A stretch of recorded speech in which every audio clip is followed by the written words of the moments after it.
既然魏庄兄和墨鸦已经出手，救出太子就只是时间问题了。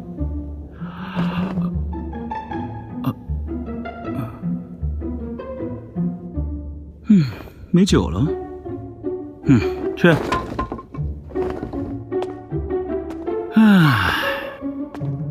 子房，不去喝酒了，这里就交给你了。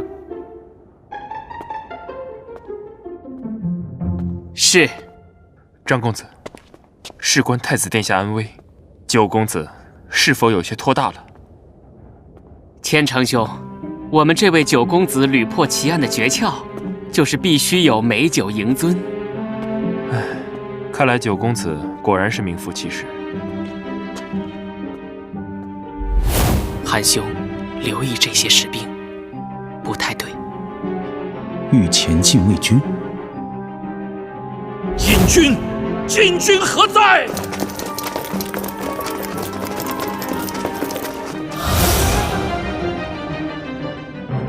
我有点明白他们想交换的筹码了。姬无业已经把王宫的禁卫军也调动过来了。如果这是天泽想要的，那王宫的处境就微妙了。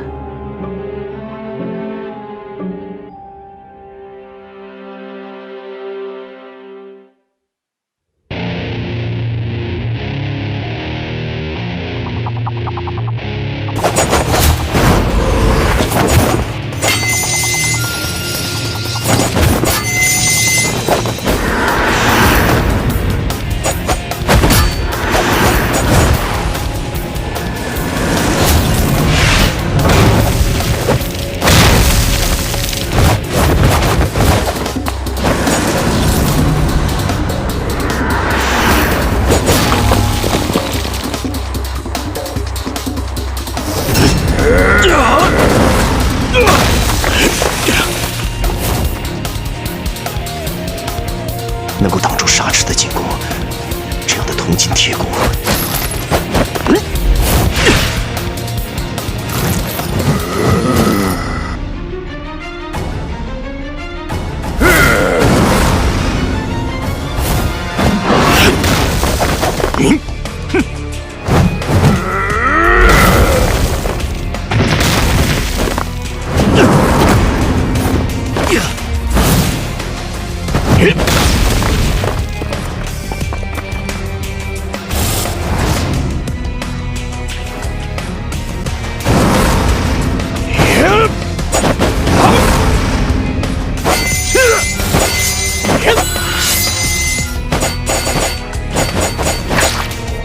同样的部位承受成百上千次的撞击，即便是铜墙铁壁也会分崩离析。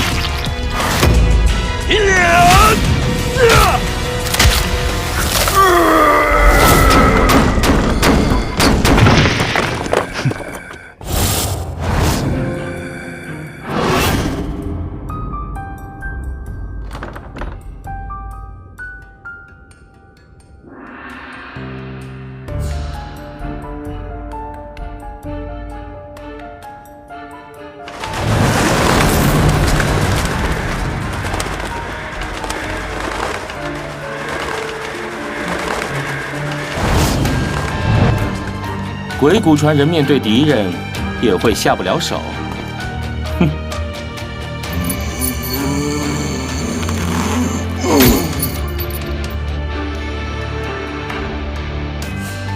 你的膝盖骨已经脱臼，再无可能胜我。你很忠心，但在选择主人上不够聪明。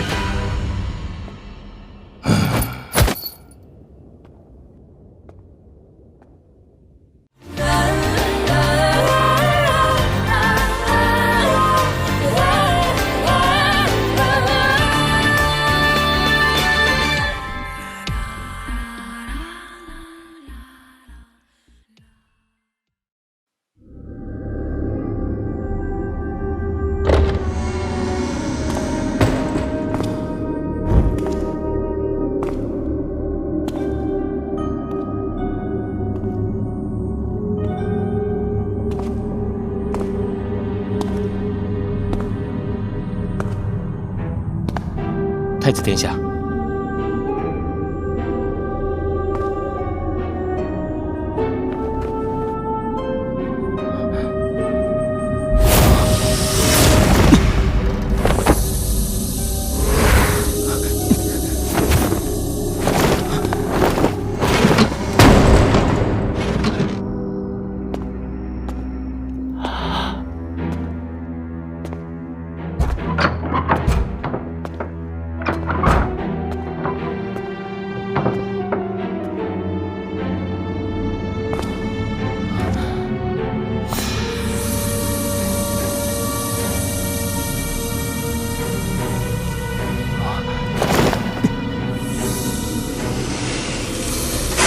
你是不是看到很多蛇？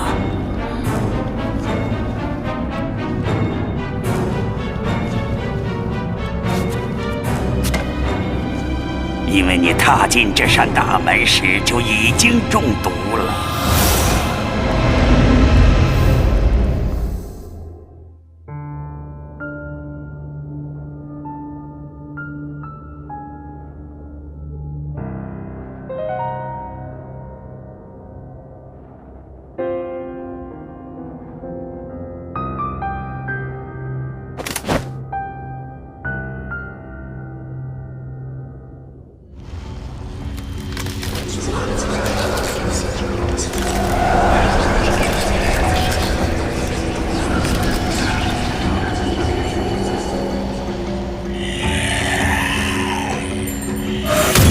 驱鬼噬心。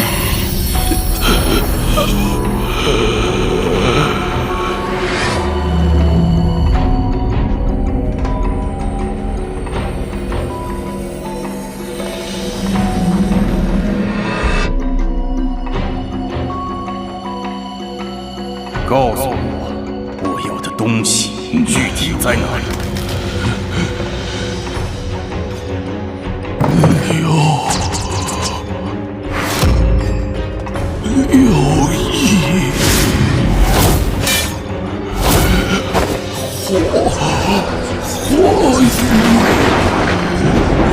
火与贵宾街道。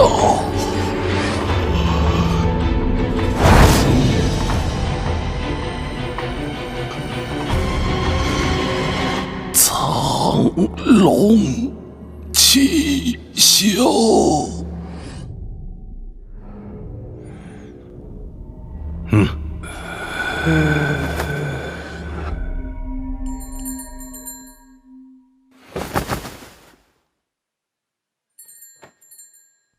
左司马刘毅，他是当年韩国入侵百越的主将之一。郑国贵兵借道没有讨还的血债，这一次一起清算。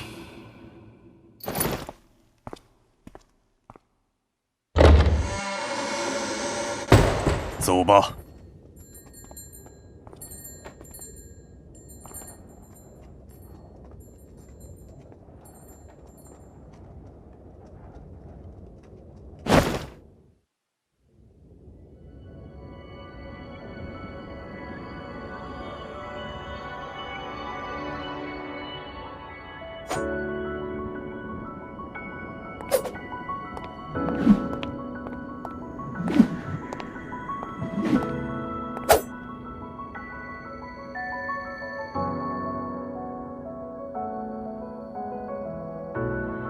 父王说是百越在都城内作乱，外面不安全，又把我关在宫里，真没意思。不知道哥哥现在在做什么？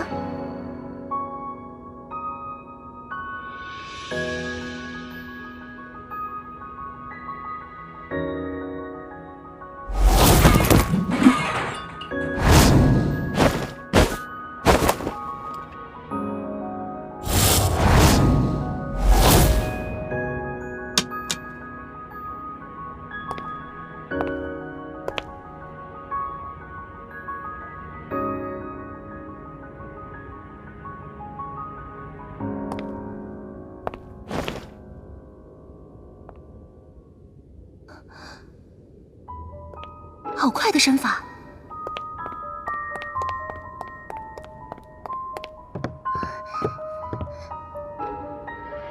是冷宫的方向。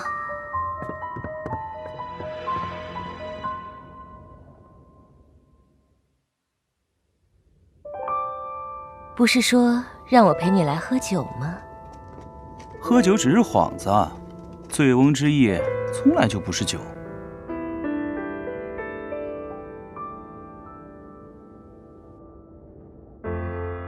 你又打什么鬼主意？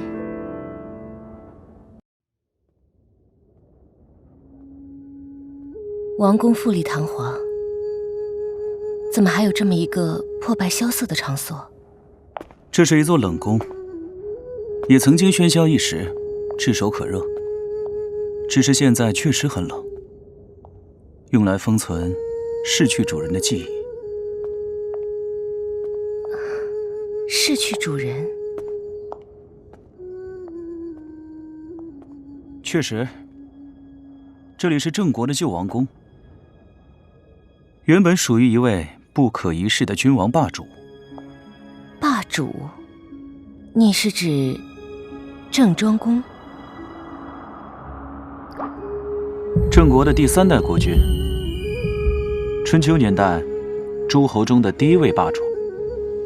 郑庄公在位期间，郑国强盛一时，他的光芒甚至让大周的天子都黯然失色。而大周自平王东迁，地位逐渐式微。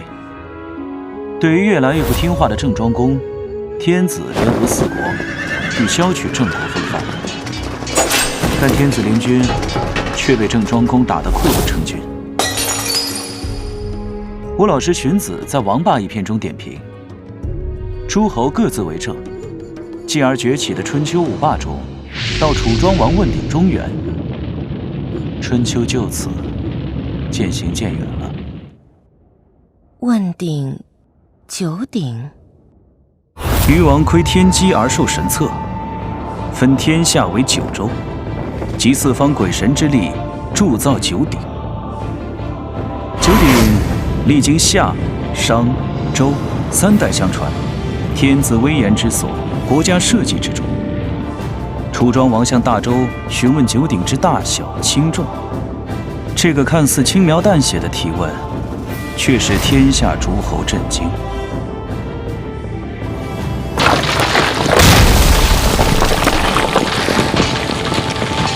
天子已死，诸王纷争。此女姑娘妙语。你说的这些与郑国郑庄公有什么关系？5霸虽强，但郑庄公的崛起却是这乱世的开始。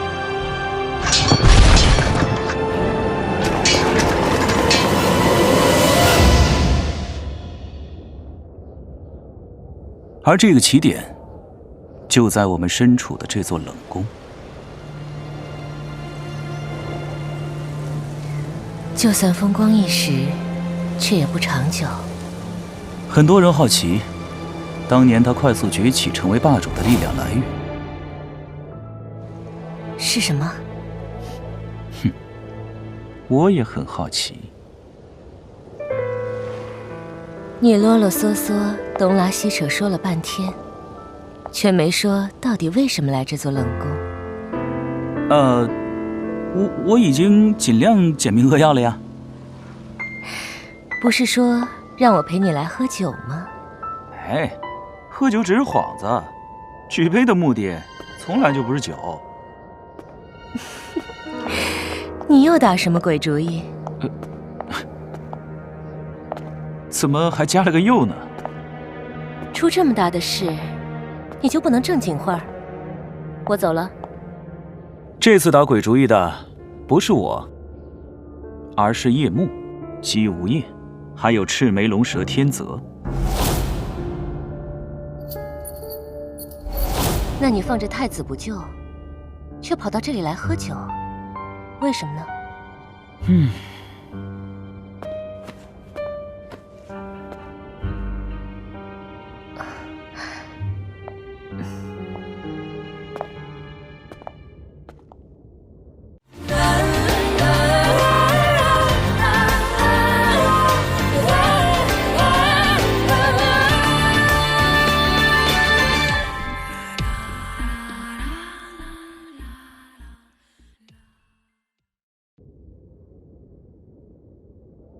天泽的真正目的在哪里呢？天泽大费周章，控制太子府，以太子为人质，确实可以。如我们之前分析，将他释放出来的，很可能就是叶幕。天泽攻陷太子府，姬无业以营救之名，大举调动御前禁卫军前去戒严，是不是有着某种默契？声东击西，他的目的根本不是太子。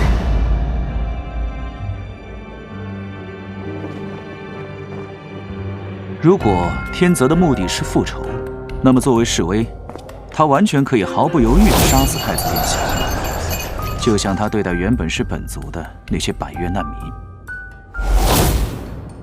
太子是一个筹码，所以你判断反而暂时没有生命危险。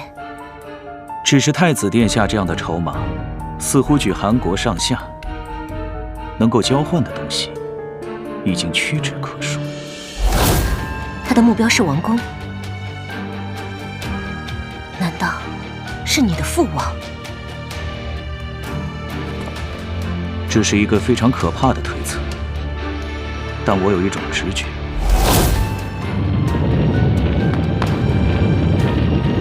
可能他要的还不止于此。而这座冷宫正处在从太子府到王宫的必经之路上。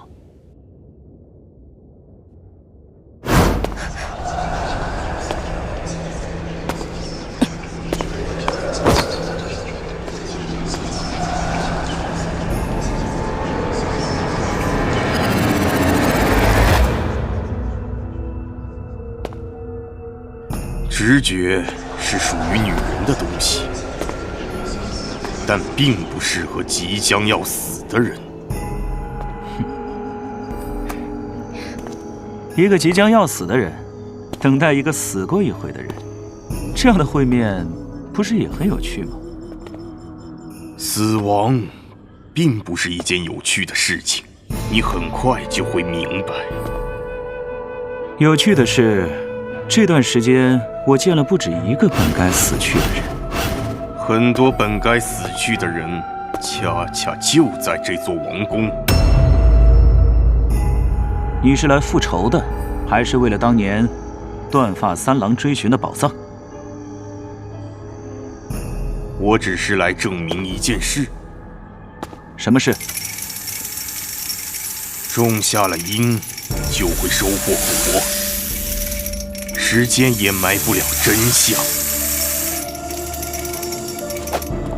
那你是否明白，你当初为什么没有死的因，而现在又被复活的果？我还活着，是因为我所承受的痛苦还不足以杀死我，也因为有些人的可笑直觉里，认为每件事情都在他们掌控之下。在你看来，他们错了？在我看来，你们每一个人都错了。哼，我并不一定是你的敌人。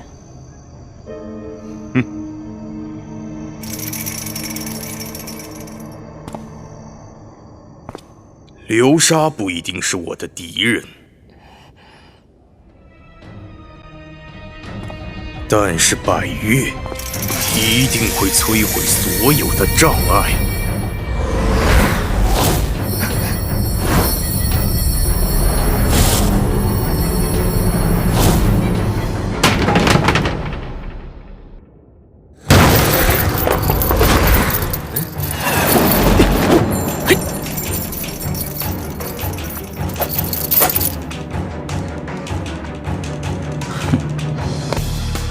下次喝酒记得千万别叫上我。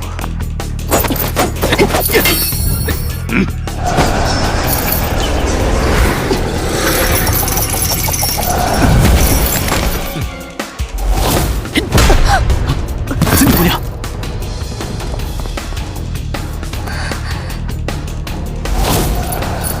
你很在意他，很好。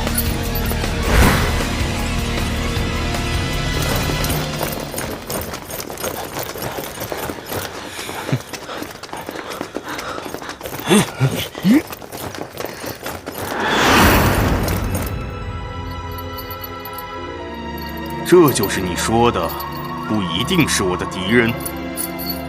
迎接你这样的朋友，没有这样的准备，未免是愚蠢的。以为这样就可以阻止，才是真的愚蠢。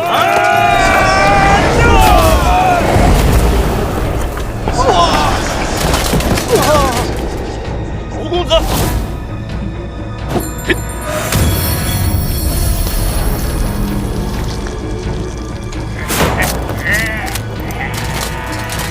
你的伏兵只能加大力量的对比悬殊。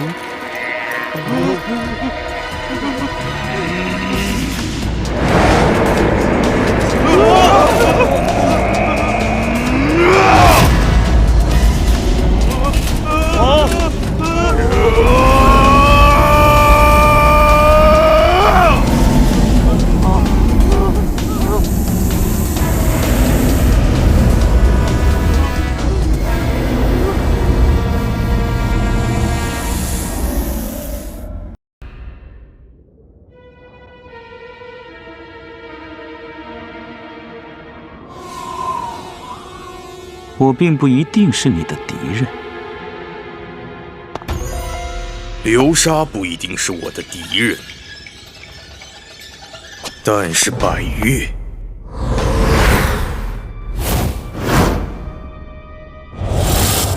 一定会摧毁所有的障碍。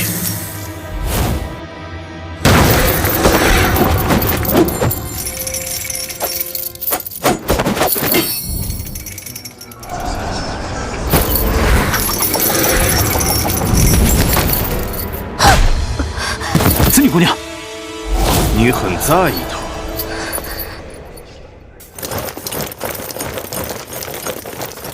这就是你说的，不一定是我的敌人。迎接你这样的朋友，没有这样的准备，未免是愚蠢的。以为这样就可以阻止，才是真的愚蠢。侯公子，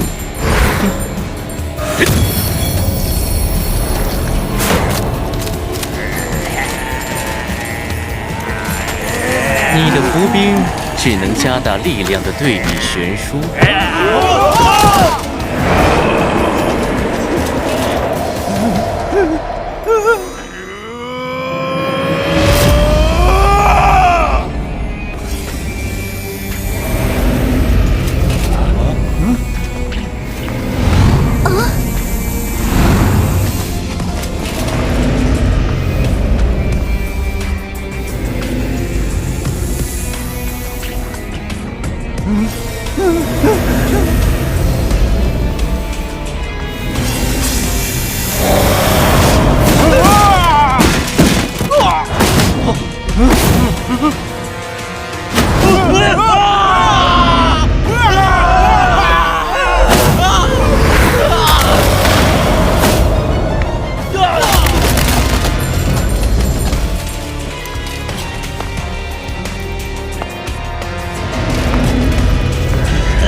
这把剑，逆鳞。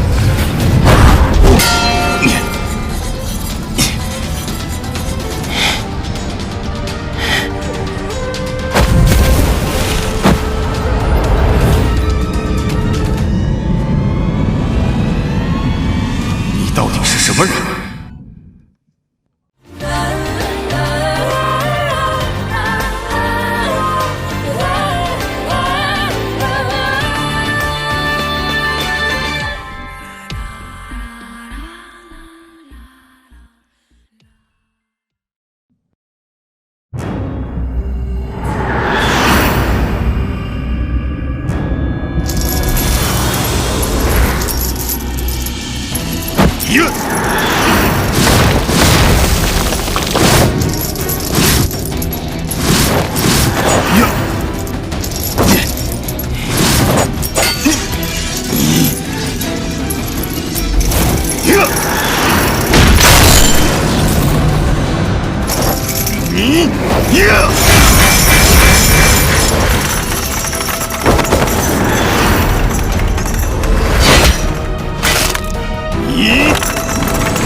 结束了。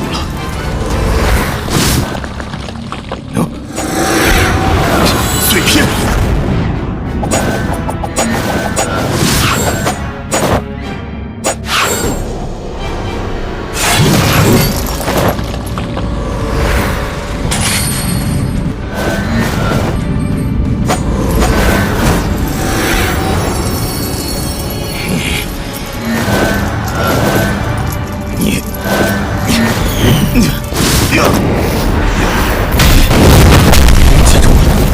如此炙热的烈焰，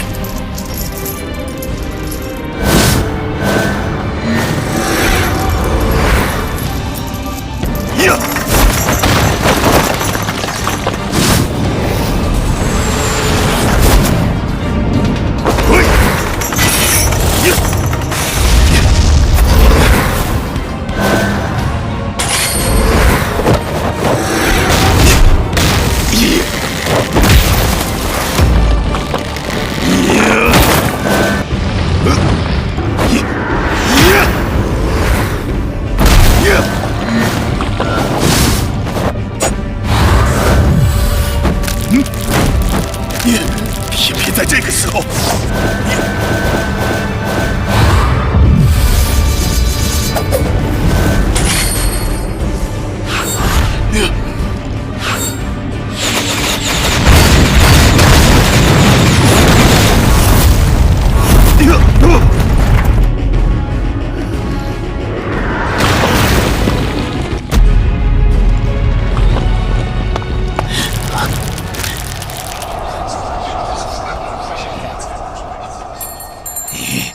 主人，你体内的……闭嘴！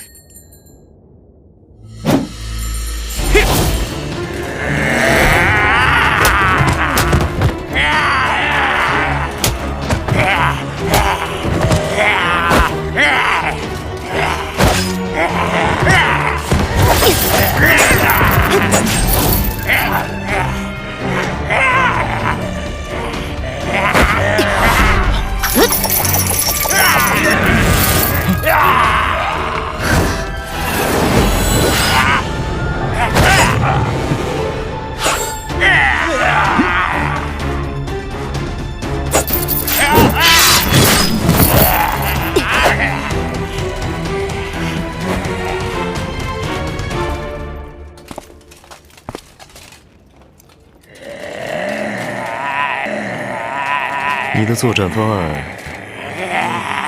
是不是就是等我来解决？在我的计划里，你没有知道。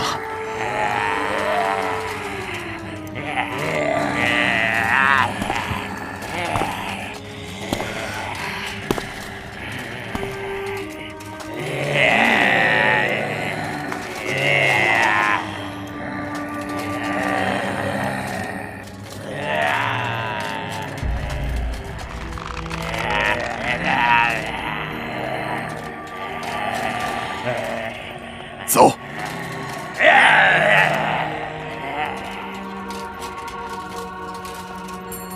哼。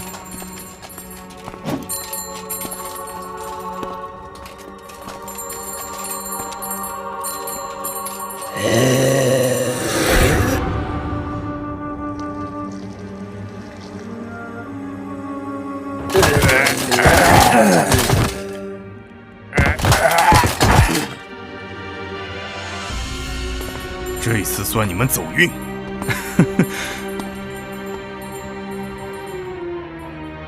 都这样了，他还说我运气好？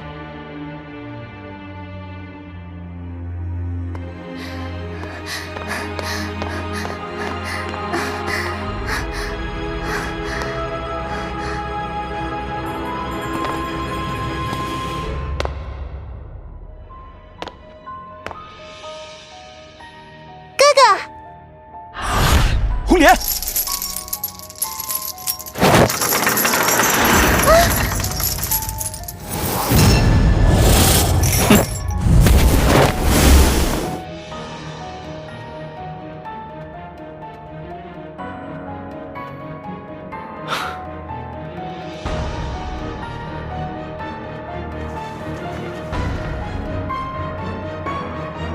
哼。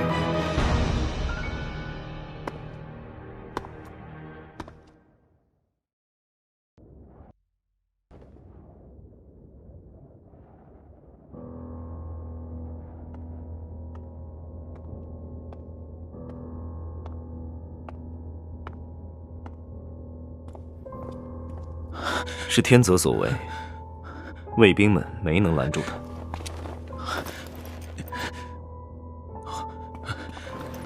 告诉我，红莲公主被带往哪个方向？告诉我！哼，像天泽这样的人，是不可能在撤离的时候留下痕迹的。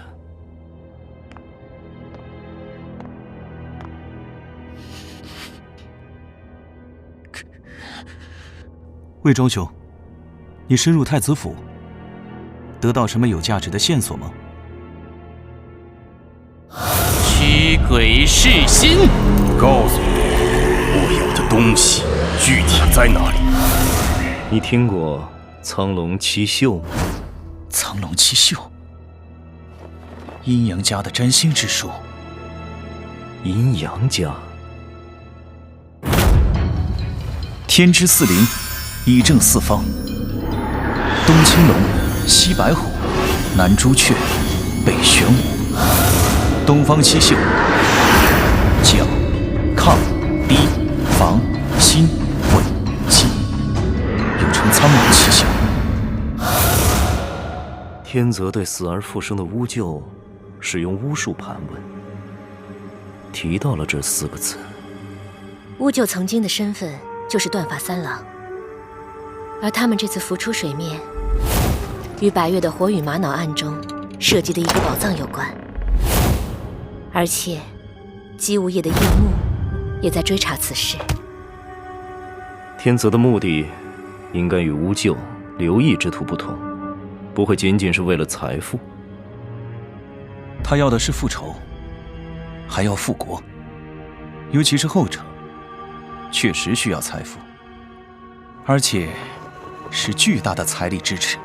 所以，苍龙七宿是解开一个巨大宝藏的谜题。也许吧。不过，这次天泽在巫术占尽优势的情况下，却突然撤退，有点蹊跷。他似乎被某种东西控制着，这应该就是夜幕敢于有把握释放出这样一个死对头的原因。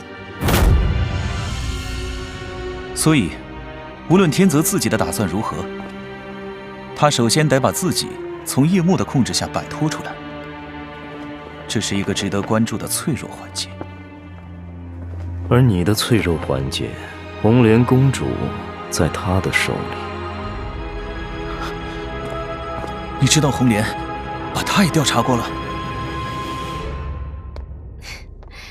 看你们兄妹俩亲密的样子，这样的情报还需要调查吗？这次回来，韩国天空的乌云里，红莲就是云缝间透出的一缕阳光。知道我的厉害了吧？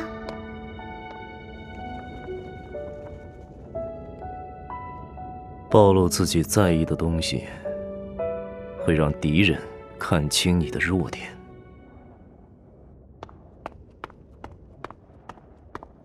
王公这里情况不妙。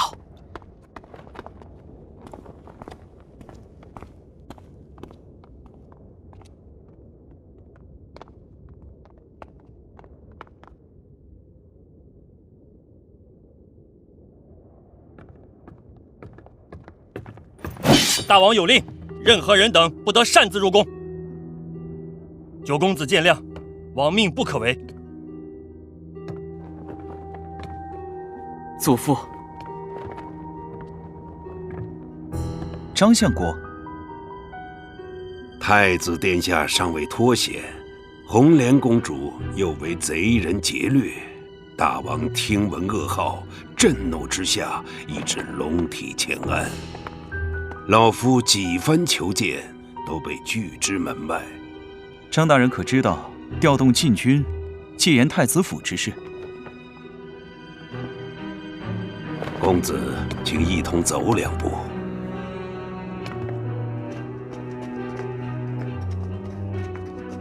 季无业在这种时候突然调动禁军，居心叵测。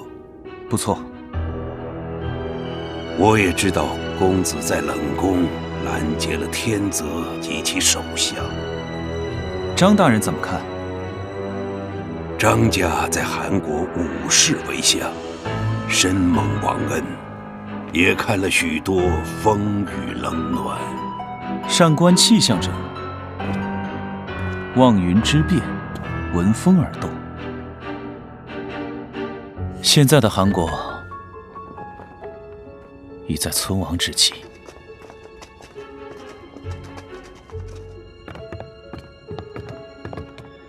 而公子就在这场风雨的中心。这一次，恐怕不仅是狂风暴雨，而是腥风血雨。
外面出了好大的事，这么乱，咱们的公主胆子也真大。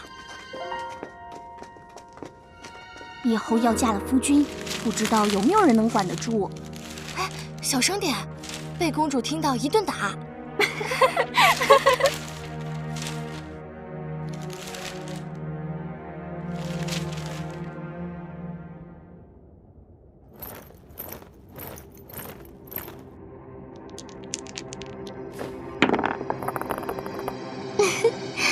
将军，该你了。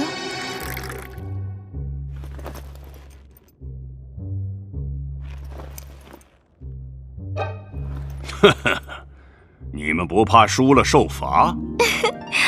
这次奴家的点数可是很大哦，要担心的人应该是将军才对。赔率如何？美人手气不错，这把1赔10，我看还是别冒险了。风险越高，赢的才越多。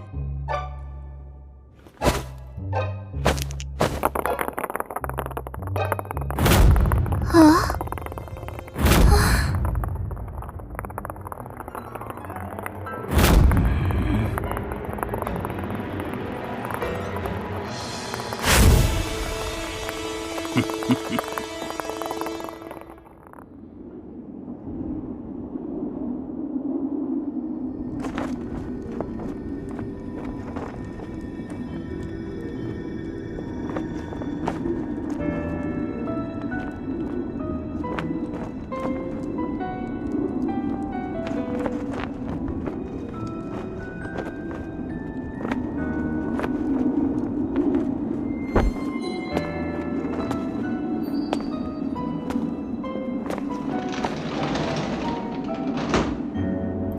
我要出去走走，备马。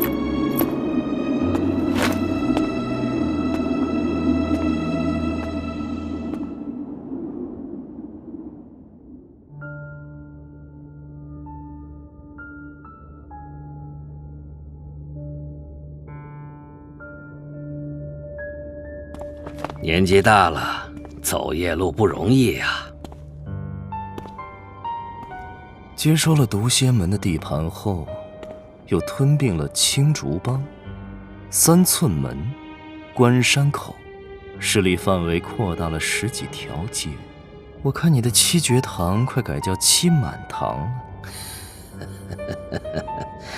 没有紫兰轩和魏老大居中调度，我这把老骨头哪里斗得过这帮年轻人呢？我要找一个人。来之前，我已经让各坊间的堂口都开始盘起来了。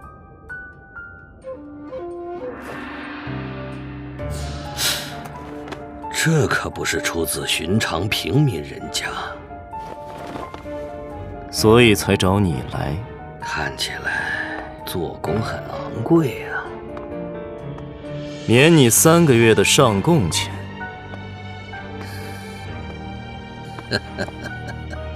好买卖。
在这里等我。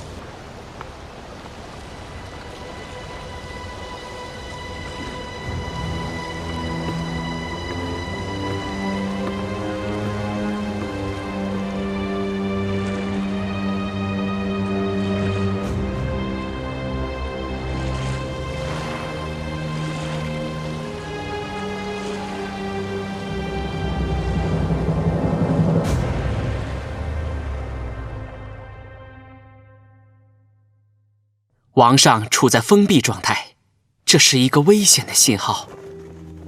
可见夜幕的落子布局比想象的还要快。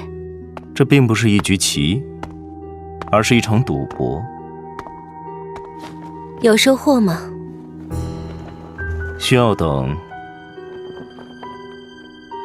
你刚才说是一场赌博，跟谁赌？跟每一个人。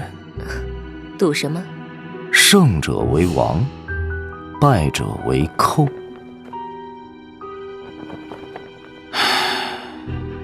我的确低估了叶幕的野心。姬无业与太子本是一系，原以为他要借此次百越天泽事件制造危机，震慑朝野，打压韩兄。难道他的意图竟然是……子房怎么不说下去？如果你父王死了，太子就会继位。这是一个非常可怕的假设。太子继位后，那么一定会对突破万难、成功营救自己的姬无业大肆表彰和重用提拔。姬无业现在已经位高权重，王上也是信任有加，即便换了一个王，有多大区别？现在他还有政敌，有四哥，有我，有相国张大人，他不得不有所忌惮。你的父王虽然糊涂，但也还是明白权力的平衡和牵制。但这位太子恐怕已经被姬无业左右于股掌之间。如此说来，这个事件从一开始就不是为了营救太子殿下。现在看来，太子的危机只是一个假象，他根本就不会出事。太子殿下未必真的安全。哦，假戏也可以真做。太子殿下如果出现意外，谁是直接的获益人？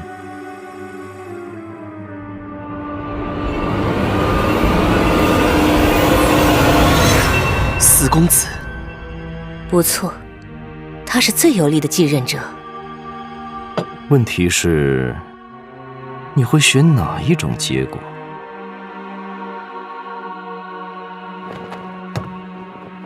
无论哪一种情况发生，我都不能允许。你有选择吗？无论哪种情况的发生，你都是牺牲品。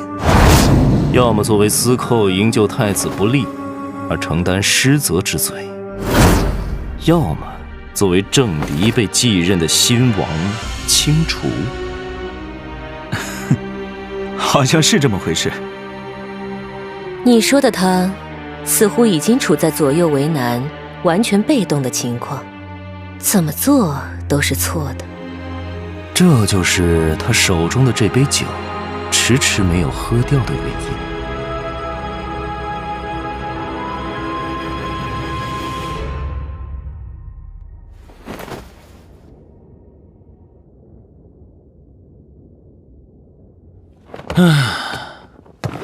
固然左右为难是很被动，但是如果换一个角度看，是不是也意味着处在最有利的位置？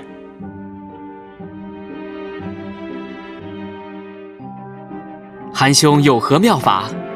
既然我处在天平的中间，那么是否恰恰是平衡左右的仲裁者？有点道理。这种自我安慰倒是有趣。子房，我们去平衡平衡。这并不是一场赌博，确实是一盘棋，因为他们漏算了一枚棋子。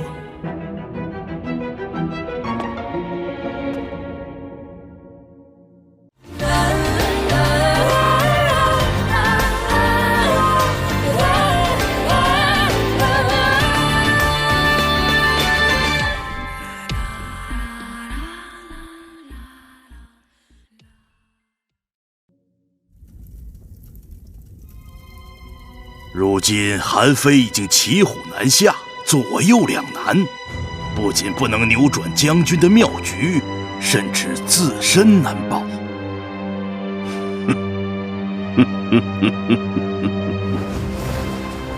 将军是否开始下一步计划？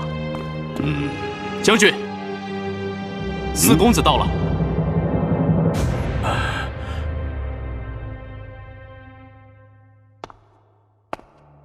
四公子深夜到访，有何贵干呢？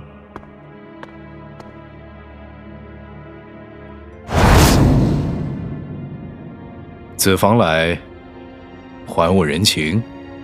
正是，上次四公子仗义相助，由衷感激。好，来日方长。子房为何急于深夜求见？因为事关重大，刻不容缓。刻不容缓。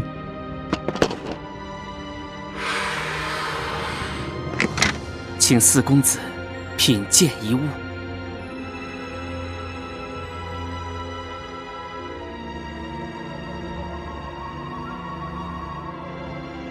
子房，跟我打什么哑谜？若非报恩，这个哑谜太过于重大凶险，子房不敢谈及。太子殿下乃国家重器，不容有失。姬将军紧急调动禁军，原本也属合理。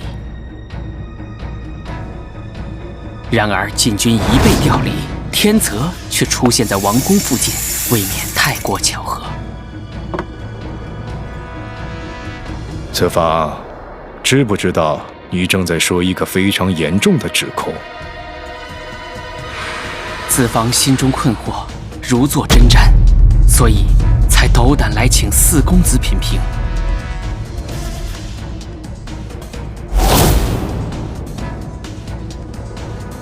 子房是说，折戟沉沙，成王败寇，只在一念之间。子房不敢说。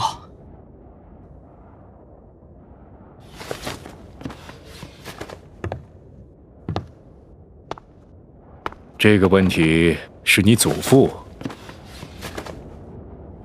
还是老九让你来问的？是子房自己心中之疑，但想必无论祖父还是九公子，都有同样的疑问。此话怎讲？祖父与九公子今日想要面见王上，但都被拦在宫外。宫内称王上身体抱恙，一概不见。一概不见？哼，这个人情果然还得刻不容缓。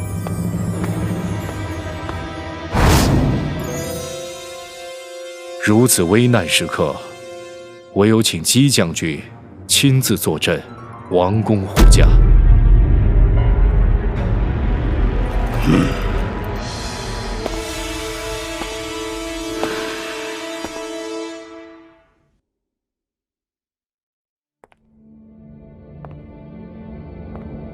你好像不喜欢他这种乐观的态度。但是如果换一个角度看，是不是也意味着处在最有利的位置？乐观就意味着把结果寄托在希望事情变好。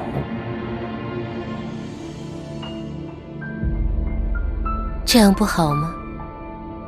所谓的左右为难，并不是全部。其实还有一种可能性。你是说，实际上韩王或者太子都是可以出现意外的？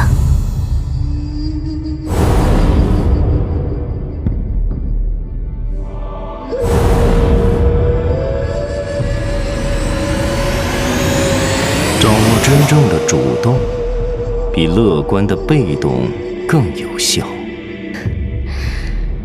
这是你的方式，你更喜欢他的方式？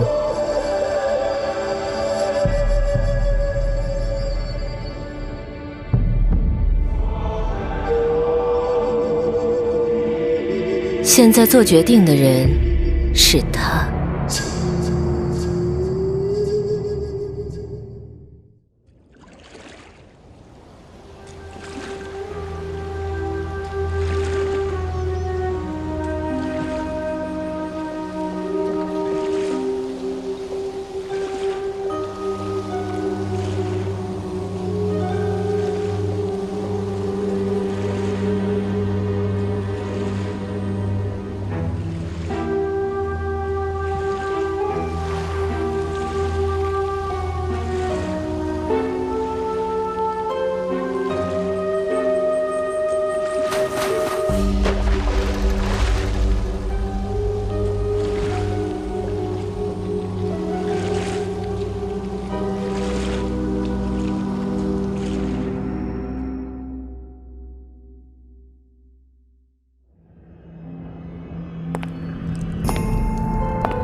把小虫子出来吓唬我，本公主就会乖乖吃你们喂的食物了。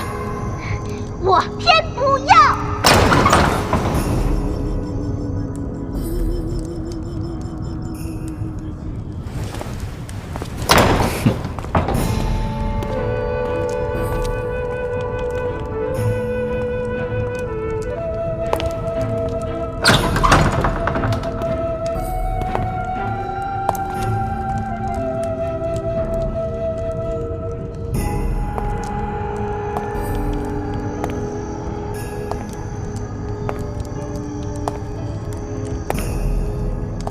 你又是谁？四公子深夜到访，有何贵干呢？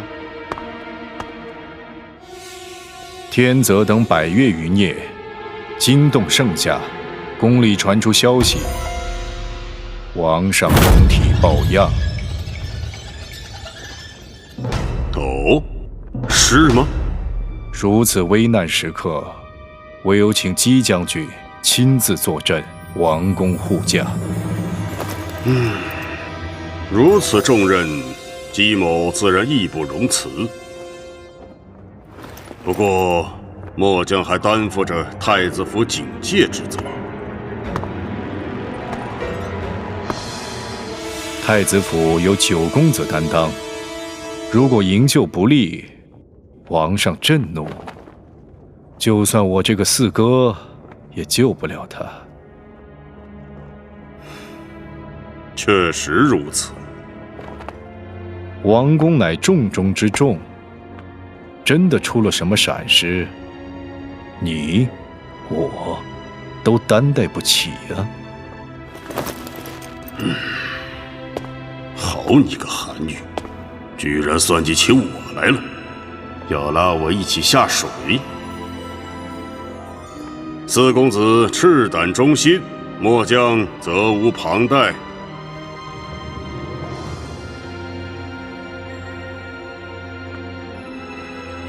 小赌怡情，将军是偏好压大还是压小呢？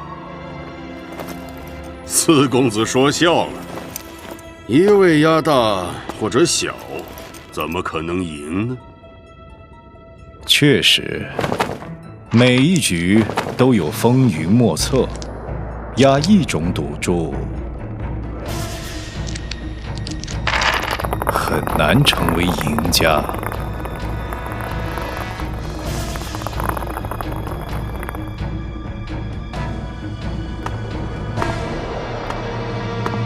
告辞。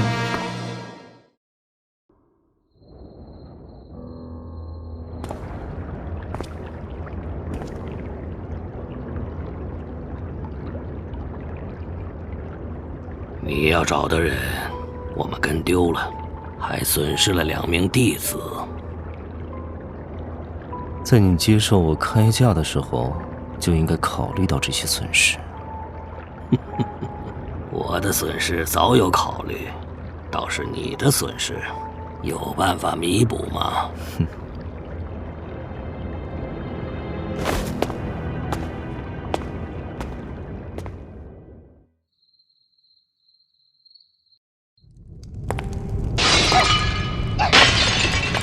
你以为弄个把小虫子出来吓唬我，本公主就会乖乖吃你们喂的食物了？我偏不要！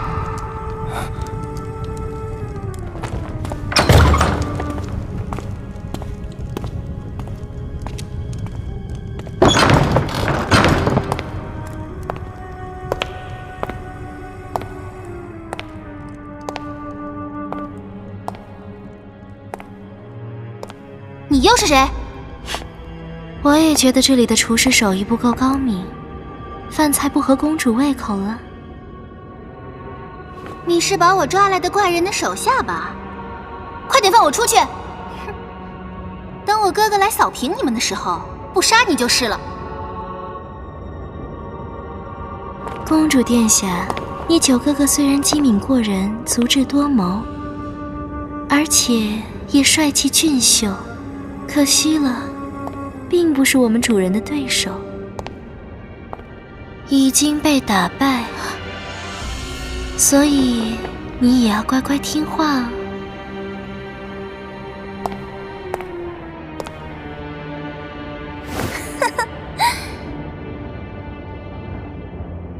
好笑！如果我哥哥已经败了，你们干嘛还要留着我的性命？怕我饿着？难道不是要用我来要挟我哥吗？哼，你不笨吗？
够了，就算你哥哥聪明到能找到这里，你也要有足够的力气撑到那个时候，不是吗，公主殿下？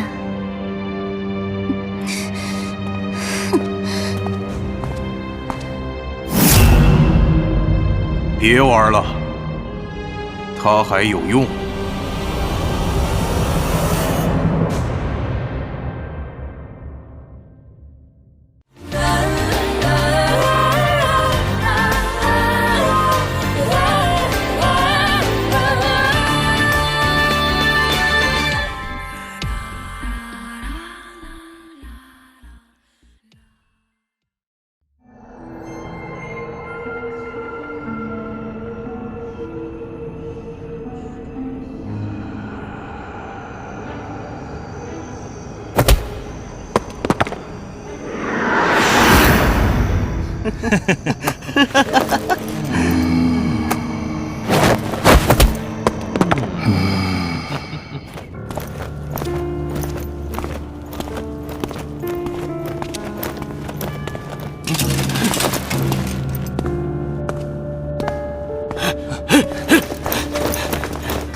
你名号红莲，那又怎样？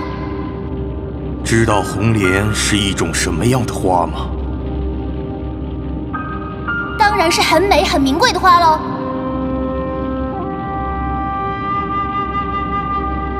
火焰化作红莲，绽开在地狱深处，烧尽所有残存的灵魂。这是一种复仇之花。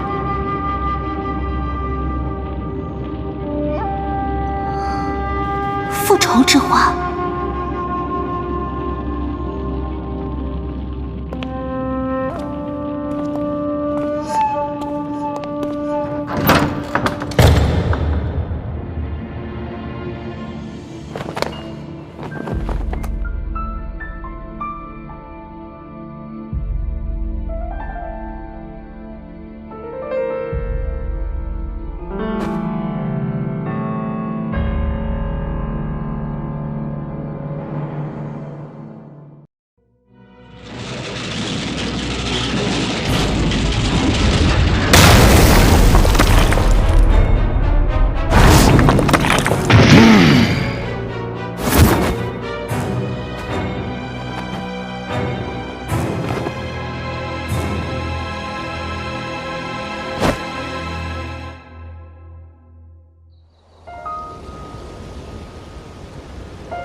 远无法克服内心真实的恐惧。就在这狂乱的舞蹈中咽气吧。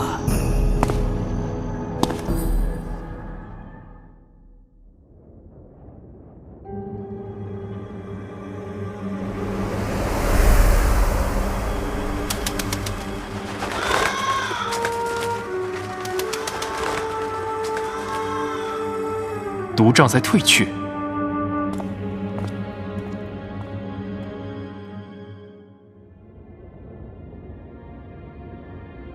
守住王宫，一只苍蝇也不准放进来。是。事出突然，有劳将军亲守王宫。大将军倒是用兵神速，天泽刚走，将军就来了。张相国不必出言讥讽，太子营救不利，姬某确实难辞其咎。不过追根究底，也是某人擅离职守。相国大人，大将军，四哥，请借一步说话。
严加把守这里，任何人都不许进来，违者斩。是。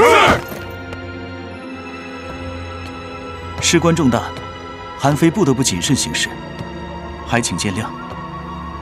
不知九公子有何要事？不瞒诸位，我想跟三位讨论的，正是太子的事。太子？眼下太子被天泽挟持，生死未卜。父王暂时不理朝事。如今韩国内有贼人作乱，外有敌国环伺，一旦太子出现变故，必遭灭顶之灾。九公子言下之意，是要推举某人暂理太子之位。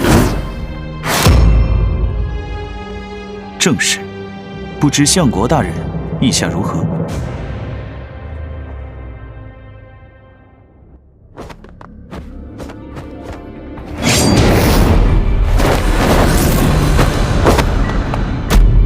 恐惧只是内心的谎言。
知道你就在这里，我们不妨彼此坦诚一点。你使用的什么妖法？回音变位。怎么说的，好像你就堂堂正正了一样。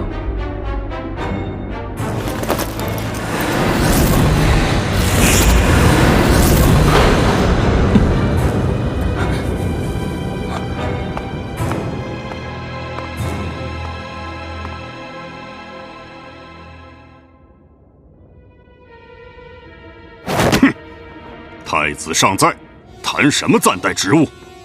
季将军，虽然此事十分敏感，但我们几人素蒙王上恩宠，应该为君分忧。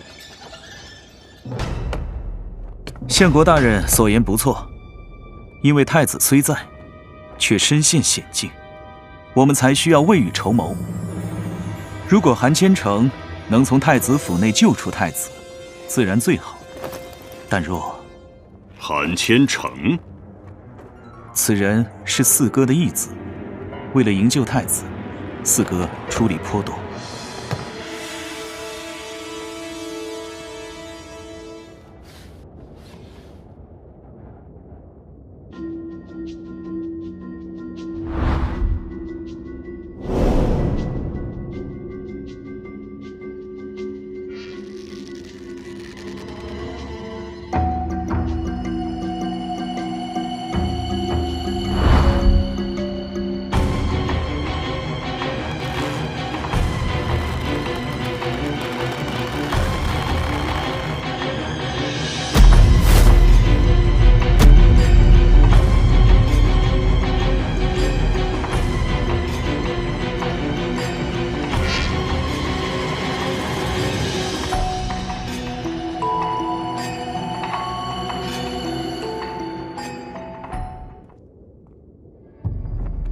我看四公子仁义敦厚，胆识过人，可行大事。若有需要，予责无旁贷。不过眼下一切以救出太子为要。姬将军不必动怒，此事不过是我们四人私下商议的应急方案，一切还由姬将军、相国大人和四哥做主。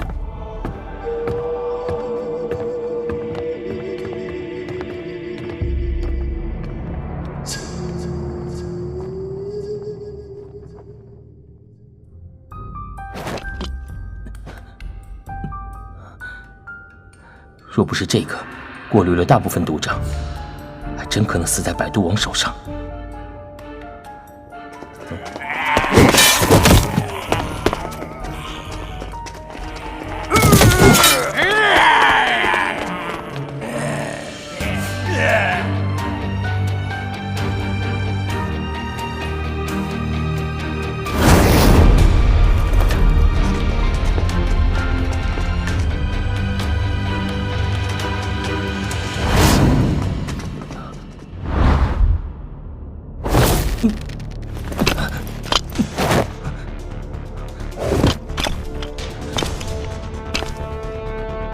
你够快吗？够快的话，就去阻止他刺杀太子。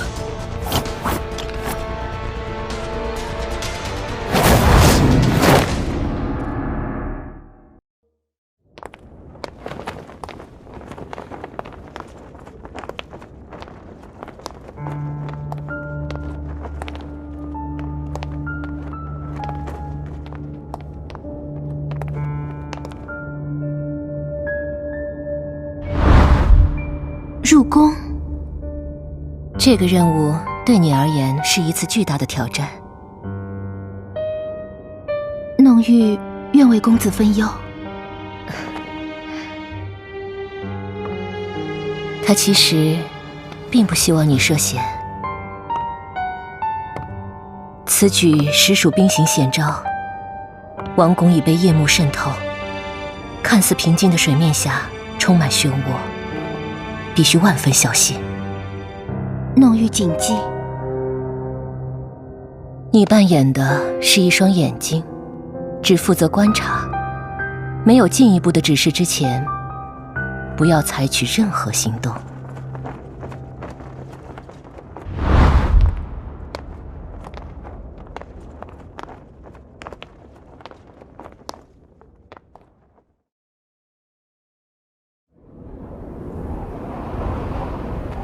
你够快吗？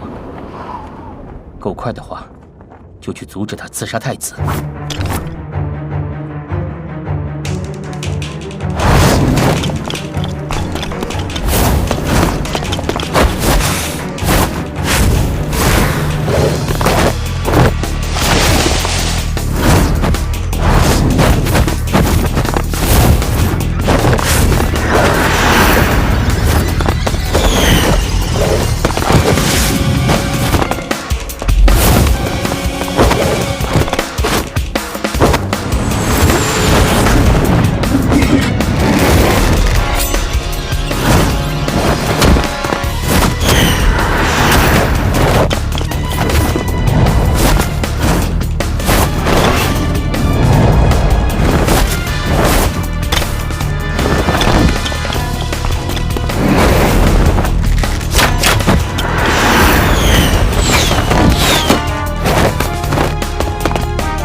虽然我和你的速度一样快，但有个很大的区别，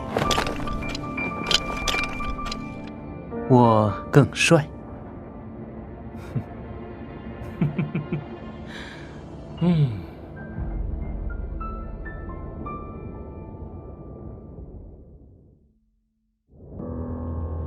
恐怕太子已被转移。姬无业和四公子非但没有成功，反而起了冲突。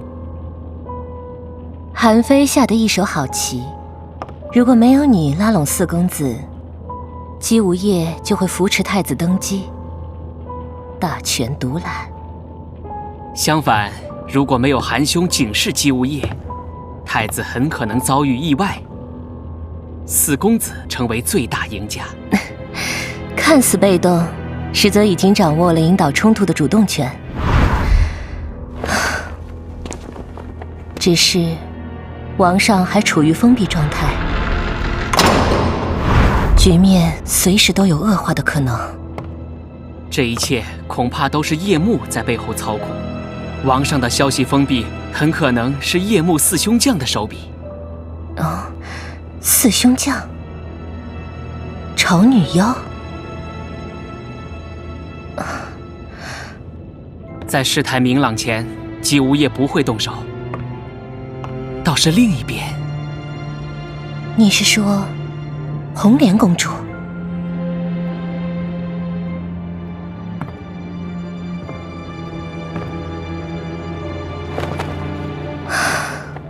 希望弄玉有所收获。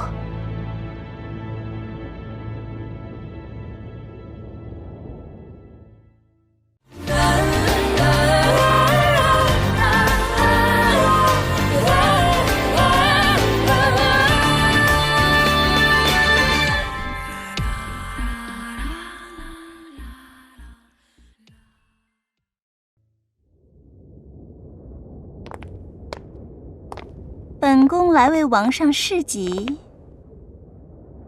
大王有令，只传明珠夫人，其他人一律不见。她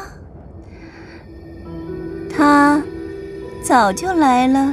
是妹妹来了吗？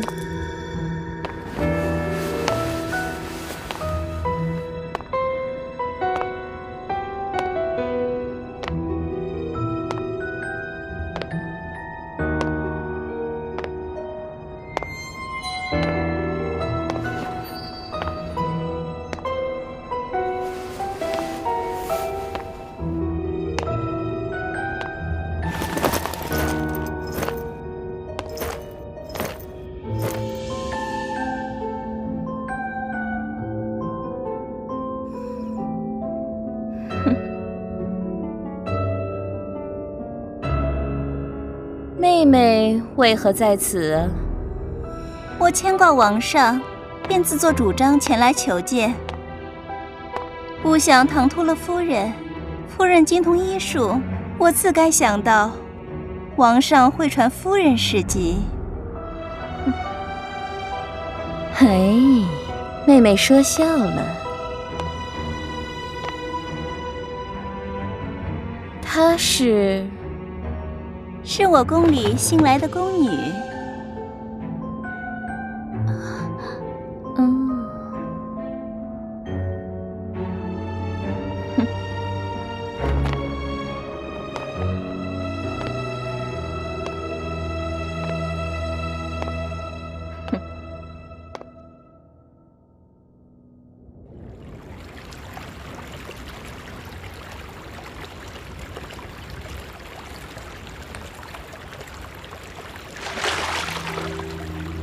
唉，真是条狡猾的鱼，和宫里那位一样。就算是王宫，相信也逃不过你的眼睛。有什么新的收获？咸阳有位叫李斯的年轻人，最近和某个人交上了朋友。巧的是，这个李斯是九公子韩非的同门，而他的新朋友是韩非的旧友郑国。两个认识韩非的人忽然亲密起来，确实有趣。很快就会知道这件事与韩非有什么关联。你的情报应当更有价值。我还有很多有价值的情报，比如红莲公主的项目。你在意红莲公主的安危？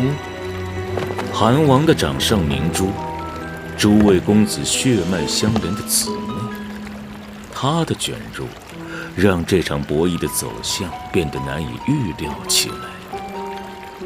唉，似乎有人做了多余的事。天泽带走一个活人，还有一个死人。当年本应该死在百越的断发三郎之一。天泽想知道的，恐怕不止火羽山庄的秘密。我很好奇，他真正的目的。他们不久之前去了一个地方。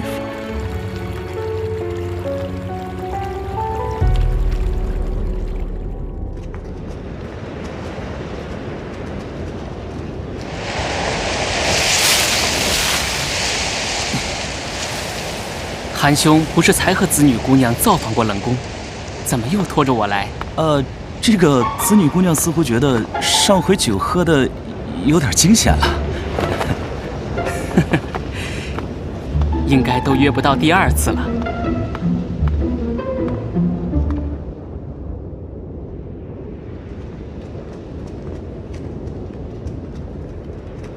你们就是在这里遇到天泽的？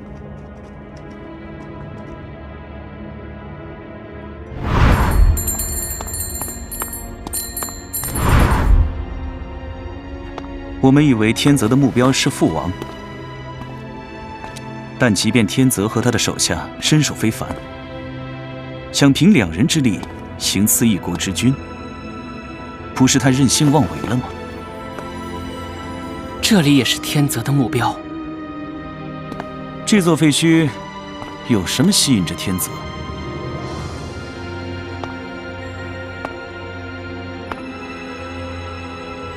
也不尽然是废墟。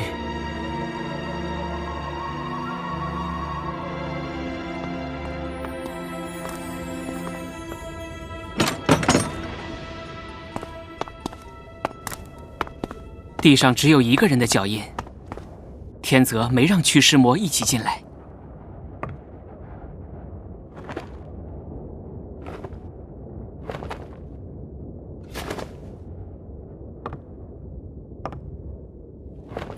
天泽从兀鹫那里得到3个讯息：火羽玛瑙、贵宾借道、苍龙七宿，此防可能一解。火羽山庄惨剧出自叶幕之手，天泽反来调查此案，看来他们的关系比看起来要复杂。贵宾借道是指郑国，郑国在郑庄公时一跃成为春秋小霸，天泽心在复国，难道这里藏有复国的契机？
放开我！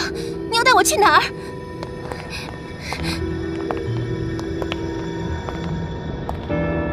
是你！久闻流沙魏庄实力超群，不知是你的剑快，还是我的火快？你们的实力也不过如此。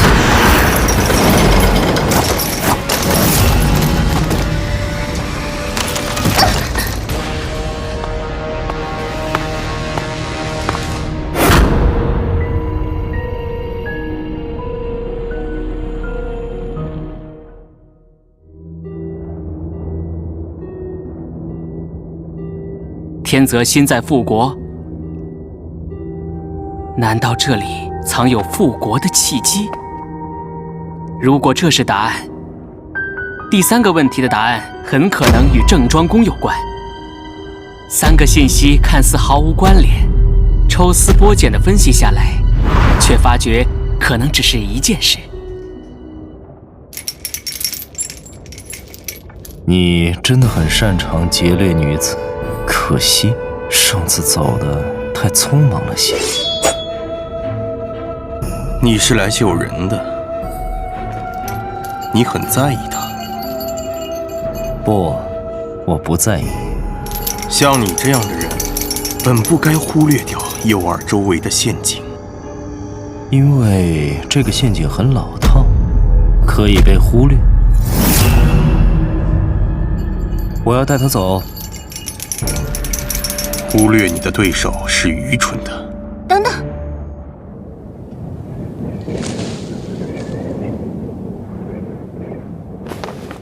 你刚才说什么？说你不在意我？你怎么敢这么说话？你知道我是谁吗？我可是堂堂韩国公主。我觉得你最好闭嘴。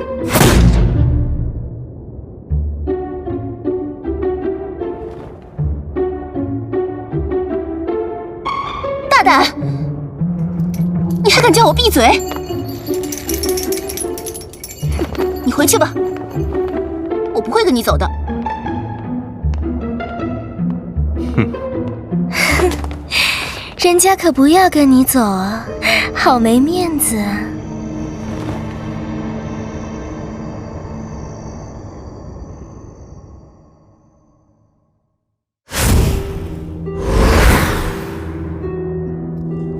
看来天泽没有找到他想要的，至少还没有来得及找到。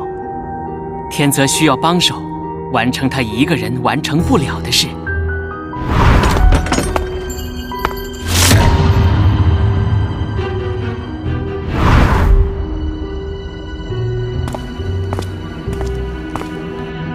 我会遇见天泽，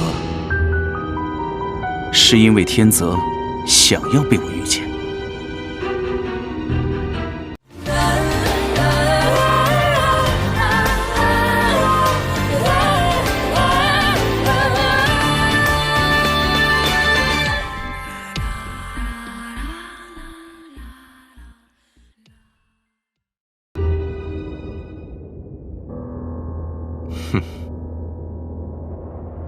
带回一个被怒火烧焦的公主，应该只会让事情更糟。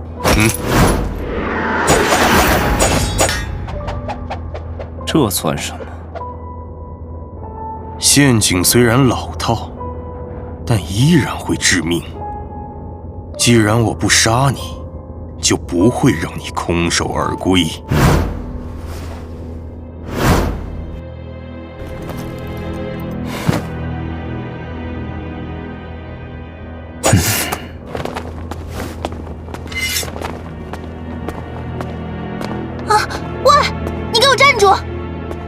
你不救人了？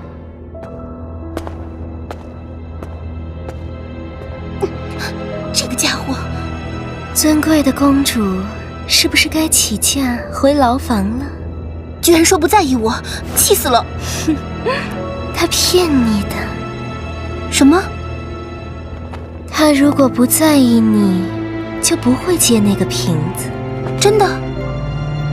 男人最喜欢说谎了。别浪费时间。是。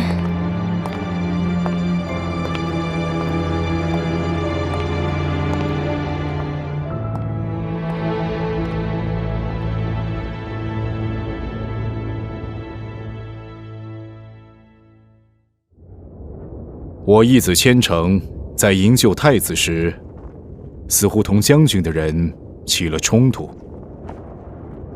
莫呀是为了太子的安危，看来是一场误会。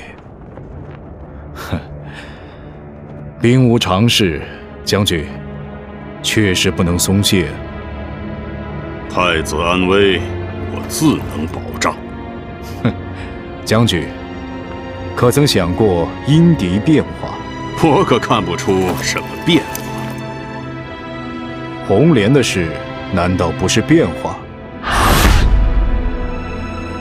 我不清楚天泽逆贼是否有意为之，可这个意外确实给局势带来了巨变。我们这位骄蛮任性的公主殿下，可是父王的掌上明珠。唉，时光如梭，不知不觉，她都长大到了待嫁的年龄。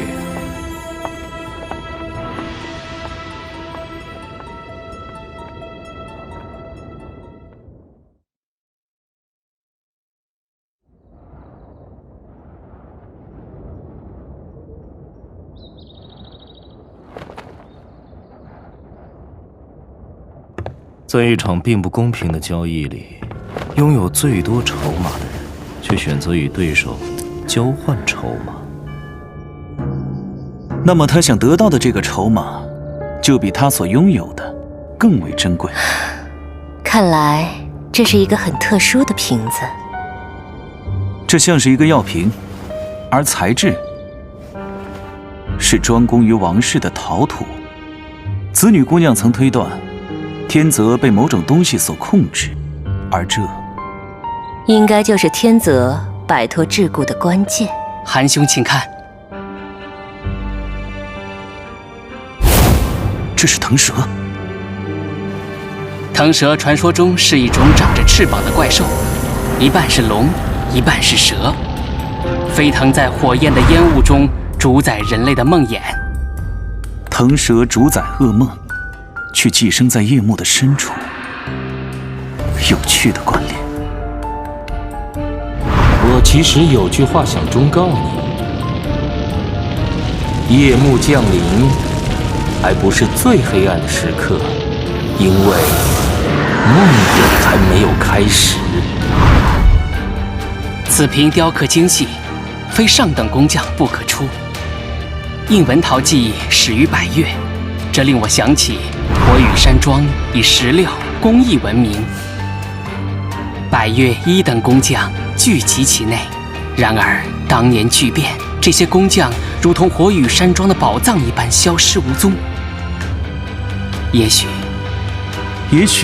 他们来到了韩国，并被某位身份尊贵的人操控，雕刻了此瓶。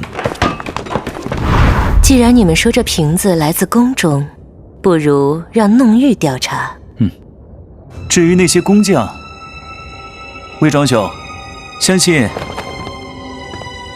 你不会袖手旁观。他还真是吝啬承诺。可他从不会让你失望。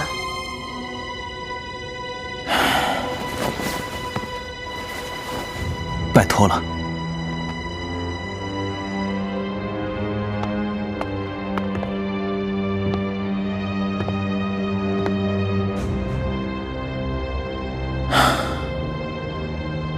真希望这样明媚的阳光，也能照耀到红莲身上。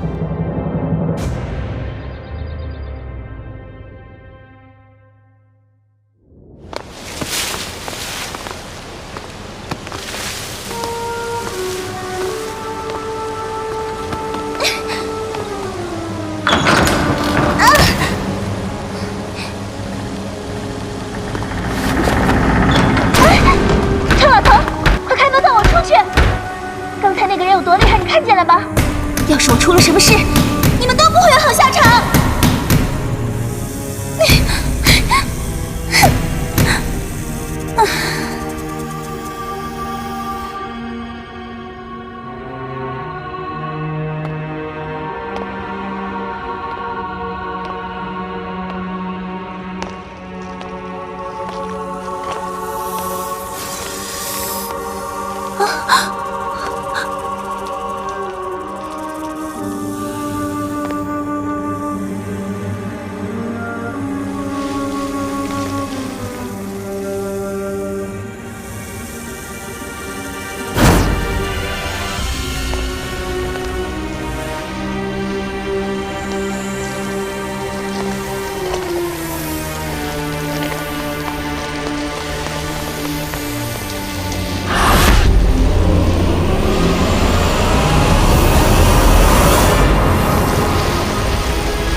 把他关进九幽夜池，不怕玩大了？少女纯净的血液，至阴至柔至纯，是用来提炼毒液的绝佳媒介。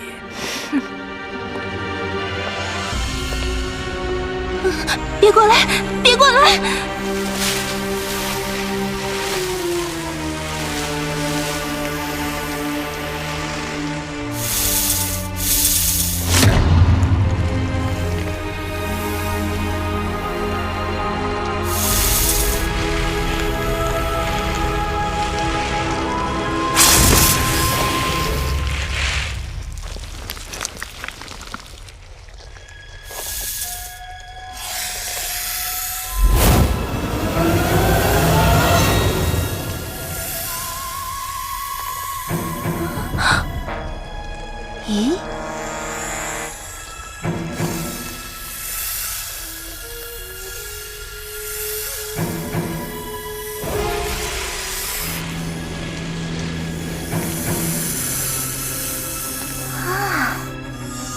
看你们识相！要是敢欺负本公主，等到本公主出去了，准让人扒了你们的皮，把你们炖汤喝！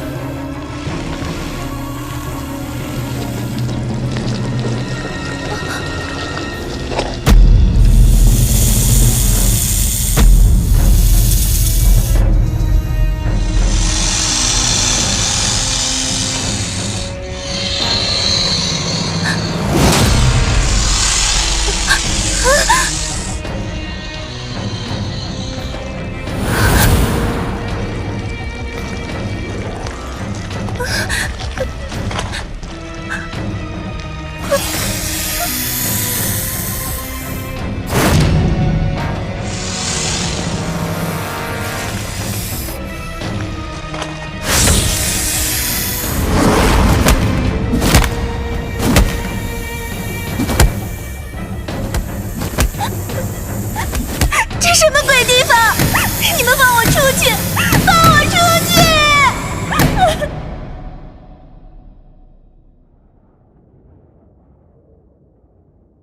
王上不吃啊，胡美人精心烹饪的鲈鱼也……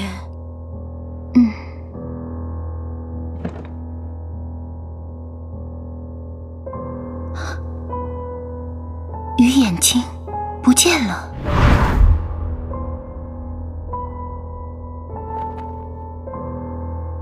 王上平时最喜欢吃鱼眼，你送去时可要小心哦。是。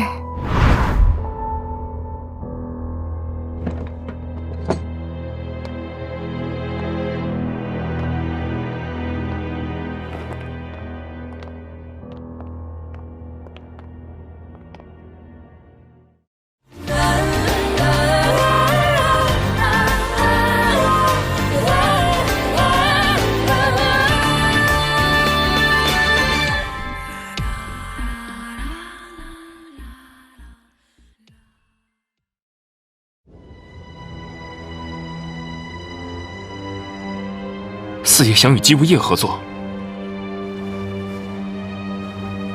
千城，你有何想法？姬无夜素有虎狼之心，与他合作，无异于与虎谋皮。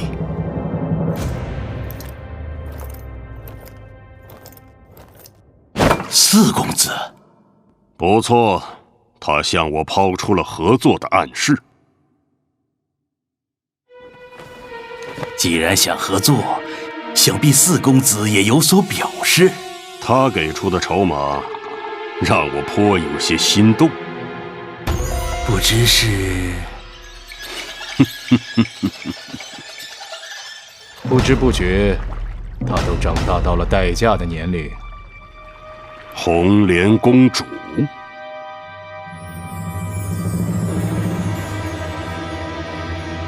红莲公主。那可是绝世美人呐！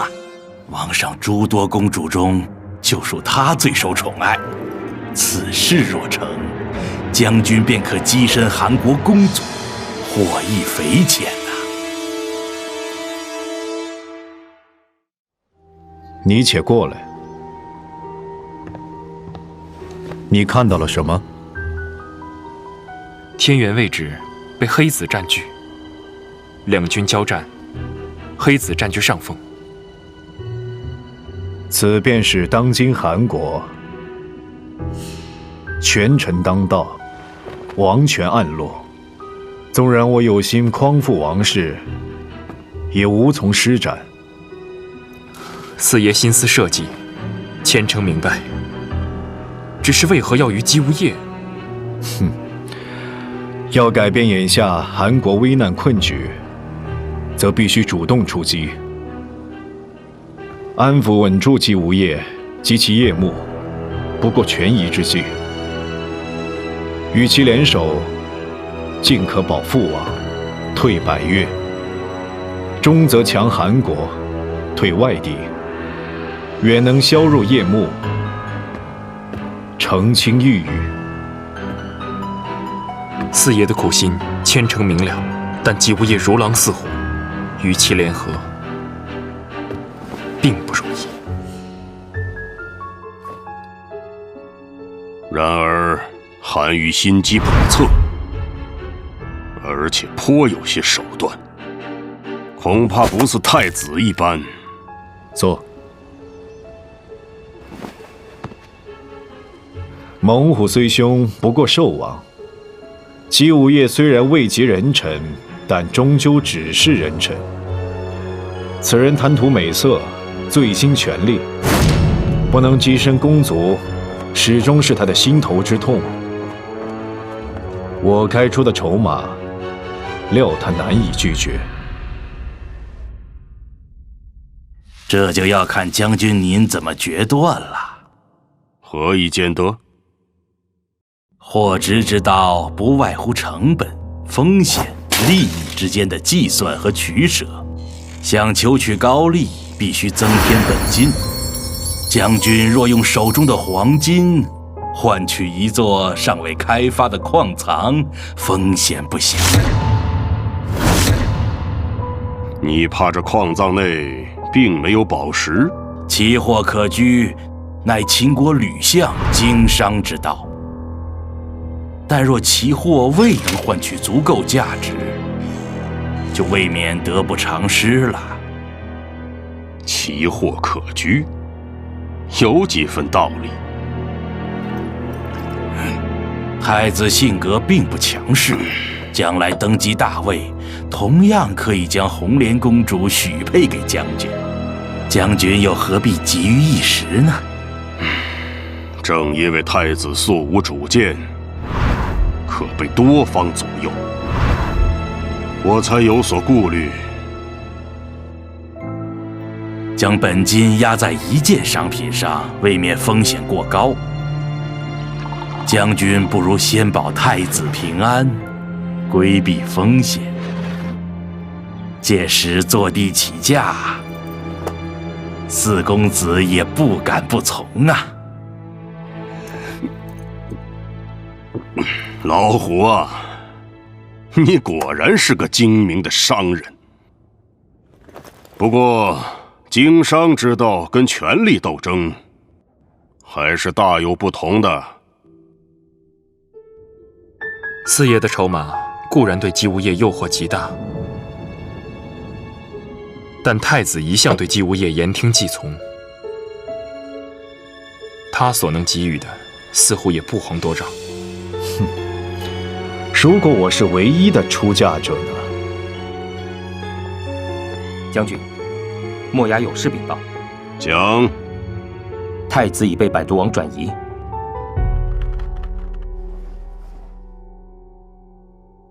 他手中的一枚棋子，并不甘心服从掌控。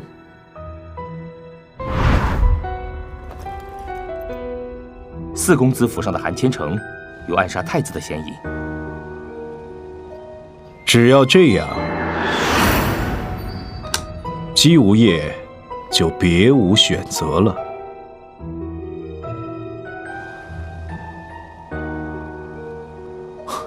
四爷妙棋，只是这一枚棋子也并不受我们控制。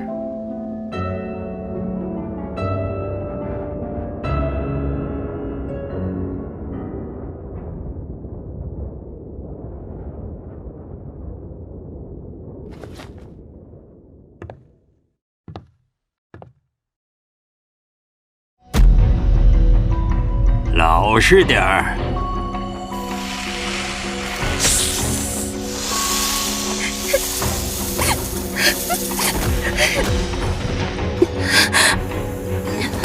不怕，我不怕，有什么好怕的？我一点也不怕。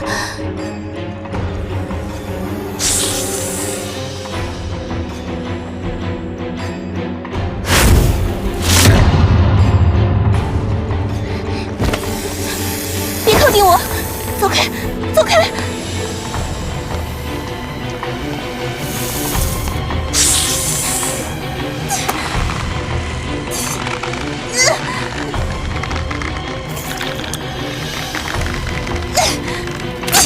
你要是敢过来，我就……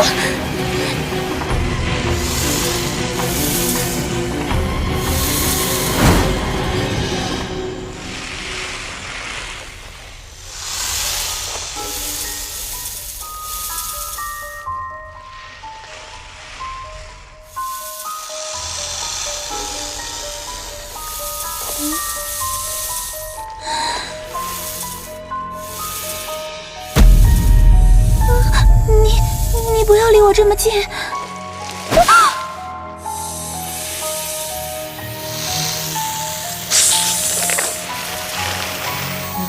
他们似乎是对头。你们自己的恩怨自己处理，别理我，别理我。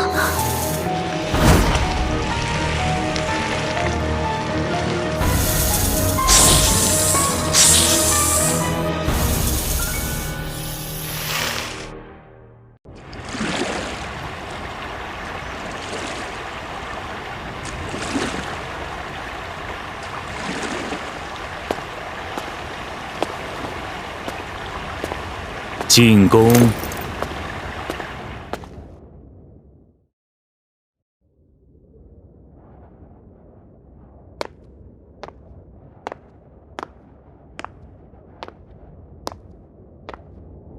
这位妹妹，请留步。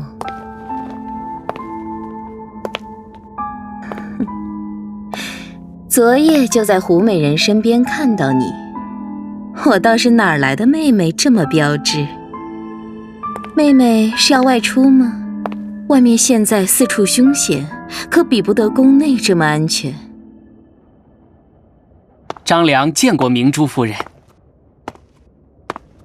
张公子，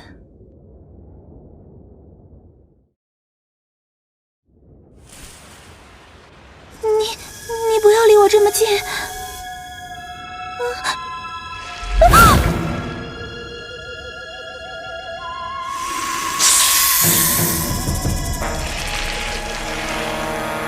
他们似乎是对头。你们自己的恩怨自己处理，别理我，别理我。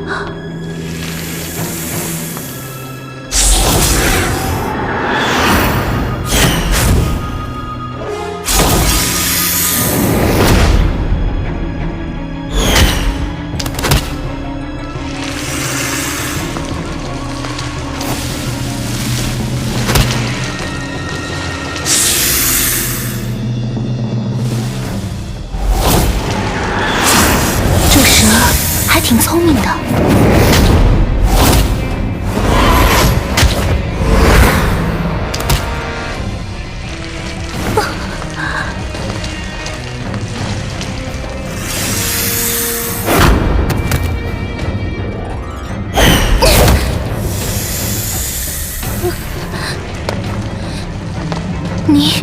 你要欺负他，先战胜我。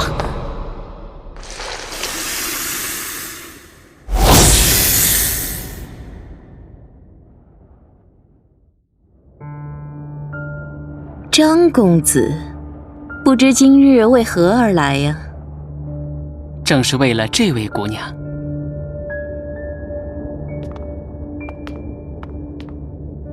见过明珠夫人。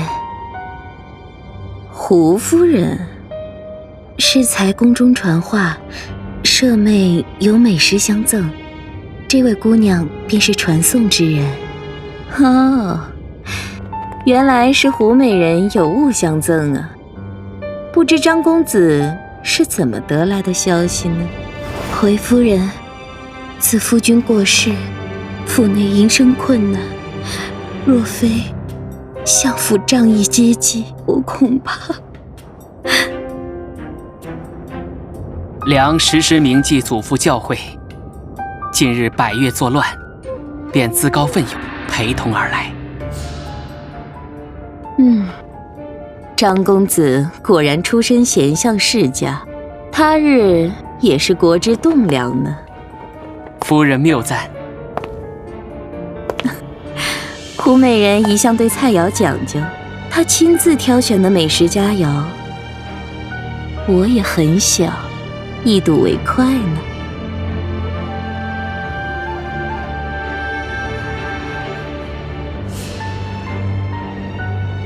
请夫人品鉴。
受伤了。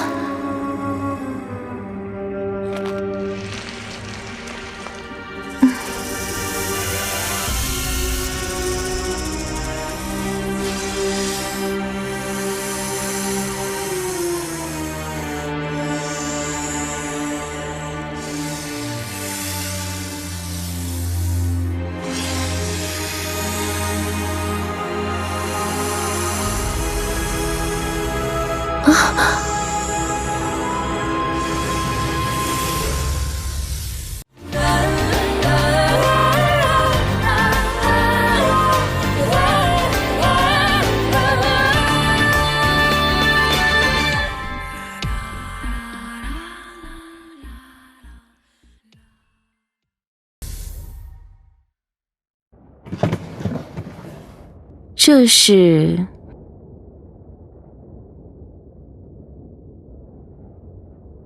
昨日御厨烹制的糕点。回夫人，这道糕点很受胡美人喜欢，便吩咐御厨另行烹制了一份，由奴婢送与胡夫人。夫君死后，妹妹是我唯一的亲人了。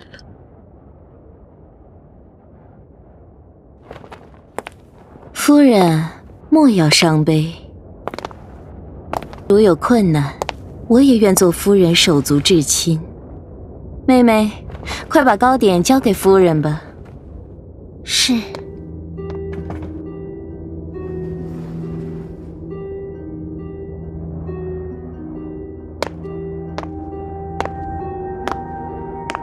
宫外危机还未消除，胡夫人、张公子，还请早些回府，可不要碰上危险。是。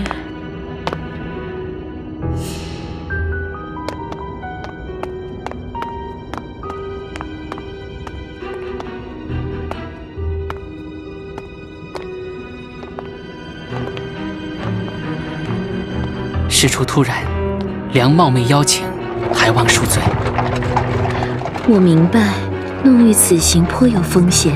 若非如此，张公子不会贸然登门。夫人明鉴。这是弄玉的选择，我相信他。同样，我也相信张公子与九公子。谢夫人抬爱。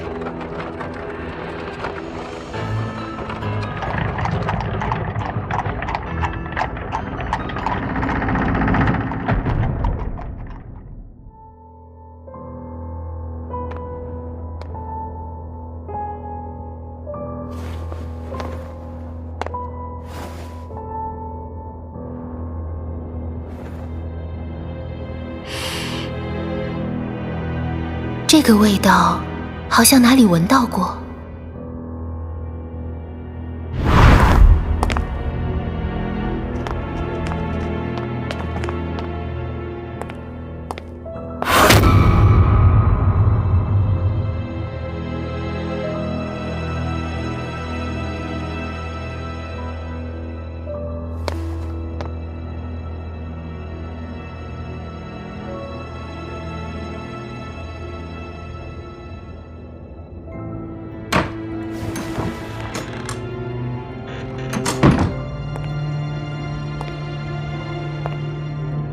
玉香殿，莫非瓶子上的熏香气味是？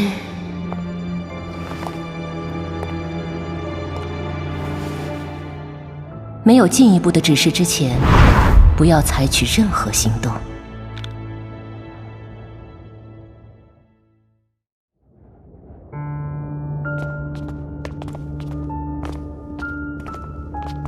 火羽山庄的工匠，你知道多少？工匠，这和你要找的人有什么关系？越是不起眼的线索，越有可能是问题的关键。好吧，当年确实有人曾看见白亦飞的亲信秘密押送一批背着工具的人。白亦飞？他要这些工匠干什么？没人知道，不过，我倒是想起当年征战百越的一桩怪事。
非常时刻，你不该贸然叫我进宫。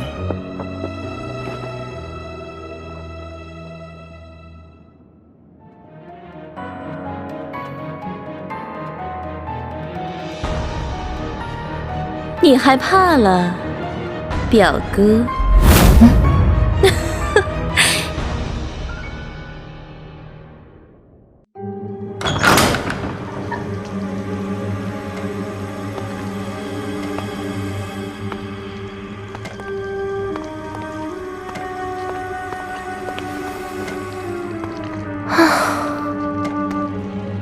看来很快就能见识你的心毒了。不愧是我费尽心力培育的赤练王蛇，连盘池巨蚺都不是对手。那条巨蚺来之不易，为了王蛇，不可惜吗？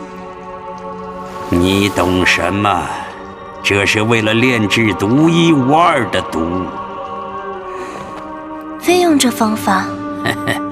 夜池里有数百条毒蛇，它们彼此为食，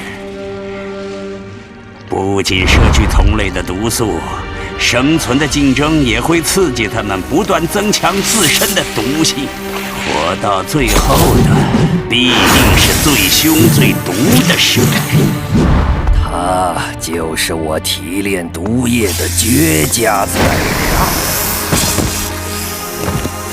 我的杰作马上就要完成了。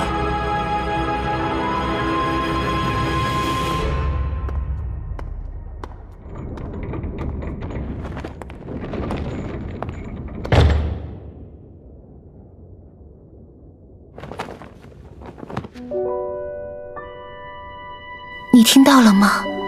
他们要杀你。也许也会杀了我的。算了，你听到了也听不懂。我和你一样是被坏人关在这里的。前天我还嫌弃我的床榻不够柔软，现在却……我想回去找父王，去找九哥。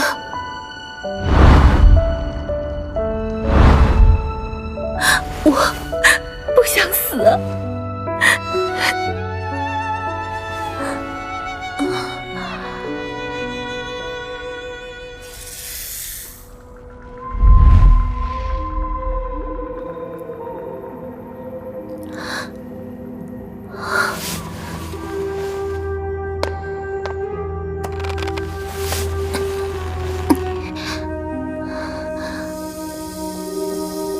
你逃走吧。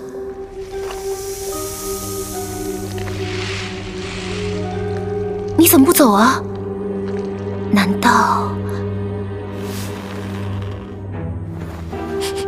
雄黄？难怪蛇不敢出去。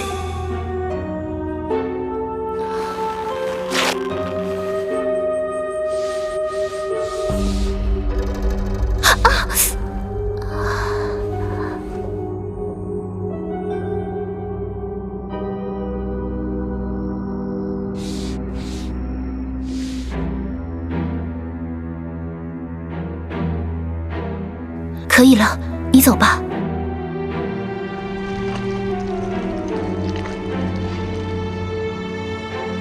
走吧，别担心我，会有人来救我的。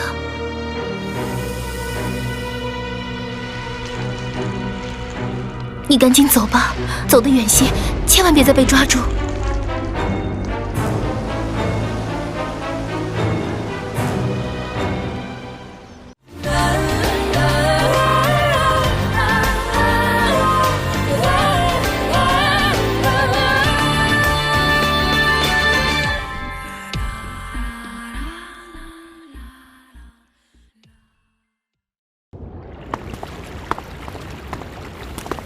白亦非，他要这些工匠干什么？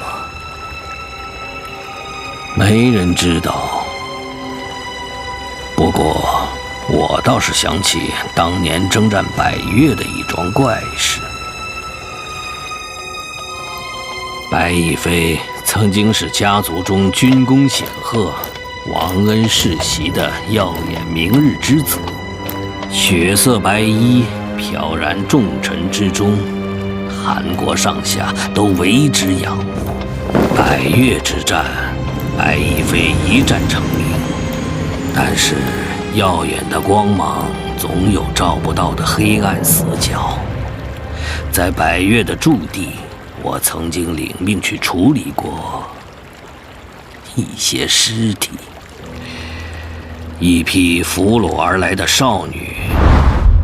他们的死状恐怖，就像有人将他们的血液吸干，但是他们嘴角却带着微笑。你们认为是白亦非？他的白衣也许就是那个时候开始被染红的，他也似乎完全变了一个人。不过一切也许并非偶然。雪衣堡一直是一个充满传说的地方，枯骨照银甲，皑皑血衣堡，哪一个显赫军功不是建立在死亡的枯骨之上的？血衣堡的传说实际还与白亦非的母亲有关。韩国唯一的女侯爵，她的名字却被从所有的典籍中抹去。眼神可以令星空暗淡，双剑下亡魂如数，但是她的美让人觉得，即使是死亡，也只是个温柔的过程。没有人见过她衰老的样子，她始终保持着最美的容颜，对生命的掌控。传说是跟黑暗达成的不可告人的强大契约，而且需要用最纯净的鲜血来维系。看来白亦非也继承了这种秘术。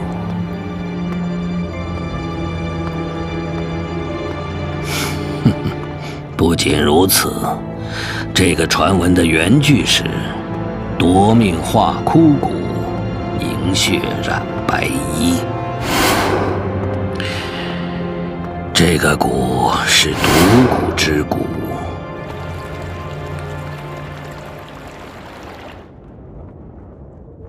非常时刻，你不该贸然叫我进宫。你害怕了，表哥？弦一直绷着可不好，你不妨像王上一样，用熏香醒脑。这个百越之香可是王上的最爱呢。若用上其他香料加以调和，百越之香会效果更佳。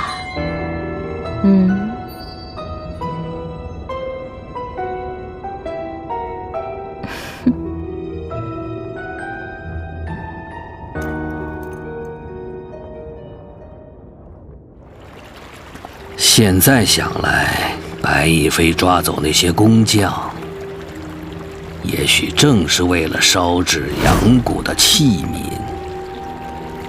可知解蛊的方法？我听百越的俘虏提过，是要找到此谷的谷母。谷母？哼！白翼飞在新郑的侯府，最近可有异动？要是说了，魏老大能否再免我几个月的上贡钱？异动倒是没有，只是昨夜白翼飞屏退侍卫，独自登上了一叶扁舟。一叶扁舟？难道是见了什么特别的客人，获取了隐秘的消息？这样程度的情报还不够用来讨价还价。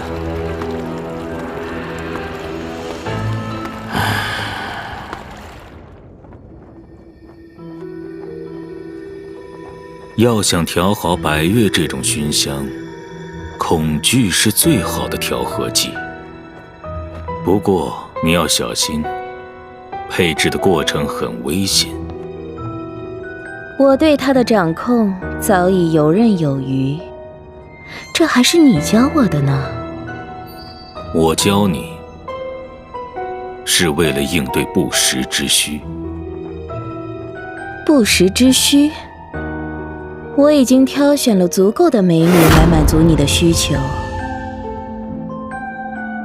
还是说？索伊克带来消息，大将军似乎跟四公子走得越来越近了。权臣与公子都觊觎着至高的王位，却不知离王上最近的人只在这深宫萧墙。在争夺权力的游戏中，每个人每一步都会影响最后的结局。哦，你想成为掌控游戏的那双手？我要那双掌控游戏的手也在我的控制之下。走吧。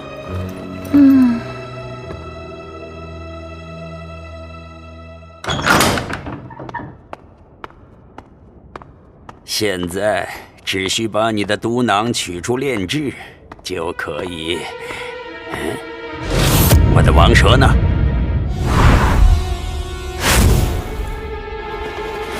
是你干的？把他放走了。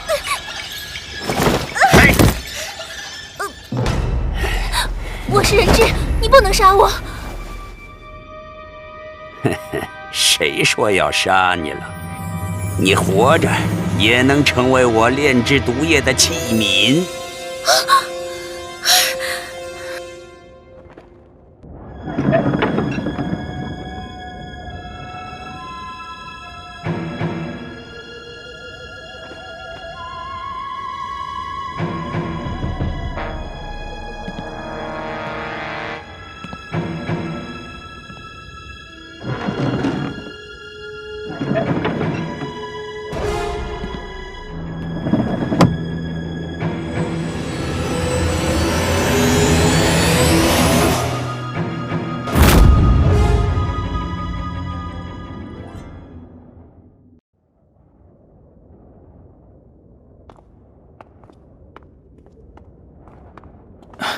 四哥，九公子有兴致来此，看来太子安全无虞了。啊，老九想必是来商讨对策的。我的对策就是，四哥和大将军。倘若不幸未能救出太子和红莲，希望二位能在父王面前为我美言几句。老九也对天泽无计可施。天泽的行为将更加难以预料，因为他可能已经挣脱一直以来制约他的枷锁。枷锁？我在营救红莲之时，得到一个情报：天泽曾被蛊术所控制，但他现在似乎已经找到破解之法。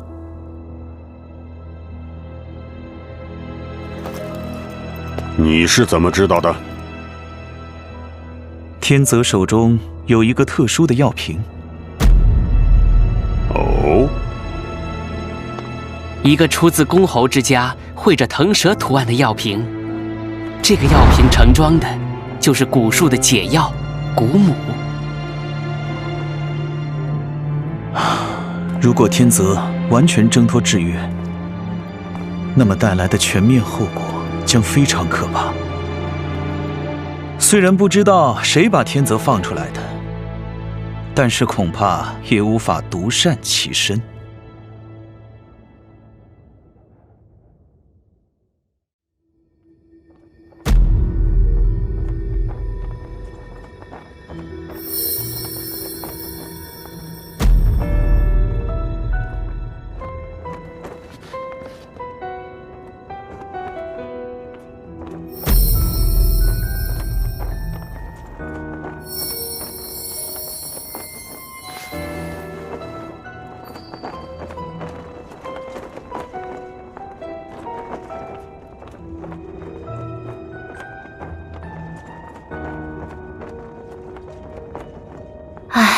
果然逃不过侯爷的眼力。我本想入宫偷盗，谎言能让热血沸腾。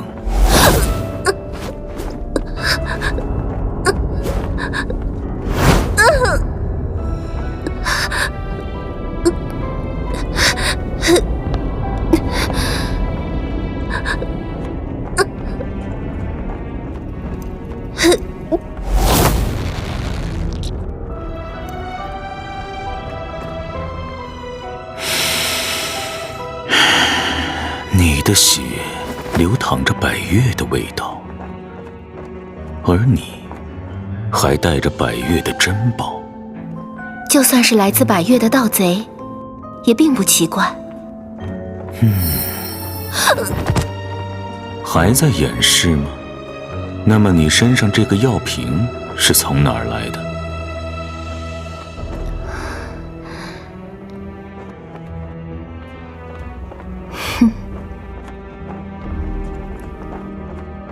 侯爷应该比我更清楚。哦，天泽派你来的？不错。我怎么不知道天泽有你这样一个手下？侯爷既然对我家主人留了一手，那我们也总得有点小秘密。哼，胡美人也出身百越。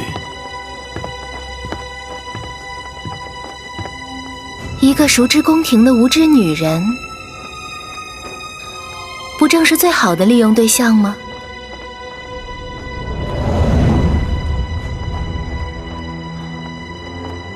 你以为这样拙劣的理由能使我相信你？侯爷不信。此物从何得来？火羽玛瑙应该早就随火羽山庄的宝藏消失。宝藏，这是我自小随身之物。哼，宝藏早已归属主人。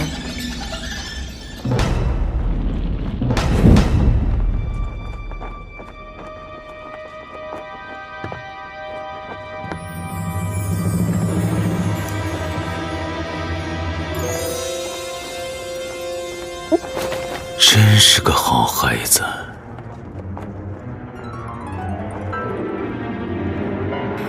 可惜，已没有利用价值。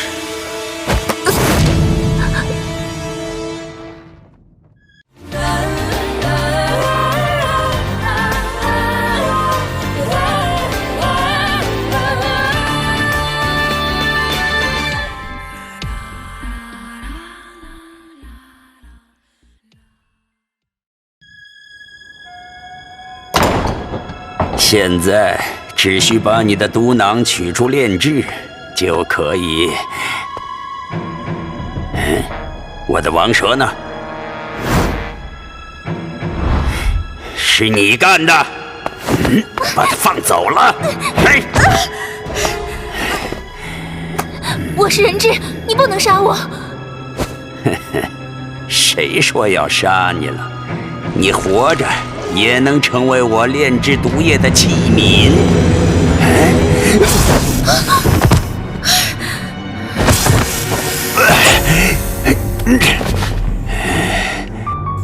我不是叫你不要回来了吗？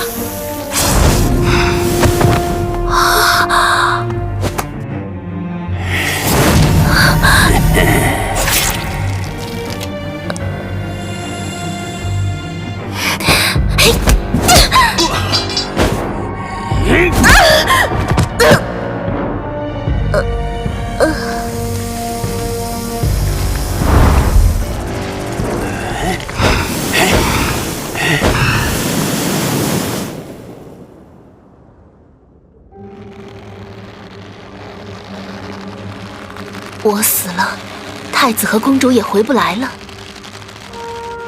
侯爷不想太子出事吧？你以为这能威胁到我？若加上侯爷放出主人的真相呢？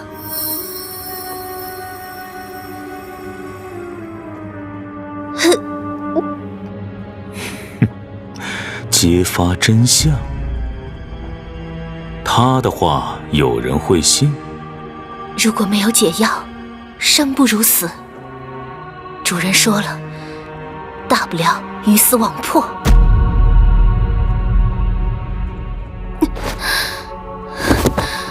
鱼可以死，网可没那么容易破。他敢冒这种险，本就是一场赌博，押的是命。如果不信，侯爷尽管下手。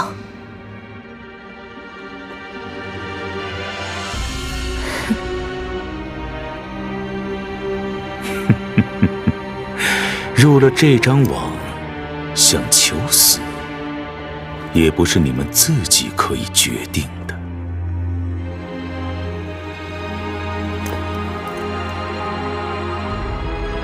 侯爷，姬大将军有请。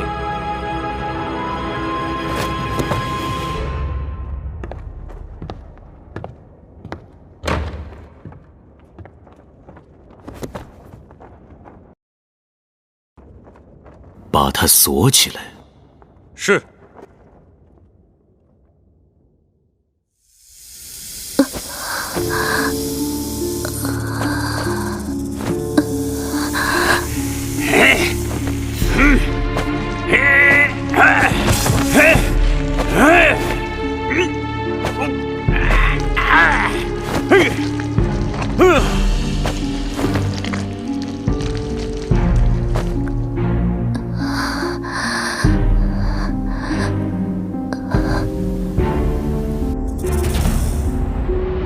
你是说，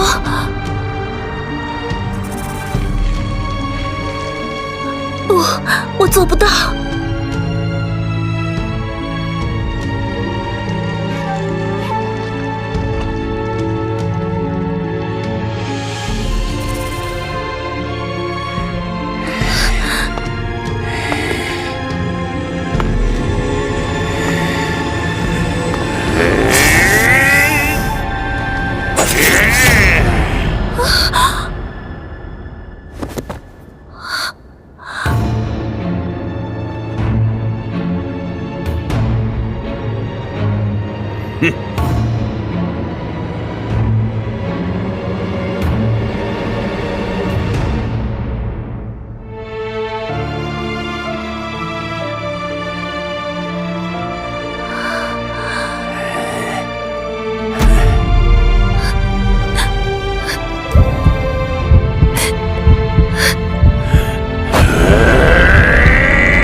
化作红莲，展开在地狱深处，烧尽所有残存的灵魂。这是一种复仇之花。复仇之花。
外面走不通。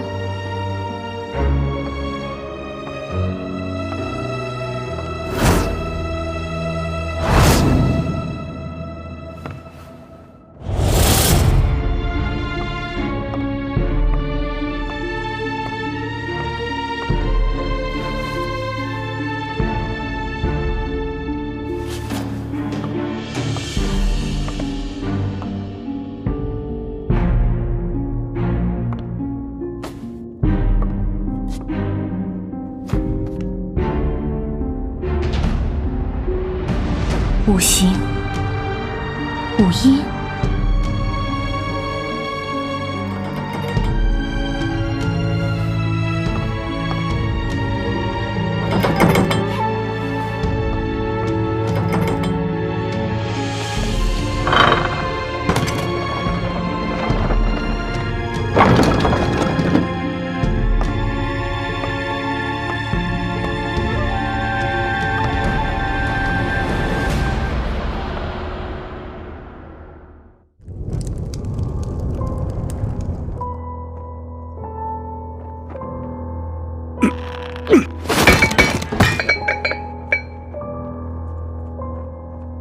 将军的火气不小。侯爷，请坐。天泽的行为脱离计划太远。太子，将军对我的蛊术有疑虑。天泽不过是头豢养的恶犬。侯爷的本事我当然相信，但恶犬咬伤主人也时有发生。侯爷不想太子出事吧？我看一切以太子和红莲公主的安危为重，在恶犬咬死主人之前，把他捉起来。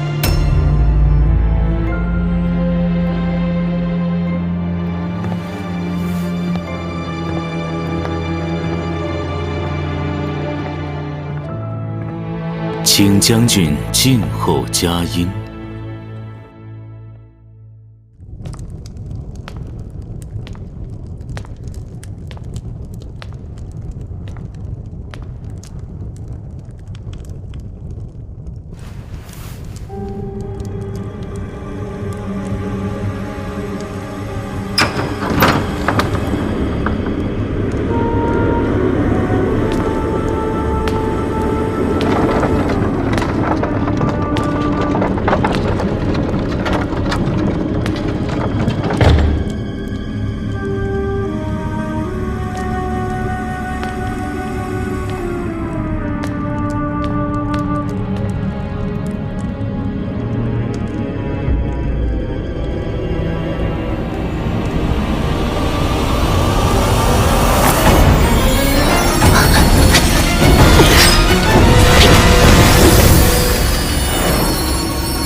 要想调好百越这种熏香，恐惧是最好的调和剂。我已经挑选了足够的美女来满足你的需求。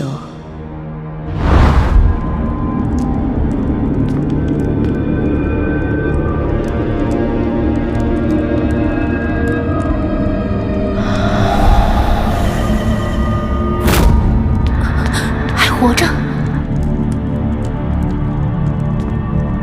星星，你听得见吗？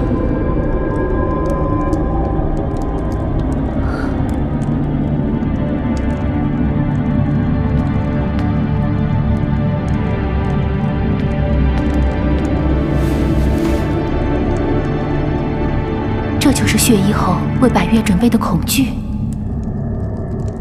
明珠夫人挑选的美女，原来是用作这个。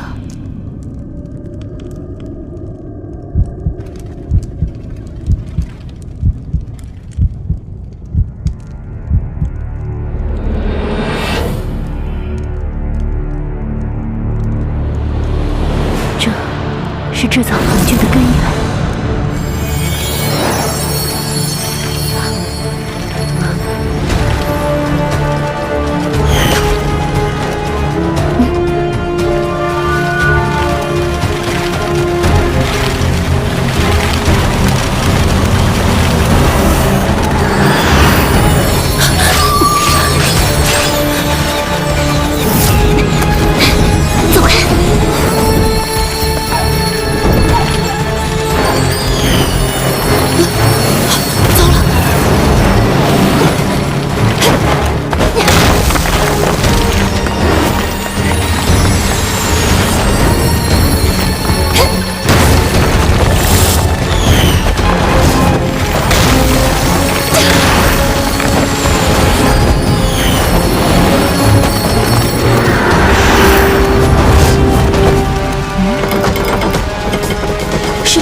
被血衣后，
姐姐，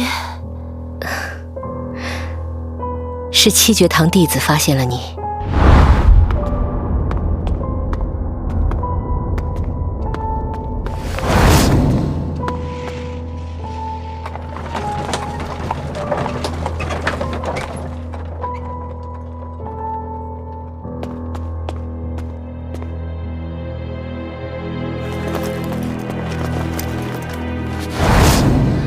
血翼侯的人没追来吗？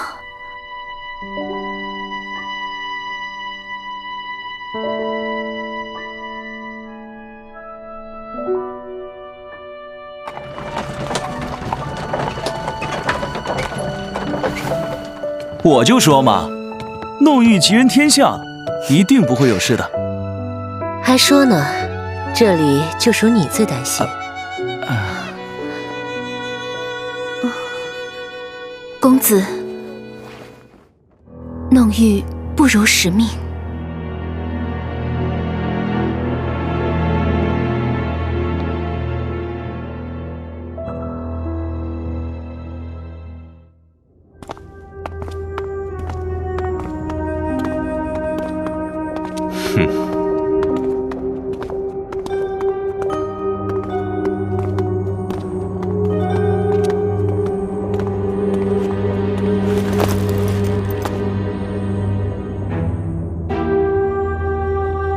不带上你的帮手，你似乎很有自信。我是你打开囚笼的钥匙，如果与我为敌，只能使你身上的锁链越缠越紧。怎么证明你所自恃的钥匙是我所需要的那一把？你承担不起失去这把钥匙的风险，你只能相信我。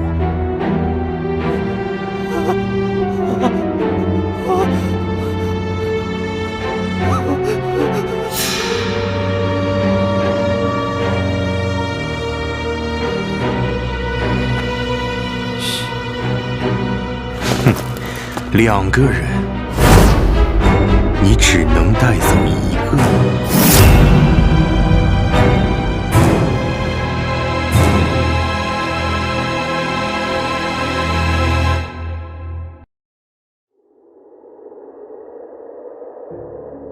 我是你打开囚笼的钥匙，如果与我为敌，只能使你身上的锁链越缠越紧。怎么证明你所自恃的钥匙是我所需要的那一把？你承担不起失去这把钥匙的风险，你只能相信我。太子和红莲在哪儿？2个人，你只能带走1个。我要的是2个人，1个筹码。可不能同时换取2件货物。你不怕我玉石俱焚？你也承担不起失去筹码的风险。哼，你过早地暴露了自己致命的弱点。我手中的这2个筹码，对你而言一样重要。你哥哥到底会选谁呢？韩兄，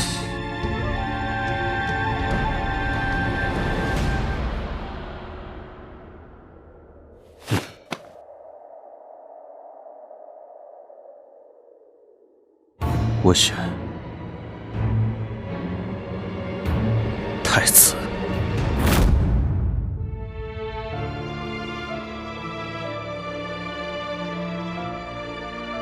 选择亲情私心，还是保障权位社稷？哼，我看这是你的明智决定。站住！我选太子，不代表放弃红莲。啊！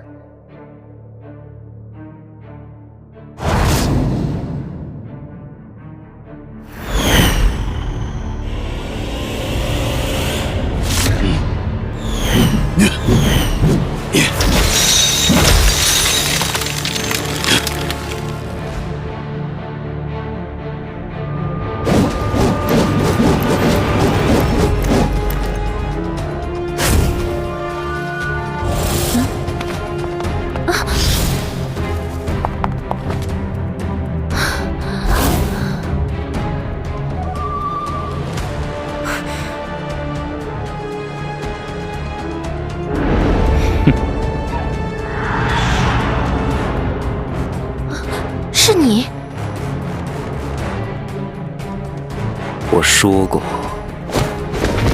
要把人带走。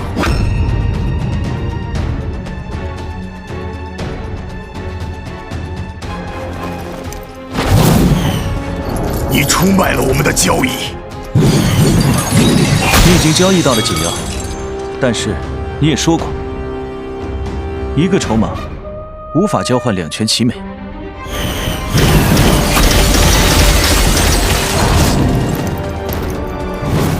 如果连家人亲情也保不了，那我国家世界又如何依随？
为了古母，让重要之人铤而走险，不惜牺牲宝藏。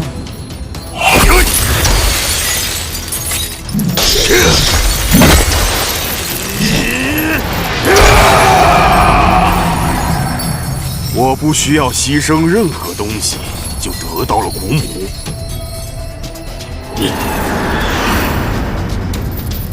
很快也会得到宝藏。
小心！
可以杀死你，但是你们现在最大的敌人不是我。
你们的主人现在处境不妙，先救主人。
韩兄放心，魏庄兄答应过的事情，从未食言过。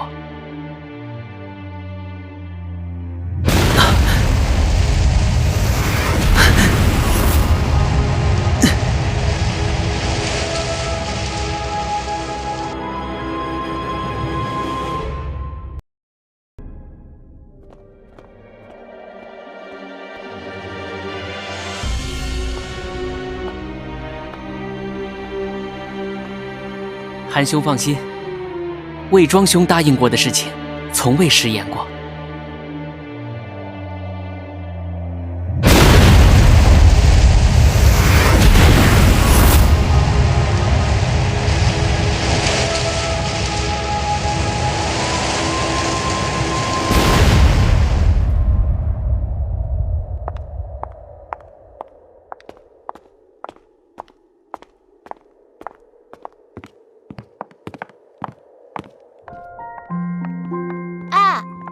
不是来救我的吗？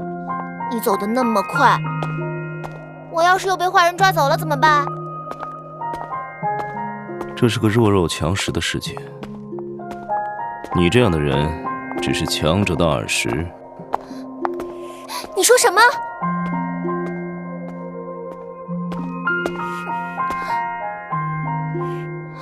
看在你救了我的份上，你跟我道声歉。刚才的事，我可以不告诉父王和哥。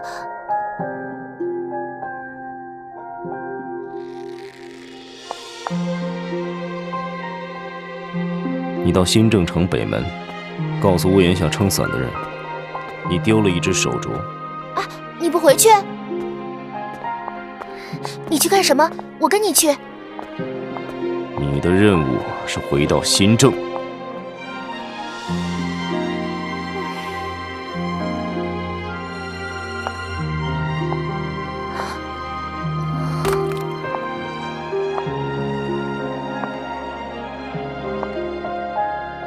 他要回去找他们吗？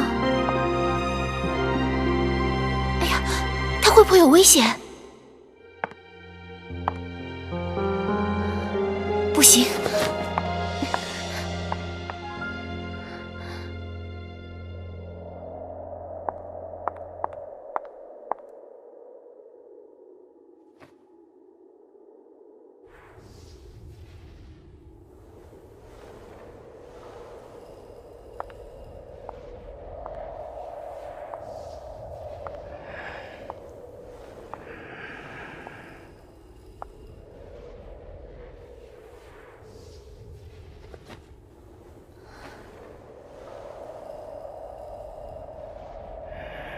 你怎么了？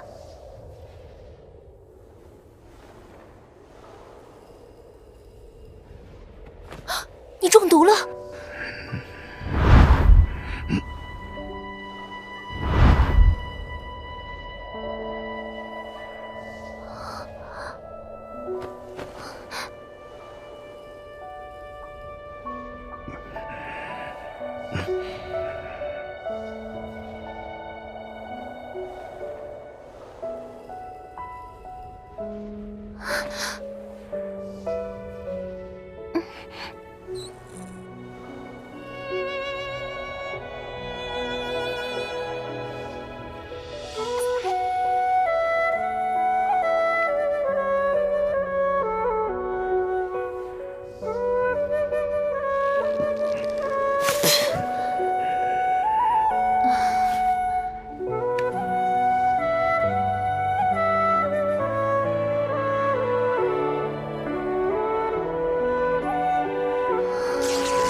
你不该回来。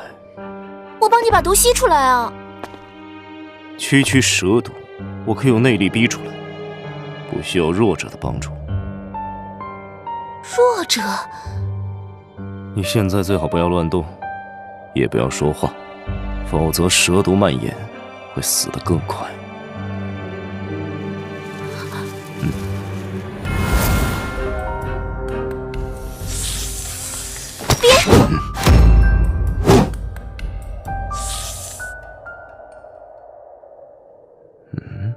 我不会中毒，他们也不会伤害我。过来。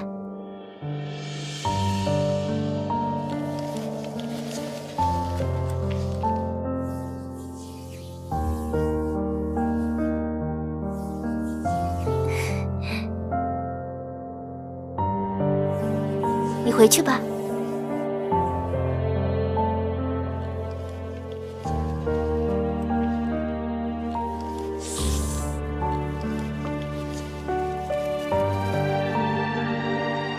你看，我不是弱者，可以把我的穴道解开了吧？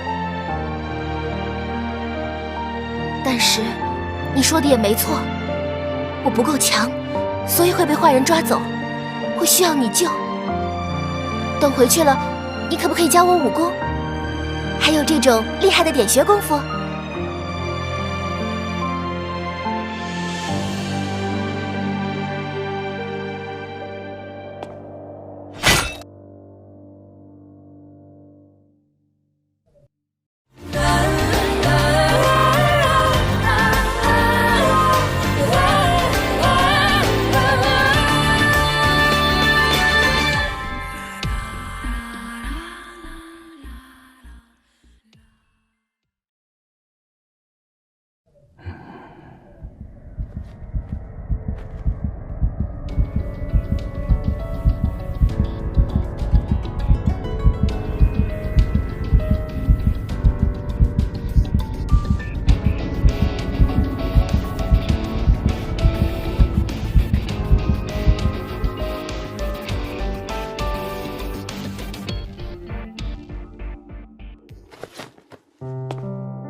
你别走啊！不教就不教嘛，别把我丢在这里，至少把我的穴道解开吧。喂！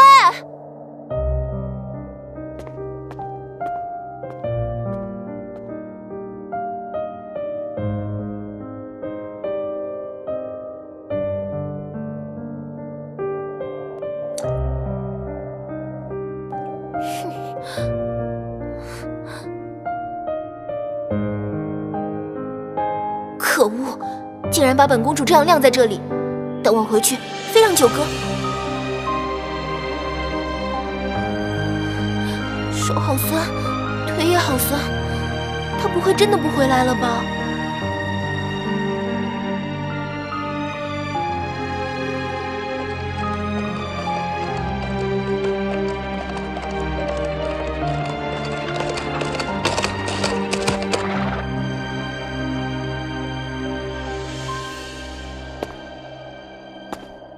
什么人？谁会来这种鬼地方？不会是坏人吧？糟了，我还是不能动啊！前面可是红莲公主。本小姐带着一众护卫在这里打猎，你们闲杂人等，不要打扰我。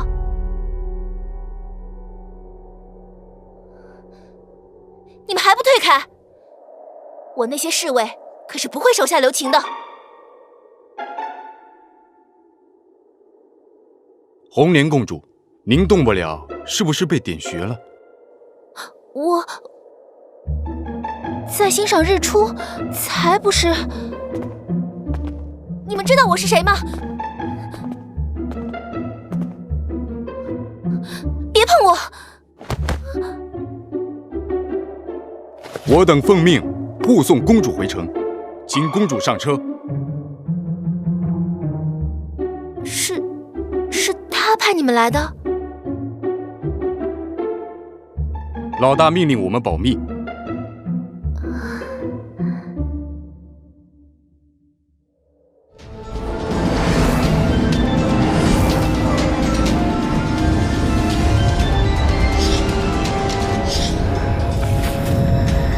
看来，天泽已经挣脱了枷锁。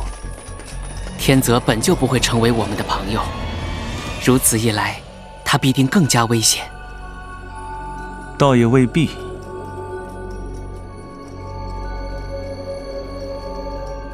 天泽固然危险，但在他的心中，对叶幕的仇恨最深。所以，于我们而言，他是敌人的敌人。虽然不是朋友，但对流沙而言，也不是最坏的结果。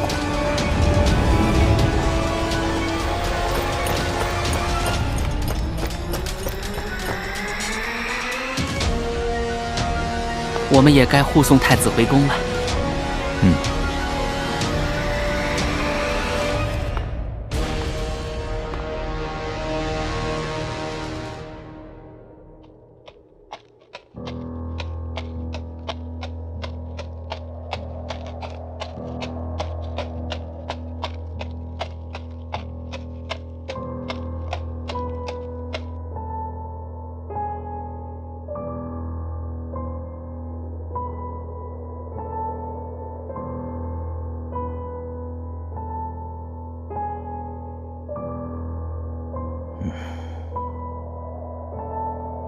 侯爷，请问俘虏如何处理？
中毒了不肯说，剧毒后又一走了之。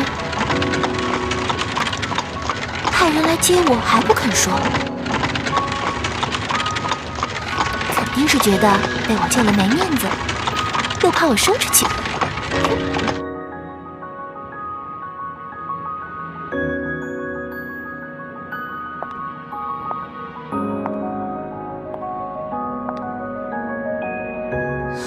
不过，总算还知道派人来保护本公主。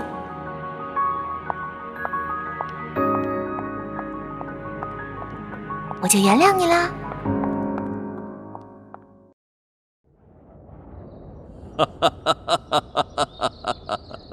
恭喜王上龙体康复。子女平安归来，寡人的心病自是不药而愈。就是来得太慢，害我受了这么多苦。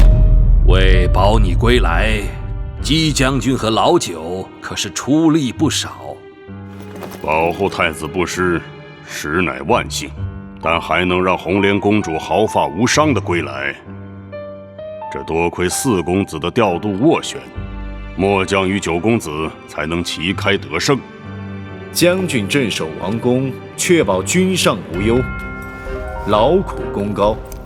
这营救太子和红莲公主的首功，那必定是九弟韩非的。我不过是做些细枝末节，怎敢喧宾夺主？本来就是九哥哥的功劳嘛。四公子力破太子府在先，九公子不惧危境，对敌在后。又有姬将军护卫皇上全安在侧，皇上大幸啊！相国大人谬赞，此番得胜，全靠九弟临危不乱，才使此事圆满。你们无需谦让，明日寡人便拟旨，犒赏汝等。多谢父上。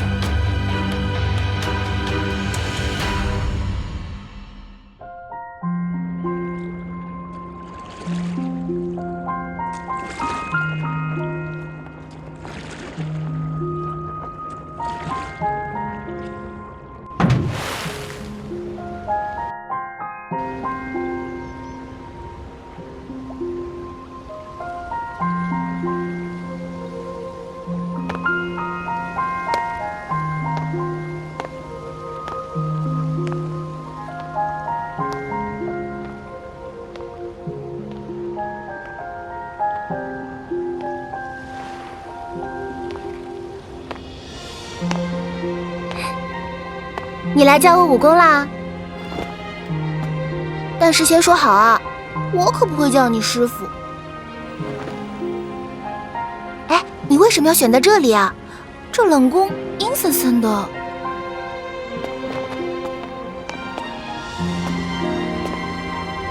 我从出生之日起，就在这座冷宫里了。在这里？你是宫里的人？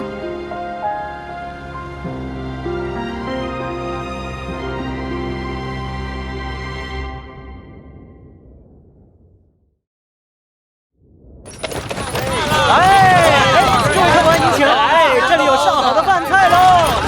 推走就推走。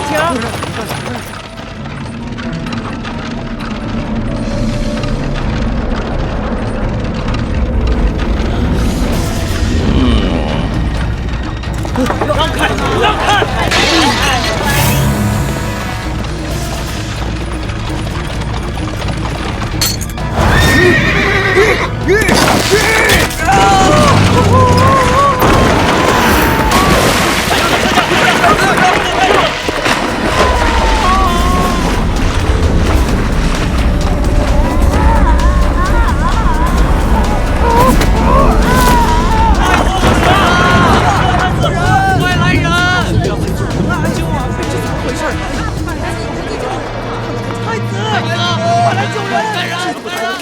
太子回府途中马匹受惊，马车翻入水中，不幸身故。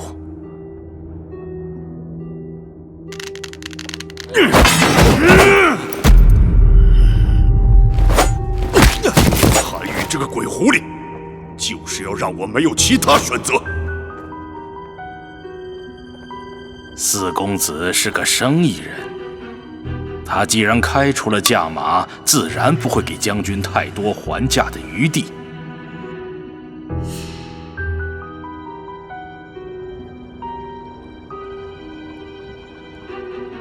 王储的位置空缺出来了，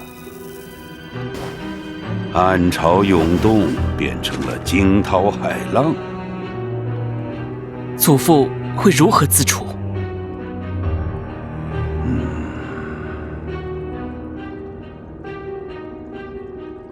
还以为湖面总算归于平缓，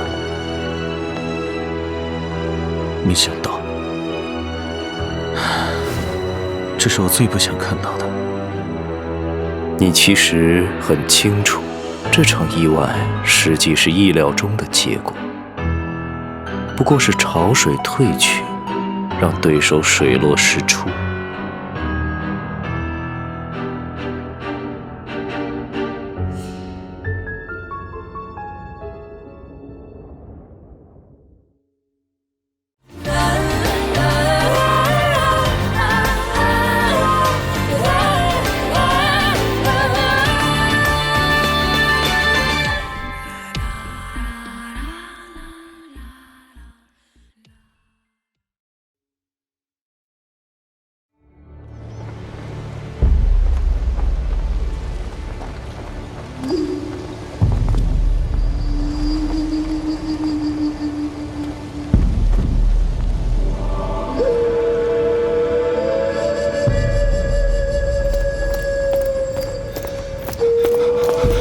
相国大人，秦国使臣到了。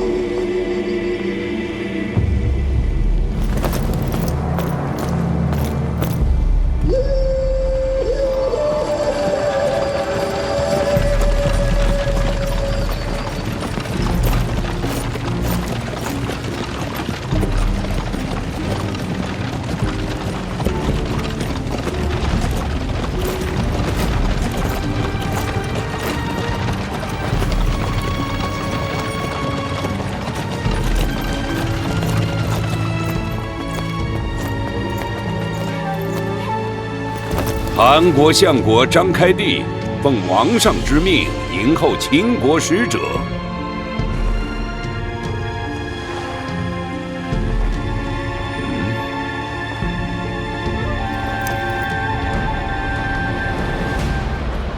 韩国相国张开地奉王上之命迎候秦国使者。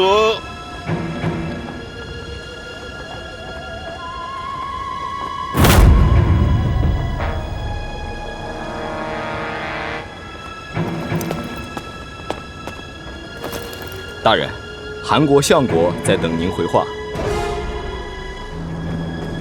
啊！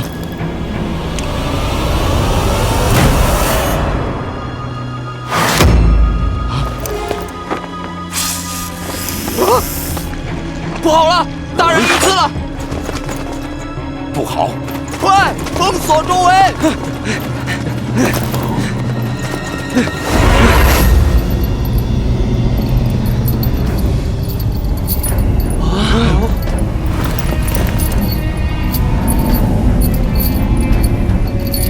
弓箭，这些弓箭还是留给秦国铁骑吧。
大批秦军正在边境汇集。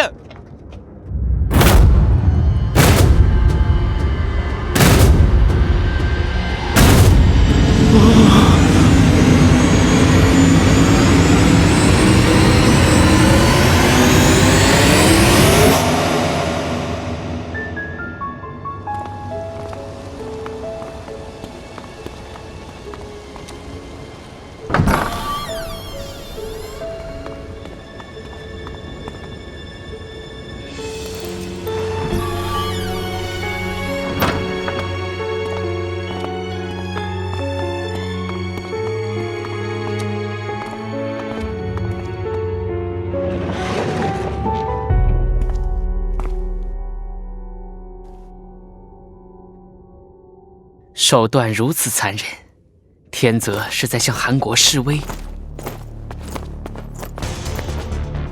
不止如此，天泽是要挑起两国的战争。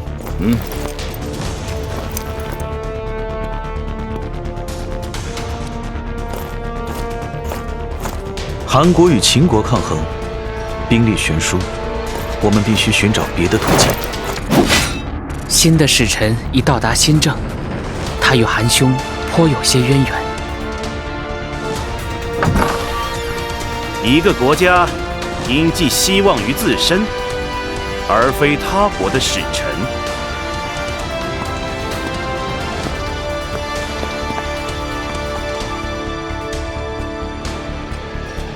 秦国使臣李斯见过九公子。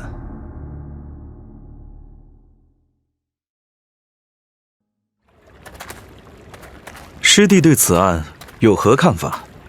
昔日秦韩战于浊泽，谋士陈轸令楚国假意施救于韩，使韩国不助秦攻楚，招致大祸。看来有人欲行当年陈轸之事。当年韩国误信楚国的示好，如今韩国以诚相待，天泽的计谋怎会得逞？哈哈，若韩国做到了以诚相待，我又怎会站在这里，作为对手与师兄重逢呢？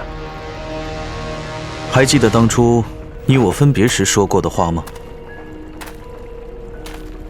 不能因为顾虑同门而手下留情。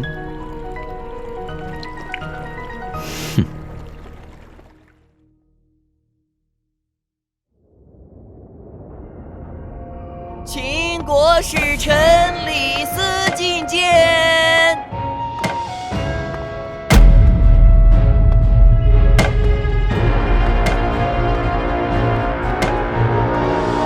我由渡桥经西门入新郑，那里热闹不凡，似已无人记得前任使者秦国使臣正是在那里遇刺。韩国一向以礼事秦，这等意外绝非寡人所愿。凡诸侯之邦交，遂相问也，因相聘也，事相朝也。秦国遵循周礼，遣使相聘，韩国却未尽保护之责，这就是韩国待秦之礼。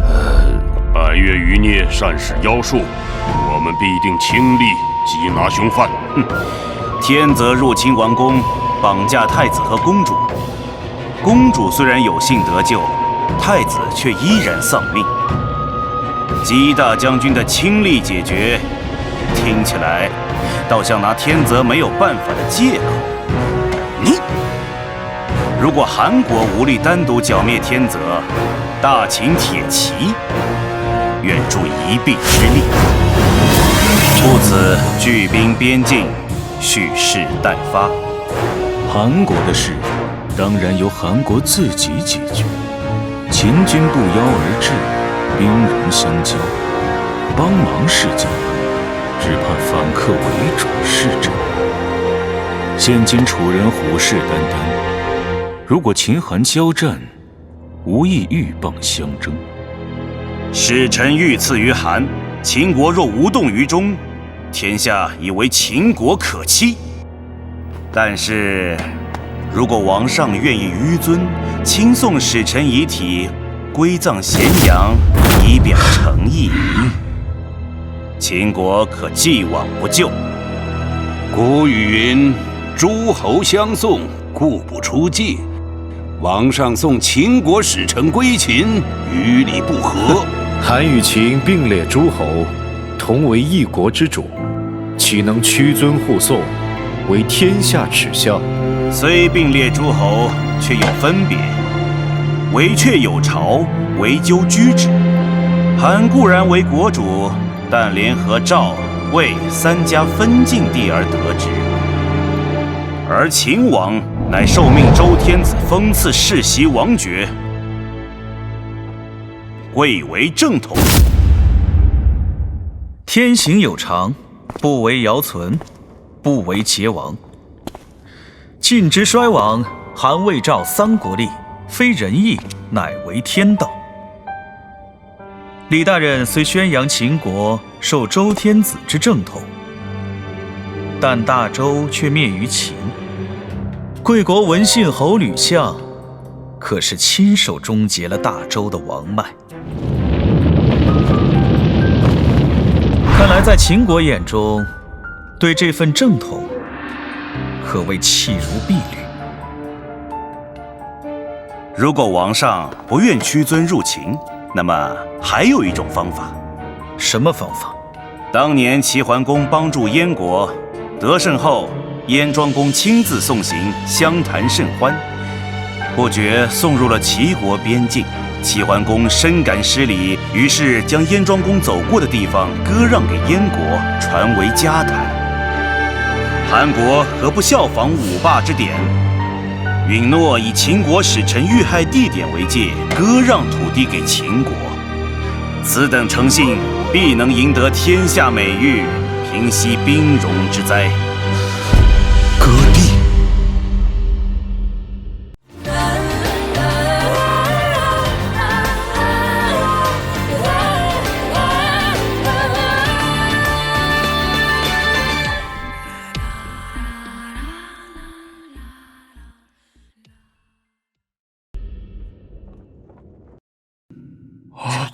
割让土地。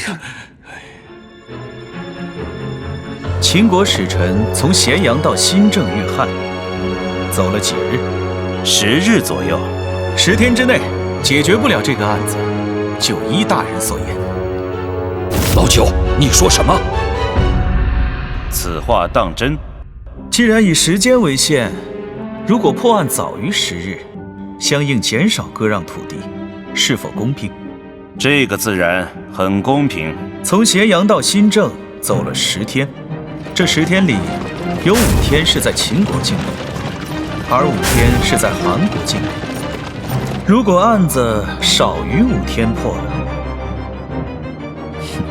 是不是相应的秦国国土也归韩国所有？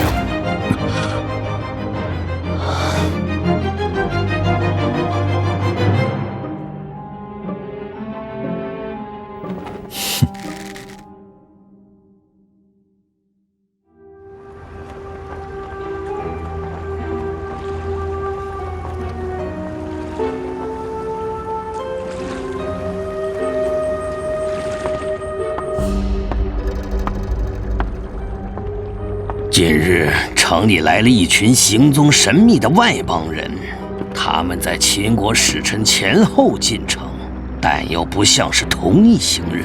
形不逢影，影不离形，一形一体，八面玲珑。八玲珑，八玲珑是秦国顶级的杀手团体，顾名思义，是由武功、外貌、个性迥异的8个人组成的。传闻他们之中有人极其贪婪，每次杀人尽扫值钱之物；有人更以杀人为乐，活活折磨他人致死，尸体惨不忍睹。几年前，嬴政派义母兄弟程角领兵攻赵，想不到程角趁机造反，失败后逃往赵国。那时负责斩草除根的正是八玲珑。哼，这么重要的人物不会轻易离开秦国。值得八玲珑集体出动的目标，一定是个必须要死的人。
带我出去。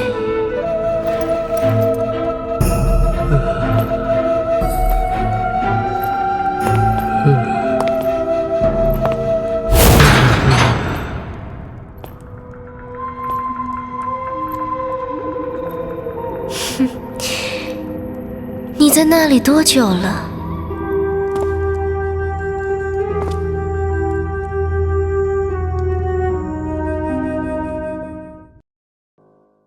师兄在朝堂上的一番妙辩，着实让李斯惊讶。师弟的表现也令我敬佩。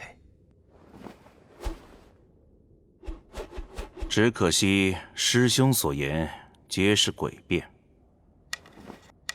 哼，你还是如此好胜。你邀我来此，只为玩这个游戏？待会儿你就知道了。你我各自亮出铜币一面，若铜为正，我给你3金；若铜为反，我给你1金。正反不同，你需给我2金。8次为限，谁最后拥有的金子更多，谁就是赢家。若有1次同正，我便可得3金，师兄岂不亏之？游戏尚未开始，师弟怎知结果？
不好意思，赢你3金。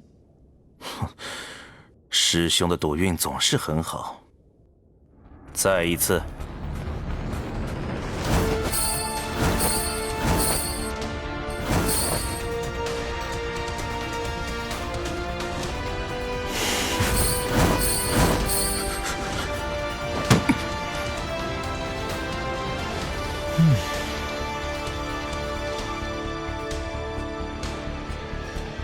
再次承让。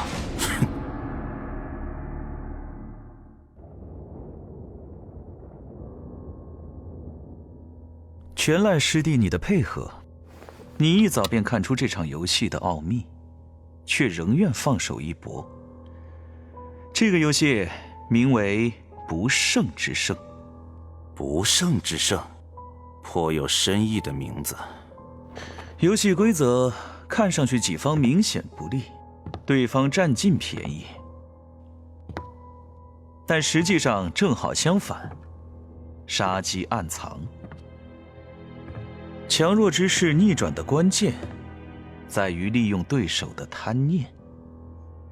仕途艰难，朝政变幻，确实暗合着游戏之莫测。师兄言有所指。不胜之胜，出政，看似回报高，却最终输之；出反，看似回报少，却终是胜之。人生可不像游戏，若输了，就没有机会再来一局。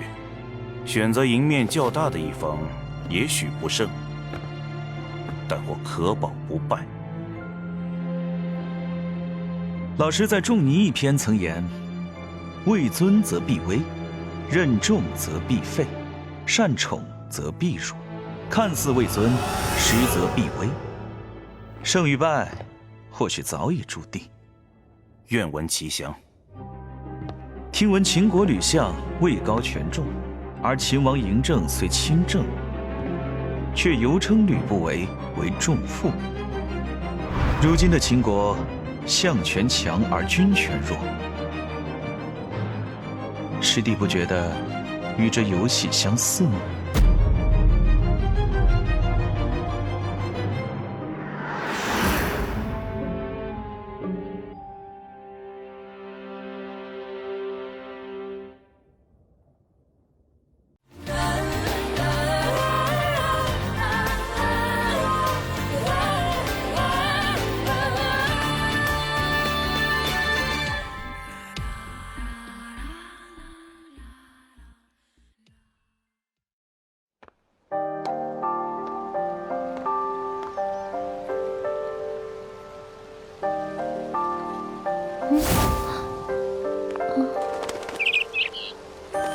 怎么还没来？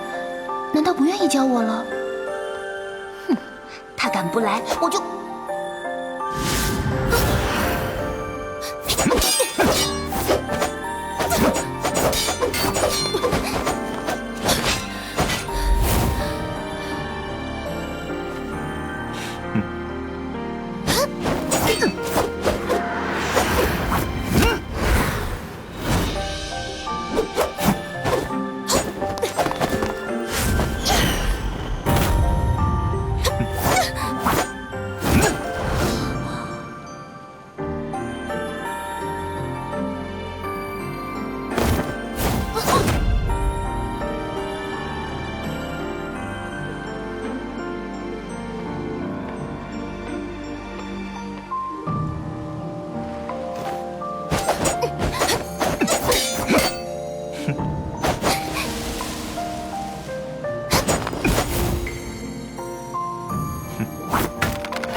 这是一个测试吗？结果是不合格。我猜到是你啊，才没有防备。所以不合格。那你说该如何？见人一线，决定生死。如果不明白这一点，你的手最好不要握剑。做一个身居宫中的乖女孩，更加安全。我就是要成为像你一样，可以驰骋江湖的侠客。我不是侠客，反正很厉害，很威风。江湖，你觉得很好玩？这次落在百越那帮家伙手里，我经历过危险了，你觉得我害怕吗？所以你还值得一教。太好了！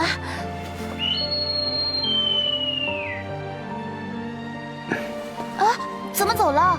刚刚不是说我值得一教吗？即使对熟悉的人，也要保持一份警惕，不能放松。这是第一课。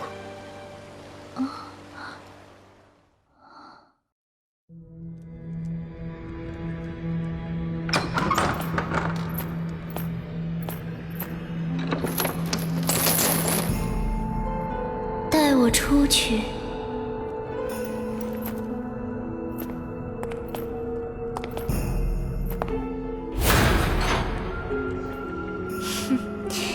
你在那里多久了？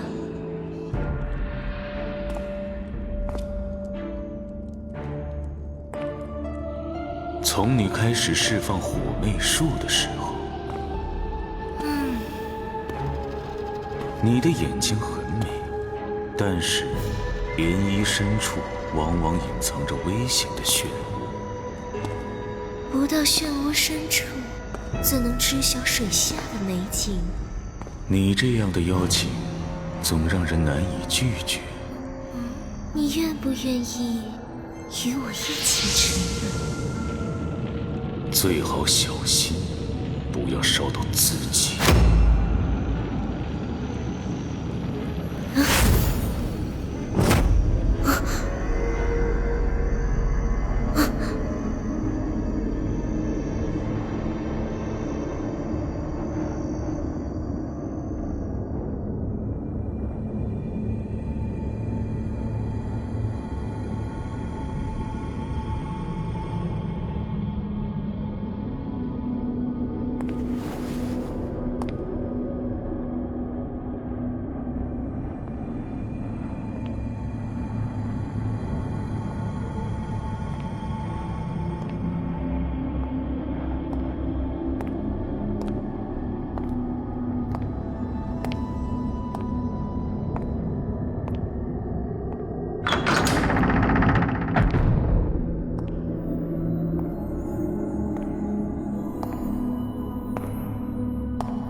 姐姐，你给我做的，我会一直带着。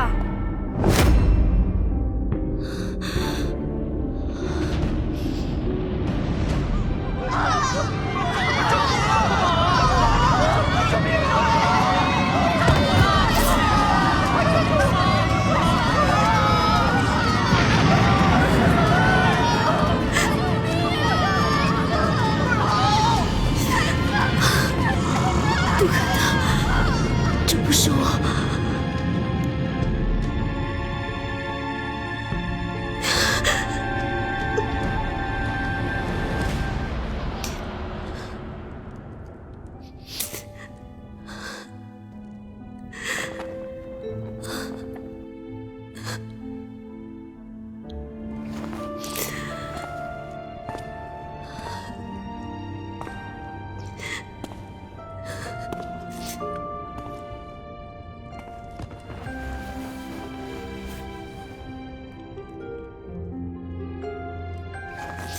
为什么要让我看到这些？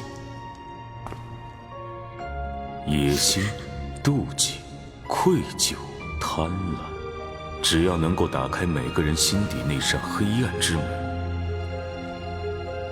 操纵这整个世界，哼，且不过如此简单。你这么美丽的女子，应该被温柔以待。我会等你，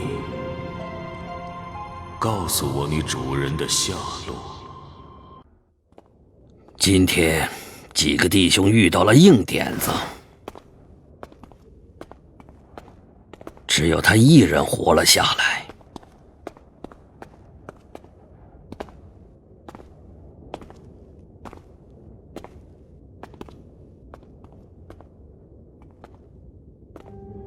我们看到有几个外邦人形迹可疑，鬼鬼祟祟，想要去探探底。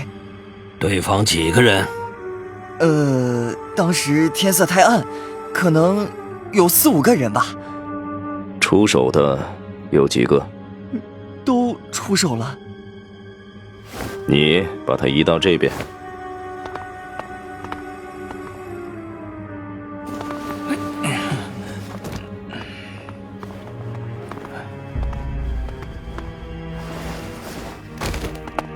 他们死亡的顺序是这样的，所以只有一个人出手，并且只出了一剑。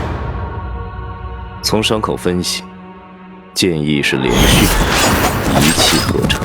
从这里开始，到那个人结束，一剑杀死4个人，杀手有能力一瞬间杀死4人，为什么又留下一个活口？因为你根本就躲在后面，没有上去探底。我当时确实觉得很害怕，那几个人看起来就不好惹，我活着不是还可以报个信儿吗？剑客在尸体上留的信息更完整。他们出手那么狠了，算你小子走运。他活着，是因为这些人很可能急于离开，不想有片刻拖延。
魏老大，今晚月黑风高，我们在此埋伏，为你掠阵，以防漏网之鱼。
你们就不能找一个干净一点的集合地吗？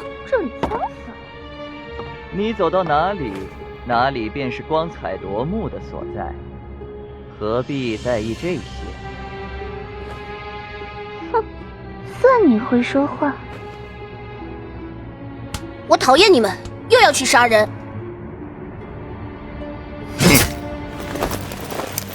杀手一如军人，军令如山。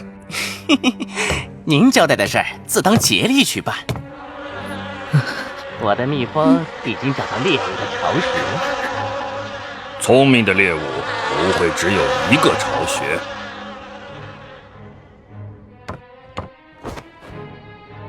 哎呀，点子都没踩好。就算是我这样的老手，也不敢贸然行动。老婆子我费了不少心力调制的药，你的蜜蜂可别让我失望。我的曲子早已备好，你真的能完成任务吗？这么不信任我？嘿，李武姑娘，不如与我打个赌。赌什么？若我顺利完成了任务，就请李武姑娘为我献舞一曲，饱饱眼福。那感情好，一直听人夸赞你的舞姿，没机会亲眼看看。像你这样的贼骨头，也配看我的舞？是，我这样的贱骨头当然配不上你。你们少来花样了。再说，屋外的那个小毛贼已经偷听了那么久，到底谁去处理下？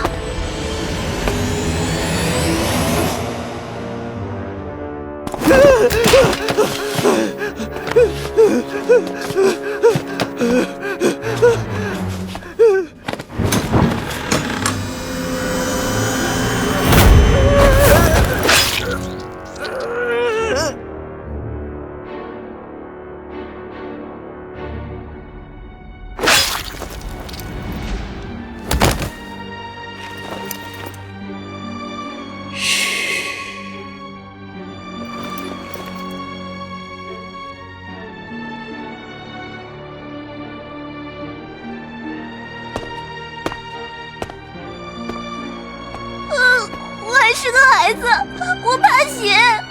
适可而止吧你。陷阱已经布好。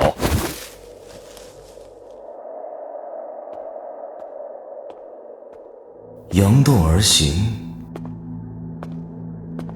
因指而藏，佯动而出，因影而入。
你知道我在这里。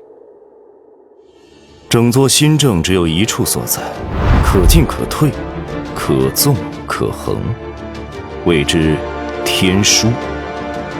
只有这个位置才是天枢。天枢者，天道人刚，逆之，虽成必败。万世之先，元方门户，虽富能复，不失其度。师父的教诲，你没有怠慢。苍生途途，天下寥寥。诸子百家，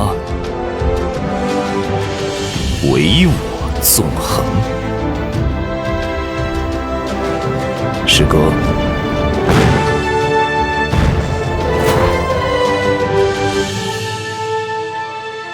小庄，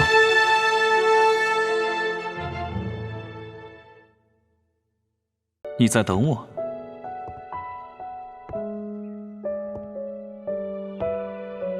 是的，我在等你。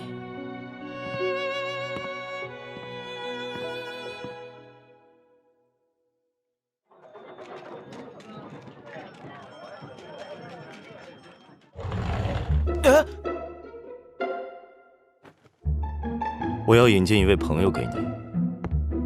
你这么神神秘秘，到底要我见的人是谁啊？一个很久未见的朋友。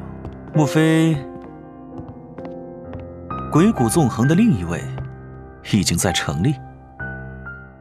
你的右边鞋子上有好几道擦痕，应该跟右手习惯用的那几招剑式有关。而且身上还有这种碎屑，哼，边城望楼横梁架构独有的楠木。你在那里跟人打过架了？应该不是跟七绝堂起错。你气息略有急促，能让你这样，对方必定是高手。但心跳有力，所以不是生死相搏，而是切磋较量，棋逢对手的兴奋。而且我认识你那么久了，你这人根本就没有朋友，所以你要给我认识的人，必定是一位故人，并且大有渊源。啊，综上所述，只有你的师兄秦国首席剑术教师葛聂才对。哎，话说你到底赢了没有？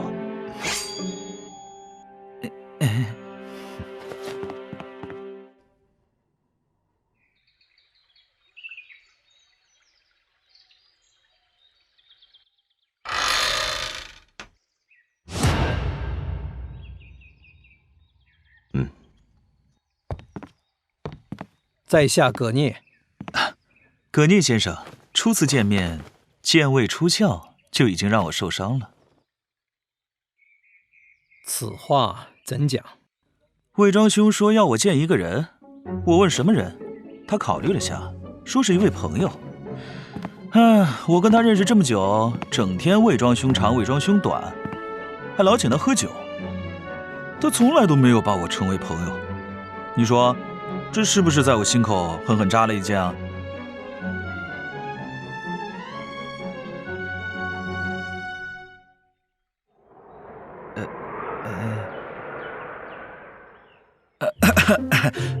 你们两位不愧师出同门，好像每次我想活跃一下气氛，都会冷场。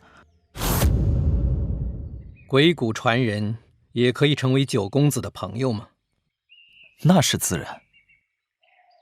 九公子师从小圣贤庄荀夫子，又对鬼谷传人称兄道弟。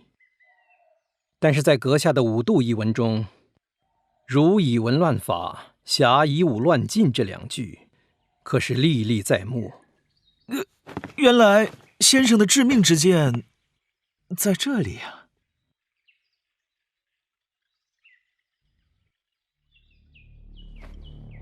哼，百家学说亦有分野，如同鬼谷绝学分纵与横，儒分为辅儒和王儒，侠也有凶侠与义侠。请指教。辅如一味求圣人治天下，轻视律法的疏导。如果必须1年4季每日都是晴天，才可以五谷丰登，以此治天下，忽略了人性善恶，未免不切实际。侠为仗剑者，凶侠以剑谋私欲，义侠以剑救世人。孟子曰：“虽万千人吾往矣，乃是儒之侠者。”看来九公子对剑也颇有研究。在2位面前论剑，岂非一笑方家？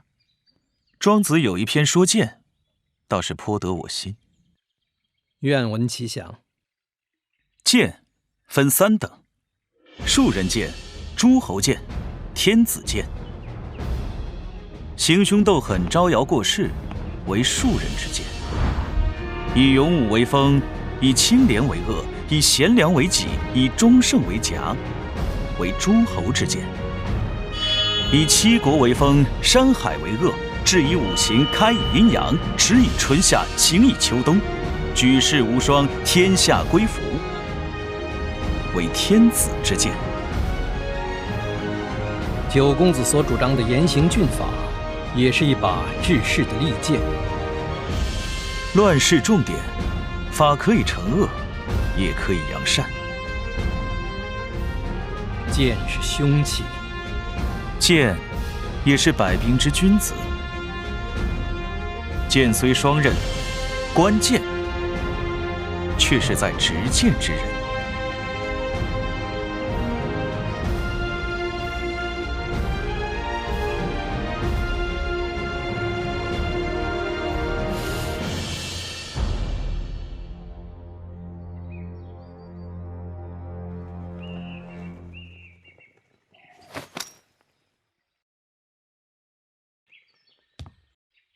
请。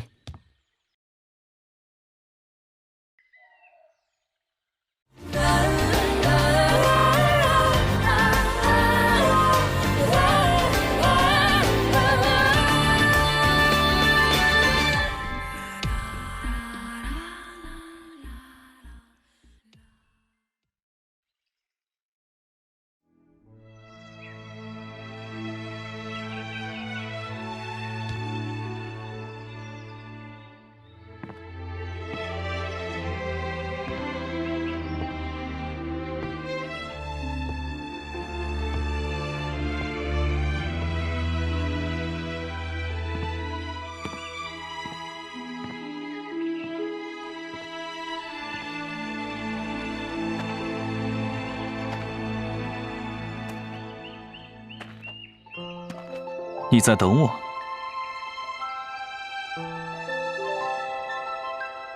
是的，我在等你。我曾经听人说过，身处井底的青蛙只能看到狭小的天空。我很好奇，在这样破败的庭院中，如何写出谋划天下的文章？有些人没有见过汪洋，以为江河最为壮美；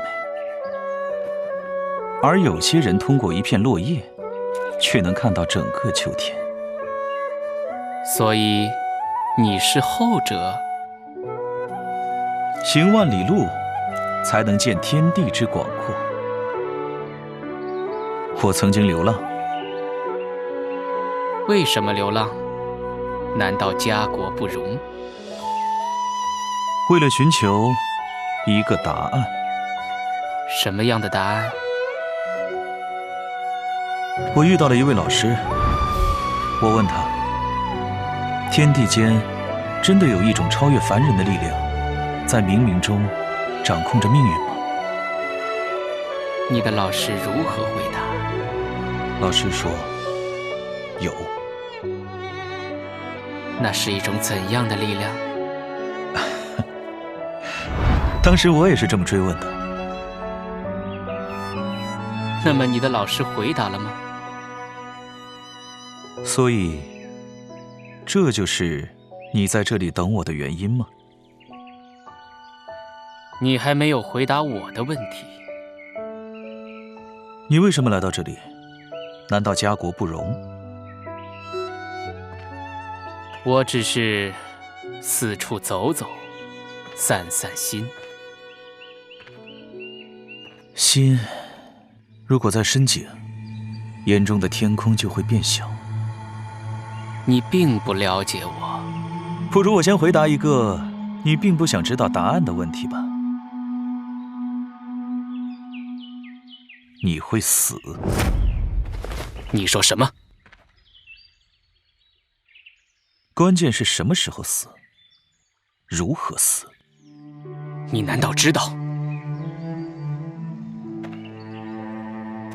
我曾经穿过岁月长河，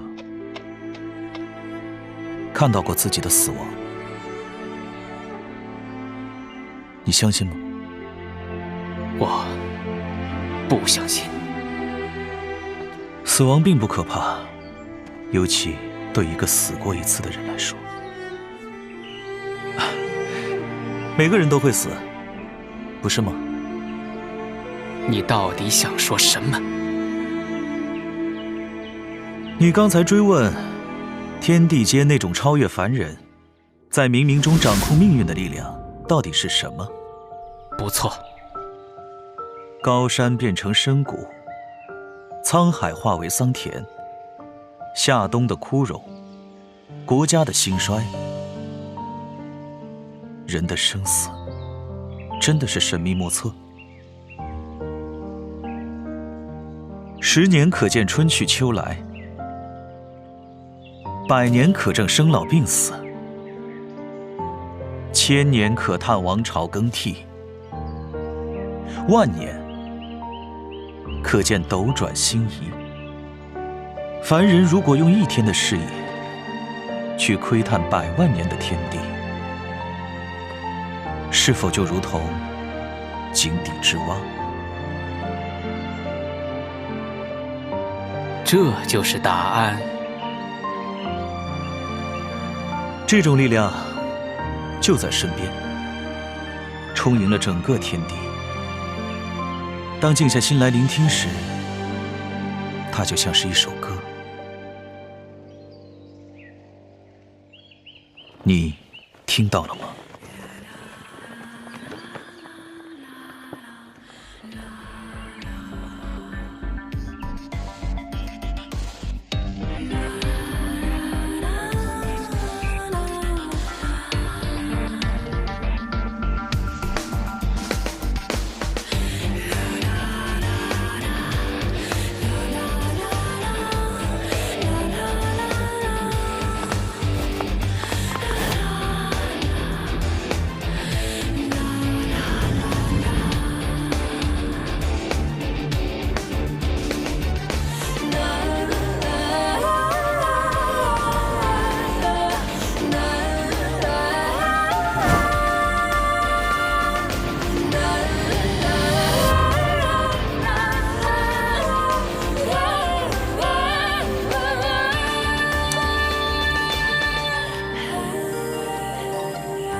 韩非先生。韩非拜见秦王。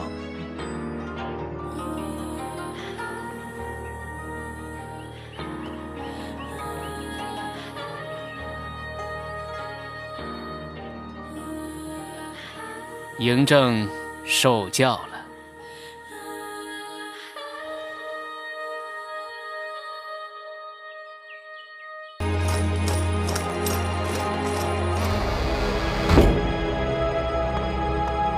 吉大将军有令，今夜全城戒严。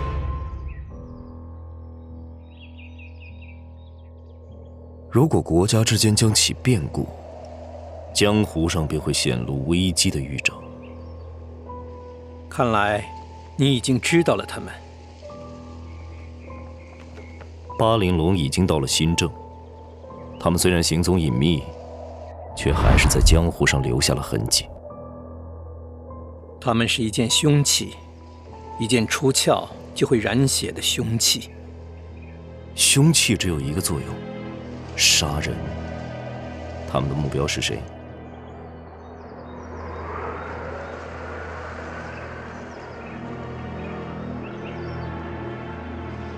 起风了，风过无痕，而这风在大王心中，却似乎起了涟漪。先生此言何意？风过，而浪起千层，说明水面本就不平静，所以秦国并不太平，大王的处境也不太平。离开故国，去见一个素未谋面的人，是更危险的。虽然素未谋面，但是读你的文章已经胜过千言万语，为这文章冒点风险，还是值得。大王谬赞。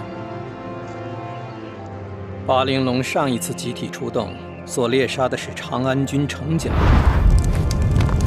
这一次的目标，只可能比程角更加尊贵。他们背后还有一个庞大的组织。这个组织藏匿于七国的阴影里，须根遍布朝野，扎根极深。流沙早有耳闻，他们在韩国的根须也极为稳固，你们已经与之数次交手了。夜幕，有趣。巴陵龙在韩国的刺杀，夜幕必然会提供协助。大王是一国之君，古人云：“千金之子坐不垂堂。”而这万金之躯离开了国境，犹如龙入浅滩。以韩非之见，大王此行是在将自己推向危险的悬崖。哼，不登上悬崖，又怎么领略一览众山的绝顶风光？大王果然胆识不凡，让韩非不禁想起当年一任赵国国君。先生是指赵武灵王？赵武灵王继位之后，孤身入胡，观察胡人民风军纪，后于赵国推行胡服骑射。虽受世俗礼法所不容，他却犹能全力推行。此令一出，国势立升，兵力强盛。数年之内，内灭中山，外掠胡地，其势可与秦争锋。赵武灵王固然神勇，但晚节不保，终究不是天下之主。先生自己身处如履薄冰的险境，难以自拔，又如何替人分忧？哦，愿闻其详。先生在《孤愤》一文中曾直言，一个国家最为忌惮的是臣子威望过高，君王又对左右近臣太过轻信。就寡人所知，现今韩国正是权臣当道，君王又没有主见的局面。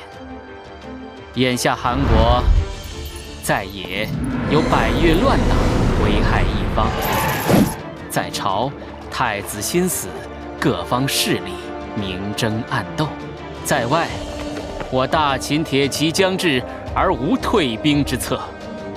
先生早已寄穷于朝野，而受困于内外，却犹自在朝堂之上夸下海口，10日内不能破案，便割地让秦，岂非让人神笑？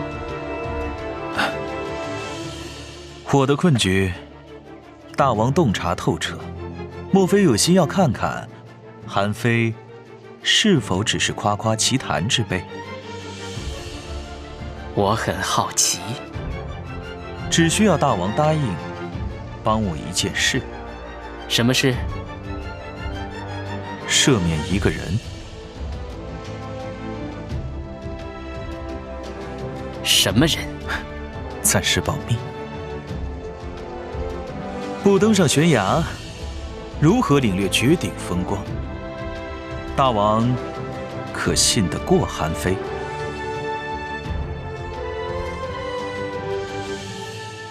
好，我答应你。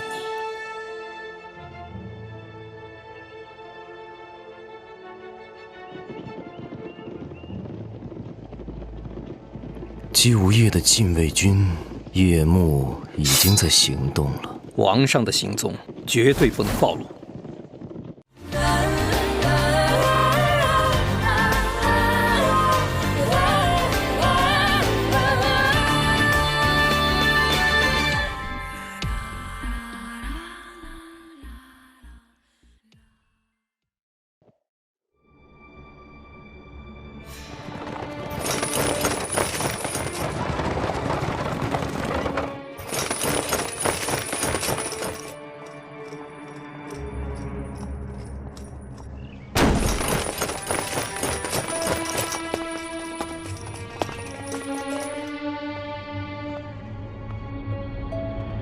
末将奉命监视九公子动向。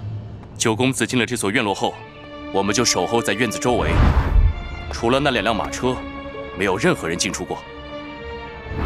有无密道暗格？禀将军，没有发现。人一定在马车上，随我去接马车。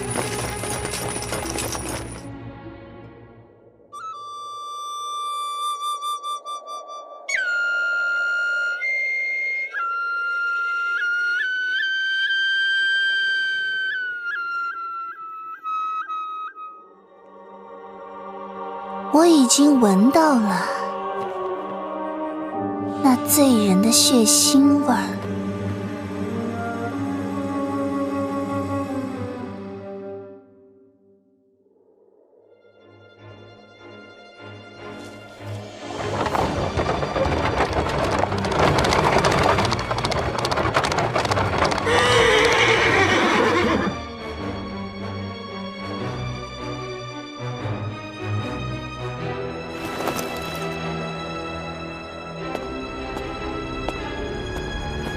出什么事了？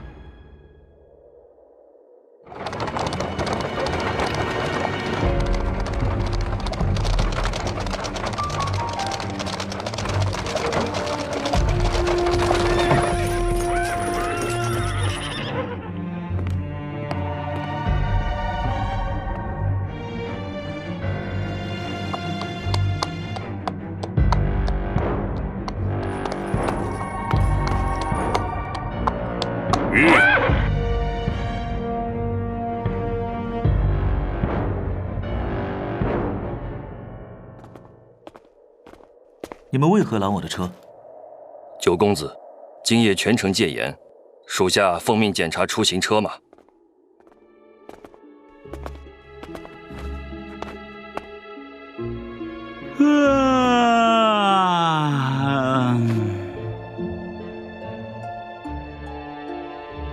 我的马车也要查？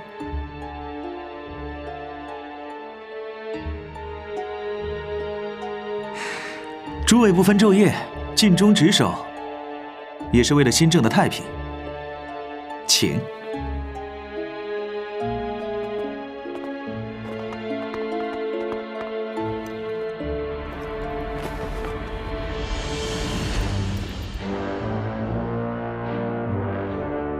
看来大将军要找的人，在另一辆马车上。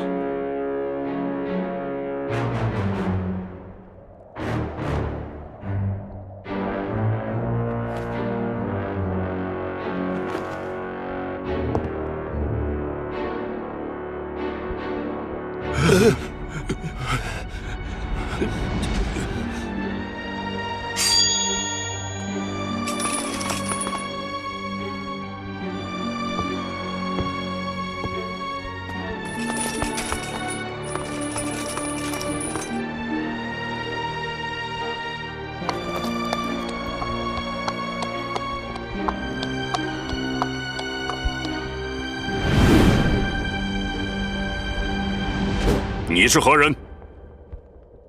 在下葛聂。啊，是葛聂。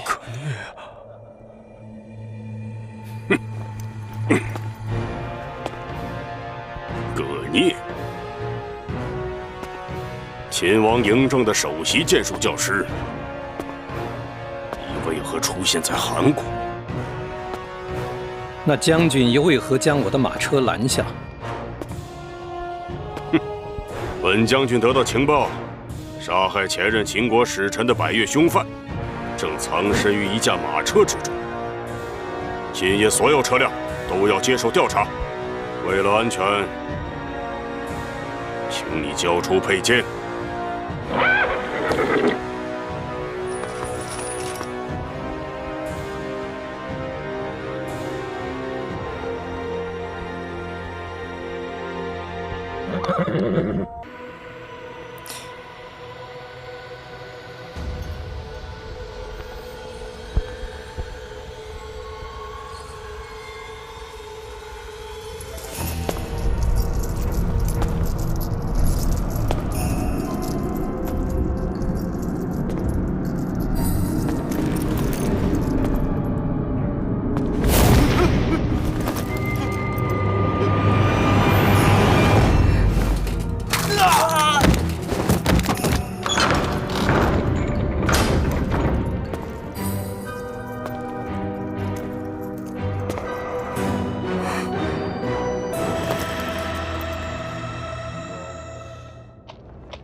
本将军得到情报，杀害前任秦国使臣的百越凶犯，正藏身于一架马车之中。秦野所有车辆都要接受调查。为了安全，请你交出佩剑。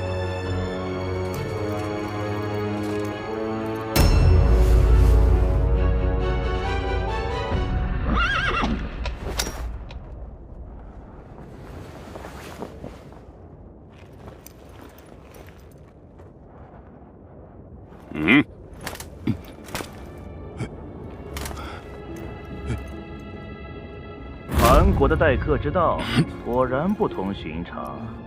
这声音是……我到秦王嬴政的剑术教师怎会出现在韩国？原来是护送李大人。季将军缉拿杀害秦国使臣的凶犯，却查到了我李斯的头上。李大人误会了，搜查清楚，也是为了大人的安全着想，还请大人谅解。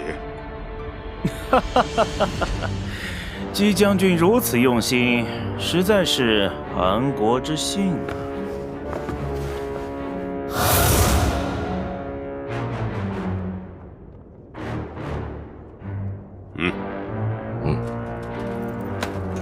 大人安全是重中之重，九爷不过是例行职责。哼，很好，也请季将军莫忘了10日之限，还请贵国亲力为之。请将军放行。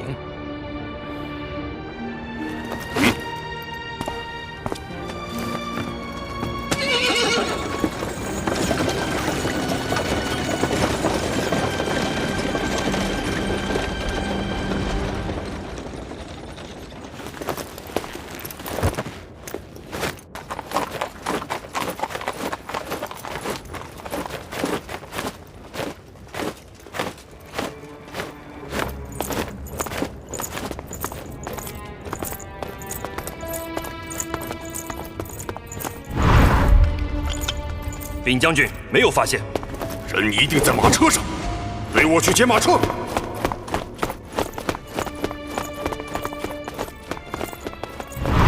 你如何确定？那就是我们的目标。人们以青铜铸剑，青铜过长易折，工匠们通常不会去打造一柄长剑，而有的人偏偏喜欢长剑。可那柄剑并没有什么不同。哼，问题并不是出在他的剑上。寻常的剑只需动用手腕的力量，就可将剑平稳握于手中，但他这个动作是他常年执长剑所成的习惯。为了使剑身更加坚韧轻薄，工匠会以合金铸造长剑，剑长且轻，仅靠手腕的力量并不足以维持平衡，所以他会用拇指压住剑鞘。哈哈哈哈！这么说，只有你知道他的这个习惯了？是的，这是只有我才知道的秘密。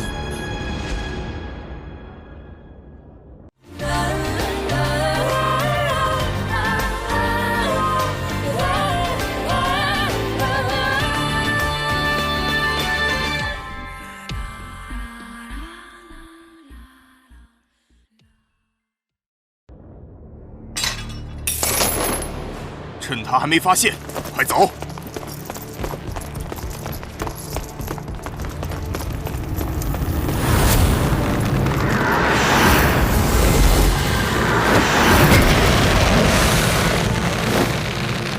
说，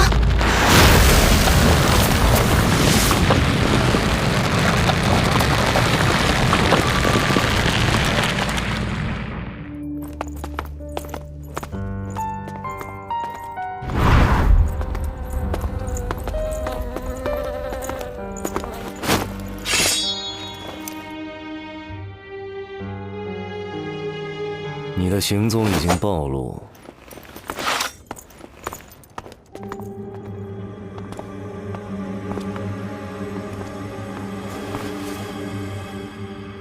他们就在不远处。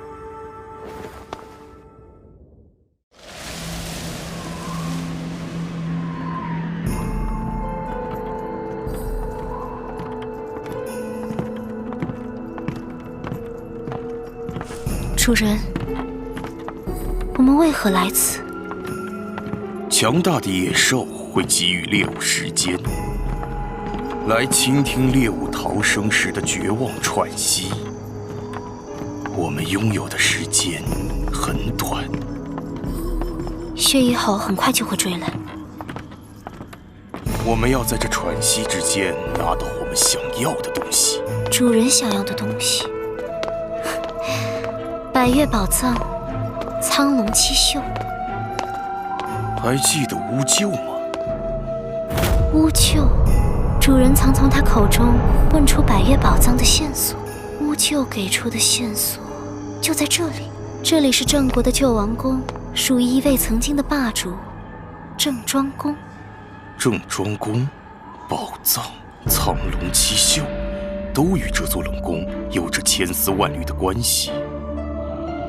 或许他们就埋藏在这座冷宫，而宝藏是揭露苍龙七宿这个秘密的钥匙之一。还记得我告诉过你的那些线索吗？记得。关于宝藏的所在，我就知道你一定不会忘记。就算拥有全天下的宝藏，我也只想与你一人分享。宝藏就在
怎么了？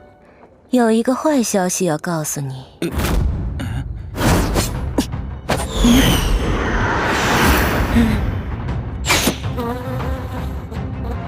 在蜜蜂回去之前，我们还不算暴露。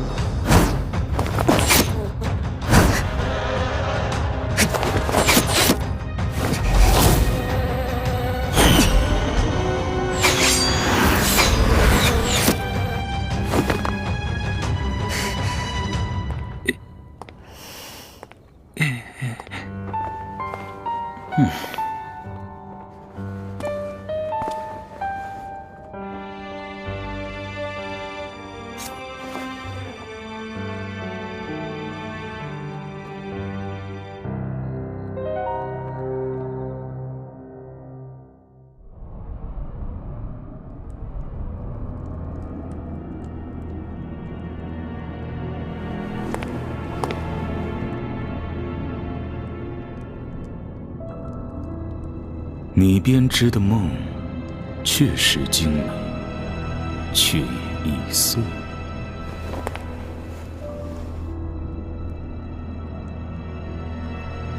哼，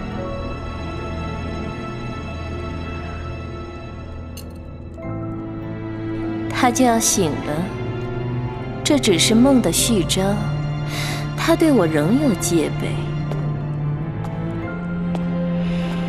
可惜，梦中再美好，也只是一场虚幻。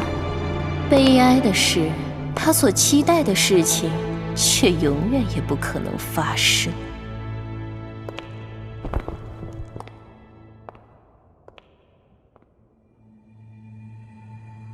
又是梦，还是不？这不是梦。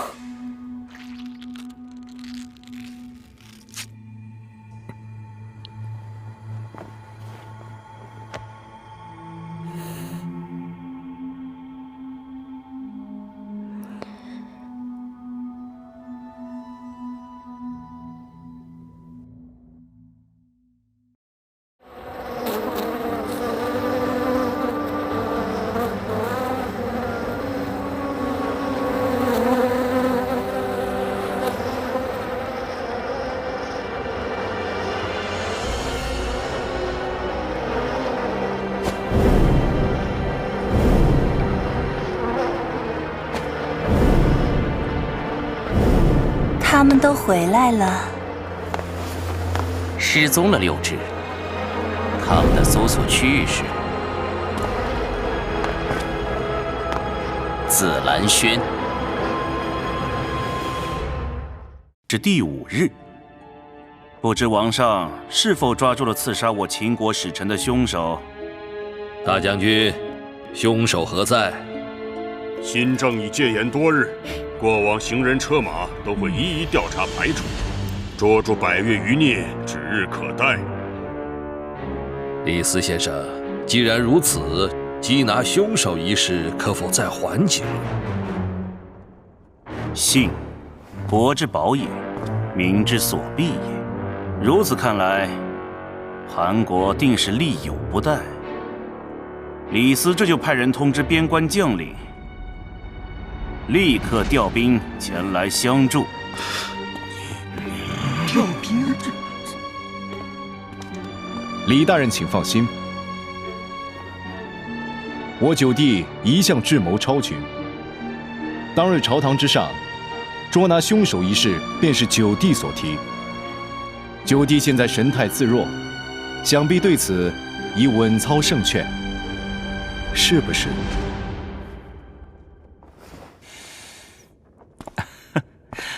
惭愧惭愧，能神态自若，可全是仰仗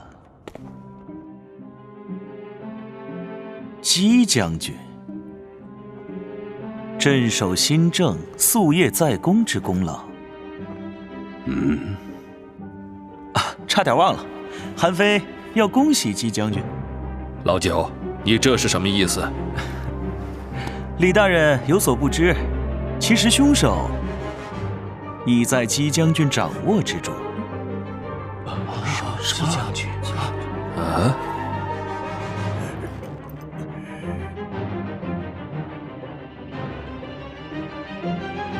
姬将军已经拿住凶手，怎么刚才却说还在调查中？哎，姬无业将军一向为人低调谦逊，也深知韩非与李斯大人的同门之意，其实早就暗中告知韩非，实际是想把功劳让给韩非，是不是啊？哦，我还以为大将军是一介武夫，想不到如此高风亮节，真是失敬。我确实。将军这份苦心，我可不敢沾。恭喜贺喜呀！大将军威武呀！这事已经破案了，季将军，你抓到凶手了？父王可还记得之前夜闯王宫的燕灵七？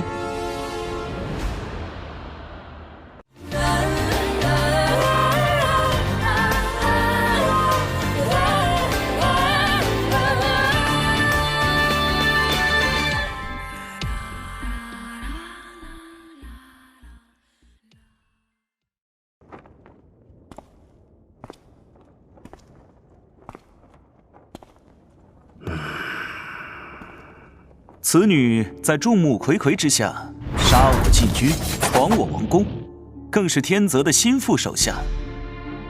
姬将军夙兴夜寐，早已将之捉拿归案。姬将军，是不是啊？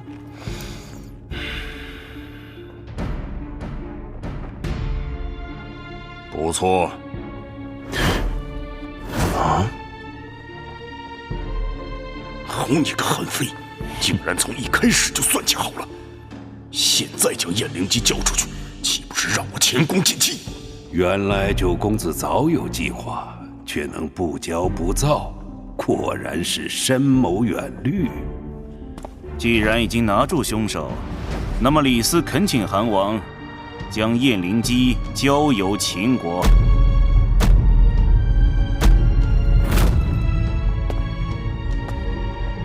燕灵姬善使妖术，交给李大人恐怕不合适。我有秦国精锐护卫，而韩国的士兵连王宫都守不住，又如何看得住燕灵姬？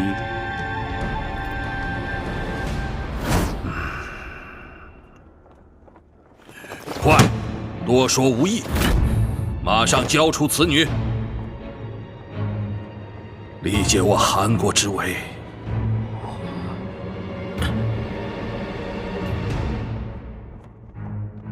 李大人既然已经得到凶手，那么秦军就没有出动的必要了吧？这是自然。哎呀，交子告诉他。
一场局，只有纳入最大的筹码，才能获得最大的收益。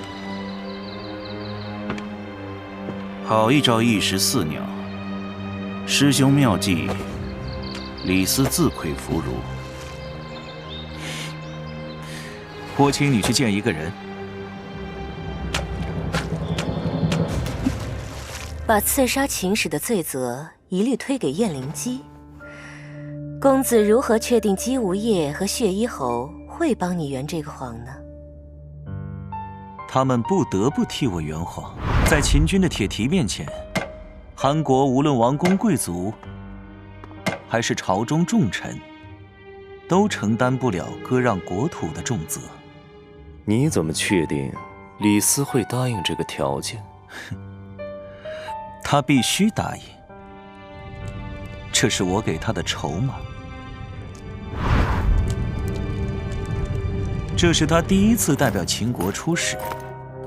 如果没有燕灵基，他此次出使将会一无所获。强悍如秦，也不敢贸然开战。如果外交最终演变为战争，代表着出使的失败，李斯的仕途也就到此为止了。这是一个人情，更是一桩交易。魏庄兄所言不错，我为李斯指明了一条出路。作为回礼，他必须接受这个明显不对等的交易。出路，一条通向仕途顶点的出路。仕途顶点，一人之下，你要他投靠嬴政？这是一招险棋，但他一定会走，因为回报足够高。凡战者以正合，以奇胜，故善出奇者，无穷如天地，不竭如江河。出奇之胜，没想到九公子会把燕灵基作为凶手交出去。当日在朝堂夸下海口，原来早有应对之策，而且把破案时间定在第5日，秦韩两国都不吃亏，外交危机化解于无形。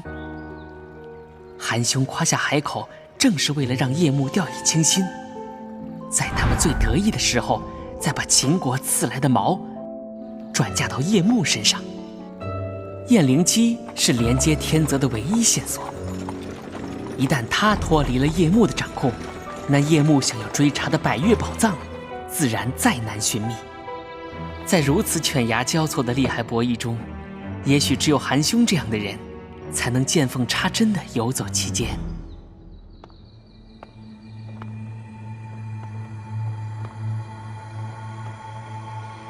李斯拜见大上公子。你效力于仲父，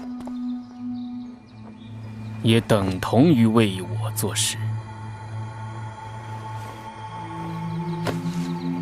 所有的权力都由王赐予，李斯效忠我有王一人。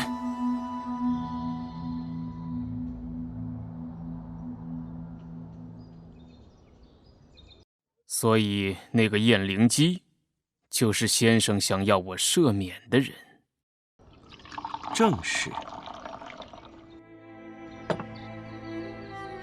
据闻燕灵基是百越贼首天泽的心腹，先生将他从叶幕手中救出，可是让天泽欠了你一个很大的人情。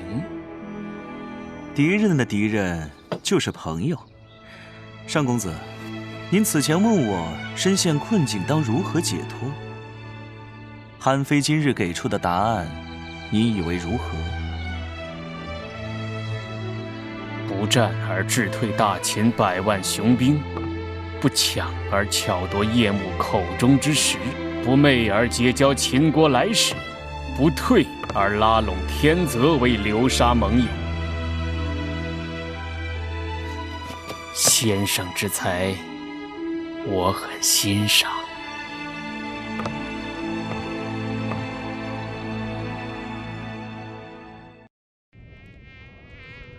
紫兰轩，看来这就是嬴政想抓住的那根救命稻草。救命稻草，他们好像的确给叶幕找了不少麻烦，但这一次我们可不是那种半吊子的对手。既然这么自信，那不如就由你去会会那2个鬼谷传人。为李武姑娘卖命当然可以，但1分钱1分货，他们至少得这个数。我一向喜欢真金白银，但如果是李武姑娘，我也不介意要点别的什么。放肆！就凭你！你们2个太吵了。让他们打吧，打打个你死我活，正好可以帮老婆子试药。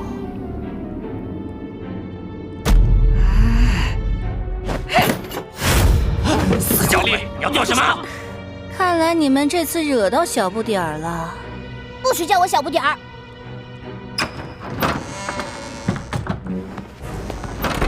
你那边怎么样？他们当然愿意合作。除此之外，还有一个消息。卖关子可不是你的风格。每个人都有另一面，你应该比我更清楚这件事。索伊克在黄河附近发现了天泽的下落。你想利用天泽？摆脱了古树的天泽，对他们来说是一个巨大的隐患，而且他们需要一个把嬴政送回秦国的理由。所以，天泽就是最好的诱饵。郑侯好算计，只是最好别忘了，天泽并不是你手中的棋子。可惜我的目标从来都不是天泽，和则强，孤则弱。只要我们将鬼谷弟子分开，那嬴政的性命就不会太难取。杀行诡道，要的是机会。你的计划很不错，只可惜这次任务事关重大，不然我倒想看看纵横合璧能不能胜得了大人您。上次让两位准备的东西怎么样了？夜幕送来的，现在已经做好了。我也按照你的吩咐布置好了，但我不想杀人。不杀人的杀手，恐怕会死在自己手上。可我由不得你。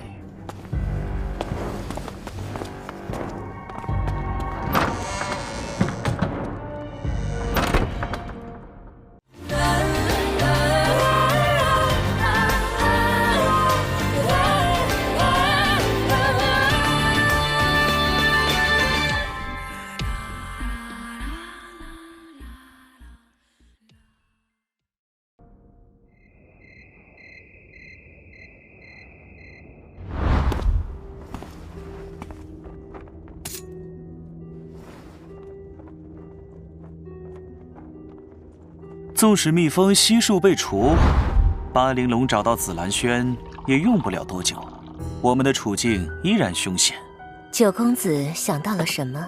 我在想，我们的计划究竟在哪一环露出了破绽？我们一定忽视了什么？一个转瞬即逝却被敌人牢牢抓住的破绽。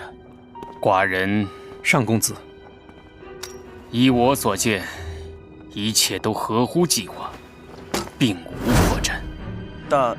上公子的握剑姿势似乎与常人略有差别。上公子似乎忘了，您现在所握着的，并不是日常佩戴的长剑，长剑不宜把持。是故您持剑时，有用拇指压住剑鞘，维持平衡的习惯。微小的细节在狩猎者眼中会放大1000万倍，细微的习惯也足以暴露行踪。敢问上公子，除了葛先生外，还有谁知道这个秘密？就我所知，绝无他人。上公子既然冒险入韩，还请不要对韩非有所隐瞒。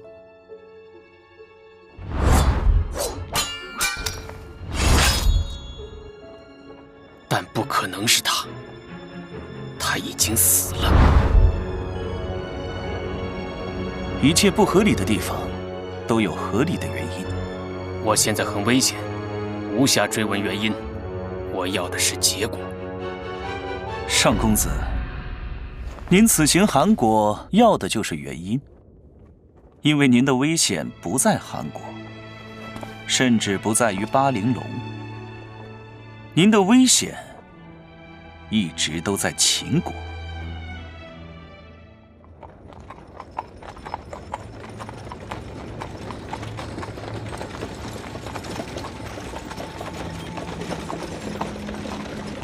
你要带我去哪儿？秦国驿馆。这么明显的陷阱，主人可不会上当。在你眼里，我会用这种小把戏吗？那究竟是什么原因，会让你亲自押送我？因为今晚的月色很美，你这样的女子不该被关在冰冷的地牢里。你就不怕我一去不回？我能把你交出去，就能让你再回到我身边。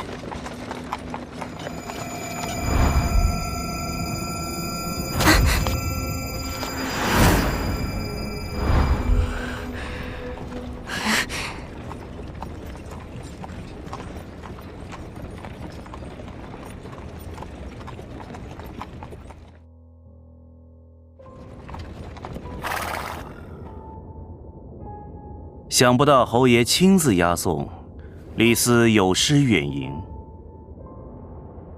不知道在你的心中，秦王和吕相，谁才是那个改变你命运的人呢？王上派葛先生护卫李斯周全，吕相对李斯有知遇之恩，两位都对李斯恩深义重，李斯恐无法衡量。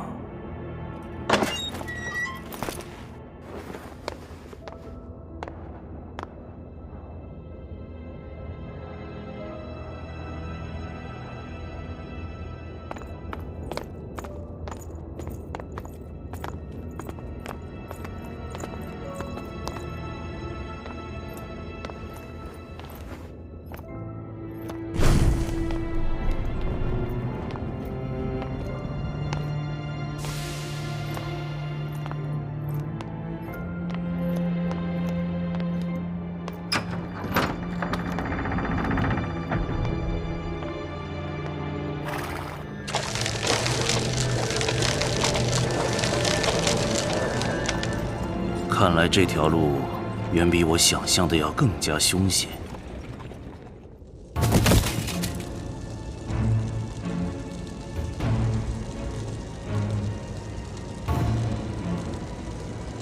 你不怕我？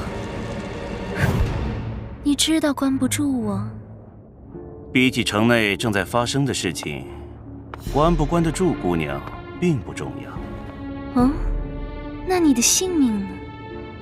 我在参加一场有趣的游戏，你和你的主人都身处其中。如果我不想玩这个游戏呢？那不但你逃不出韩国，你的主人也会死于非命。这位是鬼谷派的葛聂先生。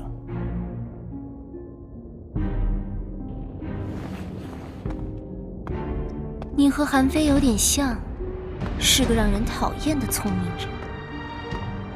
我不讨厌当个聪明人，但你知道你们最大的区别是什么吗？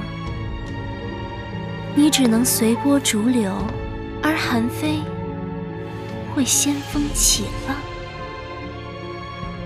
或许你说的没错，但风浪转瞬即逝，逐浪而行，才能静水流深。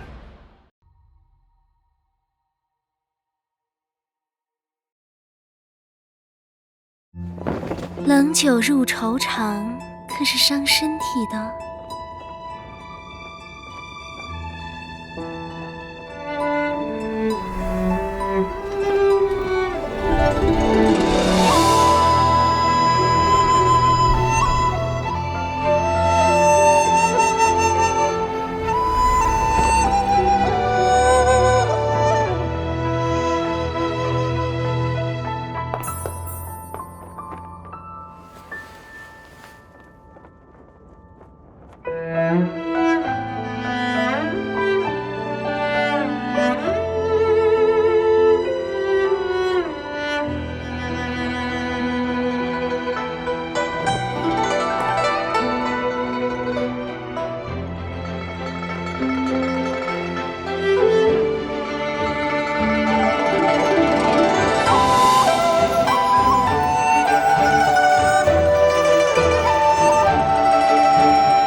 一剑致命，下手极为精准。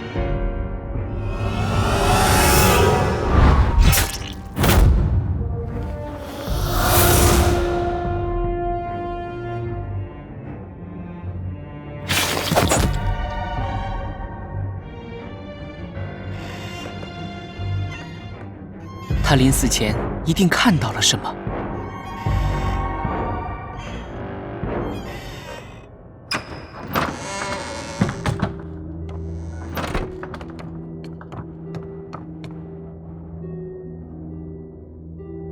他们把曾经逗留的痕迹都清除了，手法非常老道。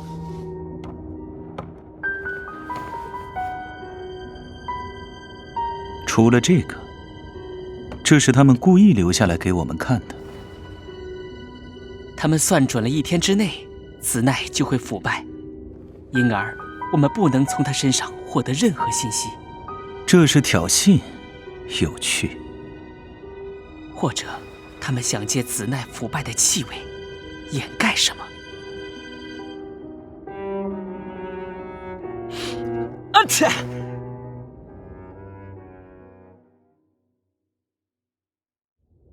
可怜的猎犬，自以为找到猎物的气味，却不知自己才是被盯上的目标。是时候把他们那仅存的一丝卑微希望也摧毁殆尽了。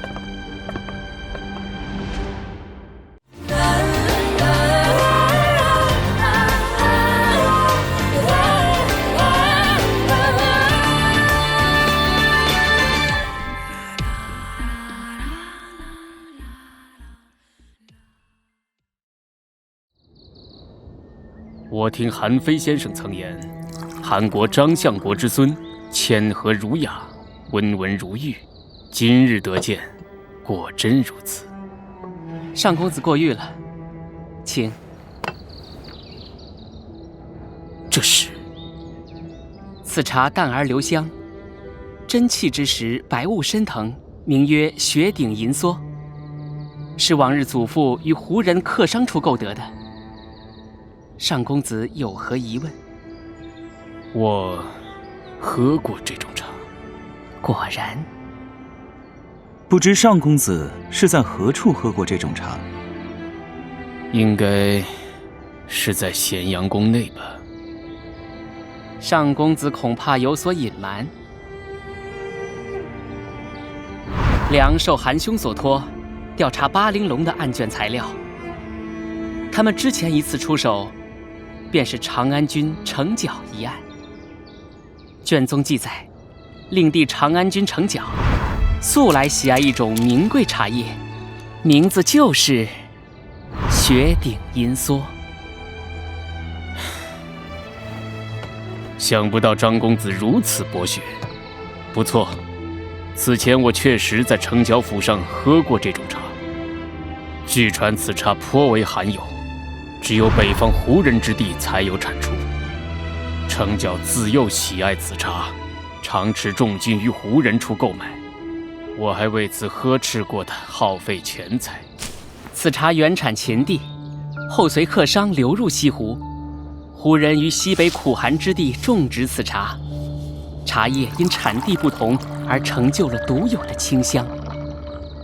中原7国无一能够出产此茶。我曾在巴陵龙与新郑逗留过的地方闻到过这种茶叶的清香。巴陵龙曾企图用子奈的腐烂气味掩藏其香气，不过我一早调查程角一案的卷宗，早已对雪顶银梭的独有香味了然于心。张公子的意思是，程角与巴陵龙存在某种秘密的联系。先前那个知道上公子握剑姿势的人，也是程角。也许他与巴陵龙的关系比我们想象的还要直接。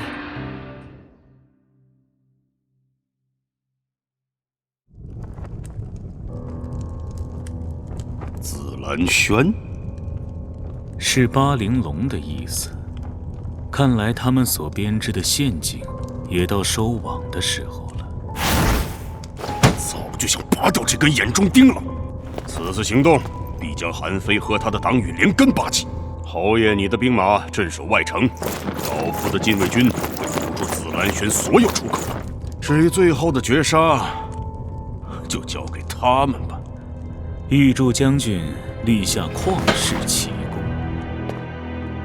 传令给那群人，协助一起出手。是，将军。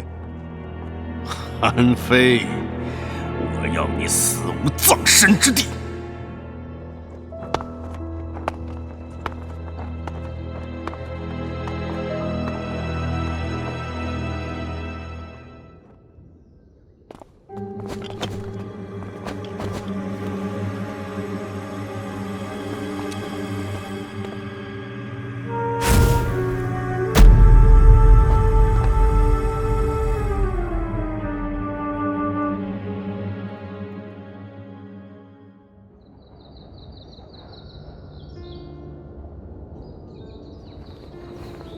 先生棋艺高超，寡人输了。大王可知因何而败？还请先生赐教。参夷之事，乱之所由生也。乱而不慎，必败之。白子早已四面受敌，无计可施了。真的吗？参夷之事，决之于内，而失之于外。资其轻者，辅其弱者，此谓妙功。妙功，这就是先生的术吗？只是谈何容易？进可攻，退可守，只是恐怕还不足以制胜吧。这只是改变局势的第一步。白子并非死局。想要困龙升天，就还需要一些特殊的办法。不仅如此，我们手中握有2把最强的剑，但我有一个问题。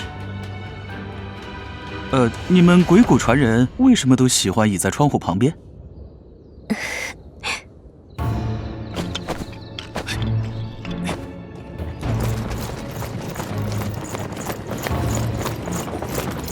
他们已经动手了。这么快？巴玲珑会是一个可怕的对手。紫兰轩已经暴露，且已无坚可守，我们必须尽快转移上公子。多加小心，担心自己比较好。九公子，宫内有人传召。这个时候，这是调虎离山。父王降诏，我不得不去。子房，巴玲珑和叶幕此次行动如此迅猛，恐怕势在必得。子房，这里就交给你了。韩兄请宽心，良必然竭尽所能。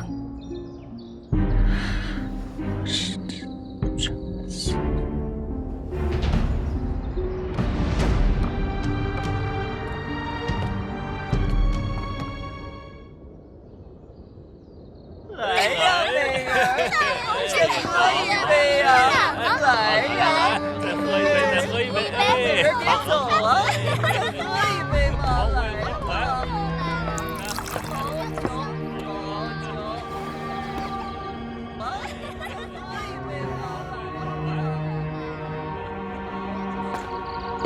九公子，王上降诏，请您即刻入宫。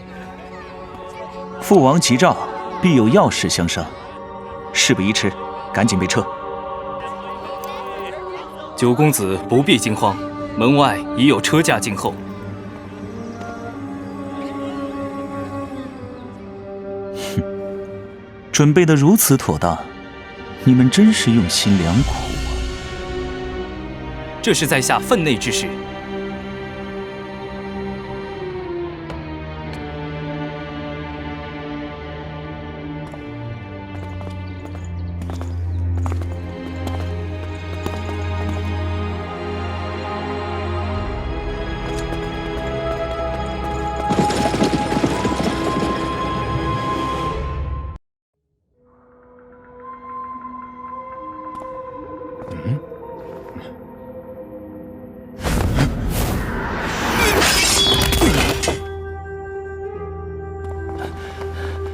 唐老大，东杰和西杰都出事了，快派人去接应。是。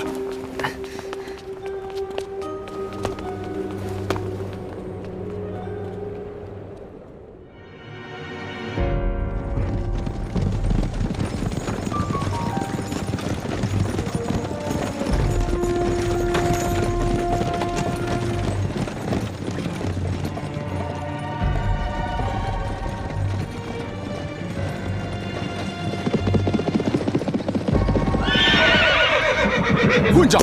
大秦使节的马车也敢阻拦！李大人，城内城外出现叛逆分子作乱，为保大人安全，姬将军特派我们护送大人到驿馆，暂避风险。李斯仍有要务在身，移交重犯，不能拖延，请放行。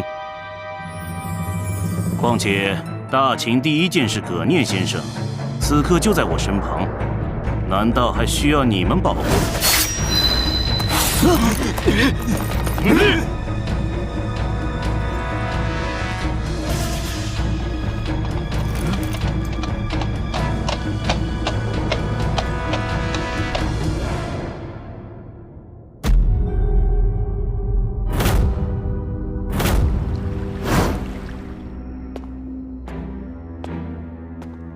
第7具尸体，有人在针对七绝堂，或是调虎离山，有趣。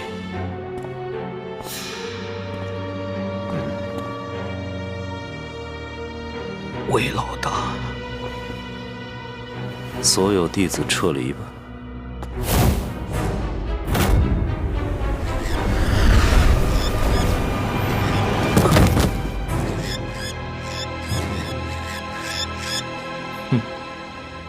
莫妖，七绝堂已经被清除干净了。至于这位唐七老为什么没有立刻送命，是因为他不过是个诱饵。诱饵只有一个作用：引出真正的捕猎目标。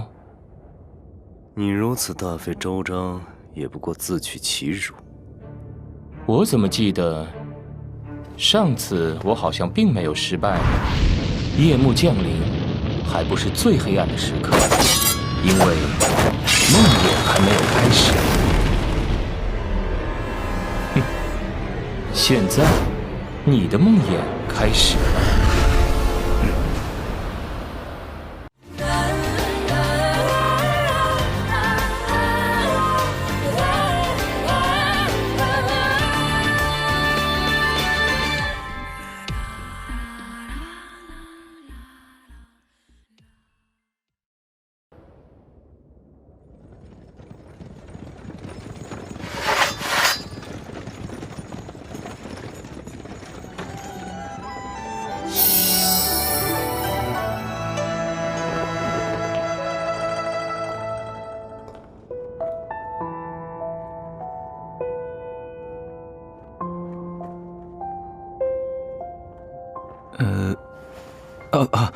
屋里有点暗，太亮就没气氛了。嘿，我让人点灯，这样才可以照亮你的美。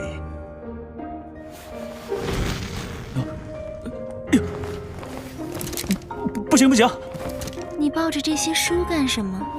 这里面有黄金珍宝，有美颜如玉，还有宇宙海天，很值钱的，而且都是易燃品。有没有如胶似漆？胶和漆易燃。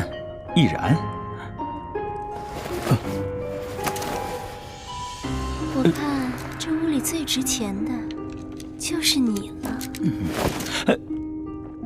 哎，你不准过来啊！我这人嗜酒如命，更加易燃。那让我试试，能不能把你点燃？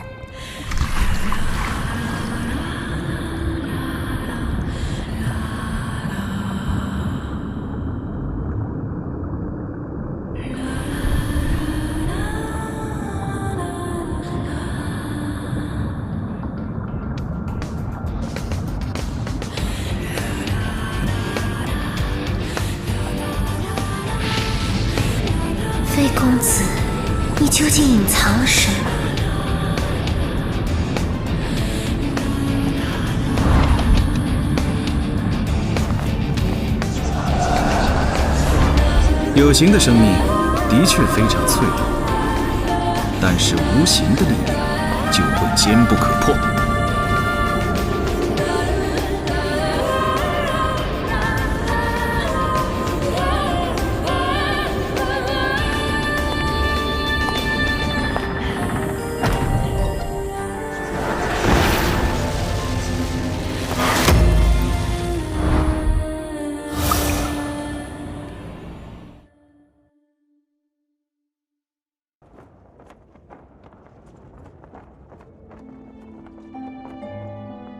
火魅术，我还以为只是2个人的小秘密，原来你还藏着一个秘密的朋友啊！三人行，必有我师吗？亦师亦友，逆鳞之剑。哦，剑是凶器，名剑更有灵性，需要选择强大的主人，这样才可以弑杀更多的生命，共剑饮血。而剑灵是这把剑的历任主人中最强大与最契合的一位亡灵。你懂得不少吗？主人天泽素好明兵利器，我也略懂1、2。这样的剑稀世珍贵，你为何会有秘密？快告诉我！喂，你就不管我了？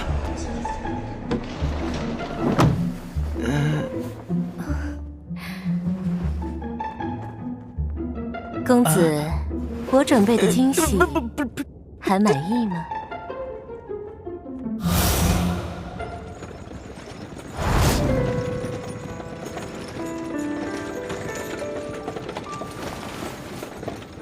不是通往大殿或御书房的方向。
任务开始。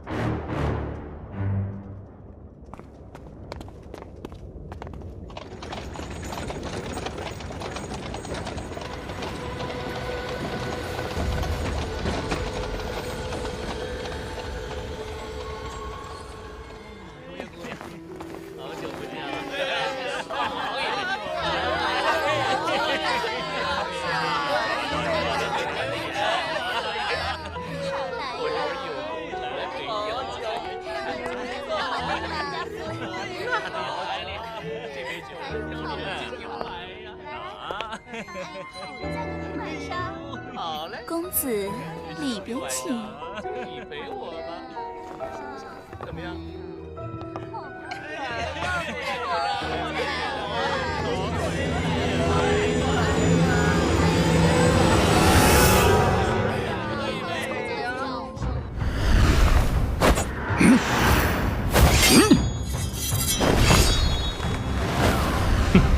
你的气息有些紊乱，你很担心紫兰轩？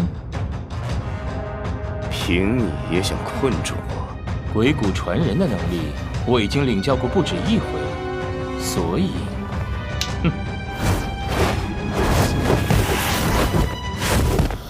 我也是有备而来。白鸟。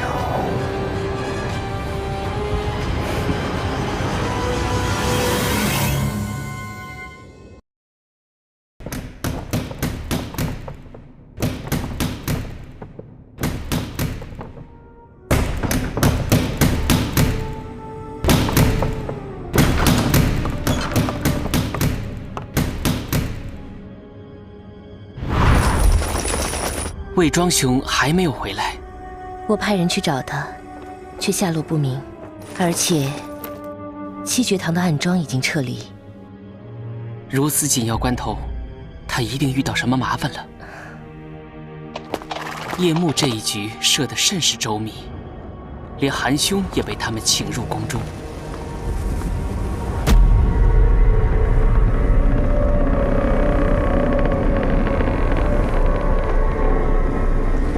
既然夜幕引开魏庄和九公子他们，孤立紫兰轩，那么夜幕的目标必然不在他们身上，而在紫兰轩内。值得他们如此大费周章的目标，紫兰轩内只有上公子了。除了夜幕，巴玲珑恐怕也已行动。夜幕在明，那巴玲珑一定在暗，藏在我们意想不到的黑暗里。子女姑娘，为了上公子的安危，我们需劝离所有来客，关闭紫兰轩。好。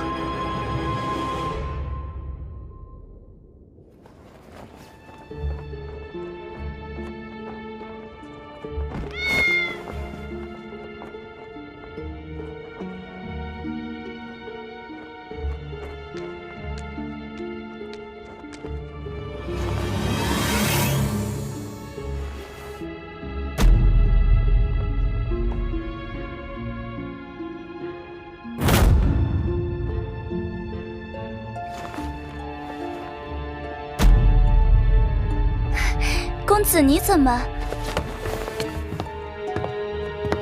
今日想看什么舞蹈？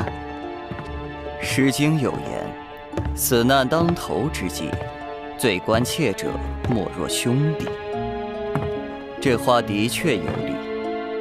不过我所关心的是，他如何死亡。公子怎么了？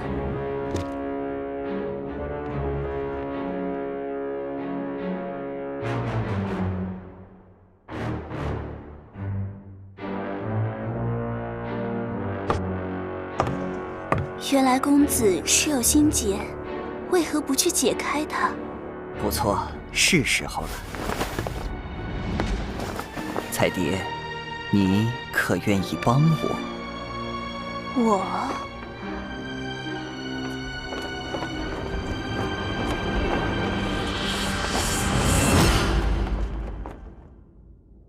李斯仍有要务在身，移交重犯，不能拖延，请放行。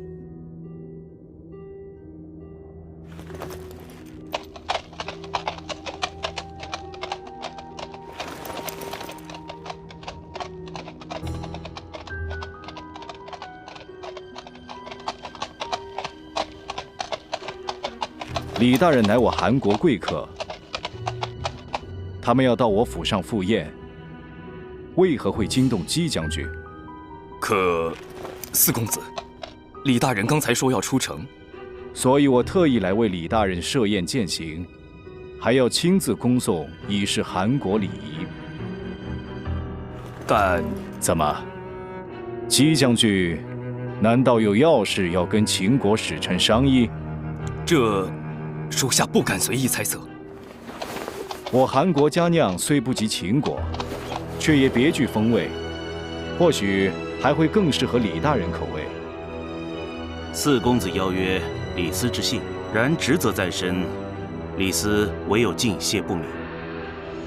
姬无业在这么短时间便抓获七绝堂弟子，看来城内城外皆已被他控制，要离开恐怕只能动武。韩于此时出现，恐疑来者不善，但话中似藏拉拢之意，姑且还有可缓余地。李大人与九弟情谊笃厚，看在九弟面子上，望李大人莫嫌弃我韩国不舔之酒。既然四公子盛情，李斯却之不恭。哈，好，李大人请。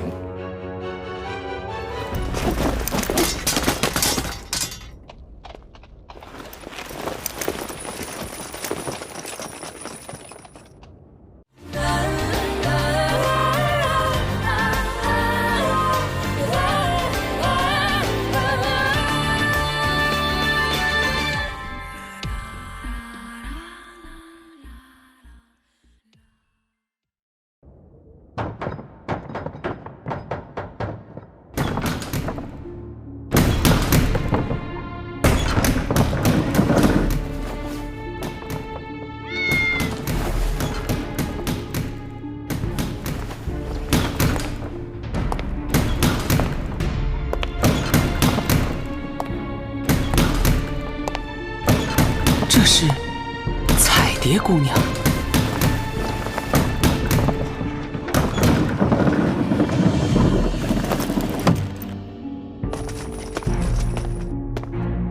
大将军，我有一个小秘密，你想不想听？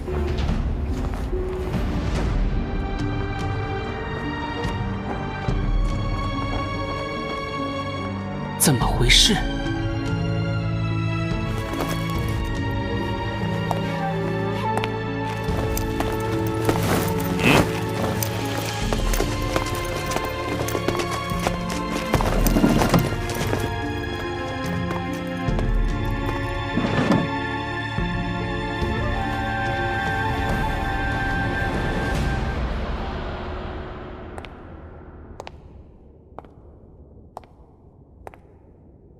她不是彩蝶。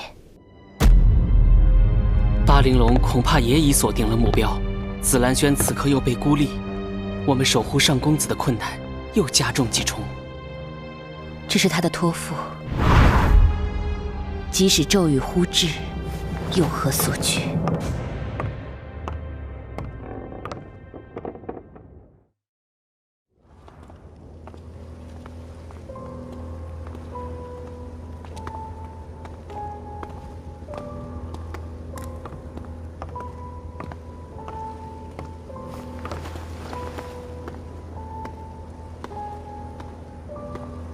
父王要在哪里召见我？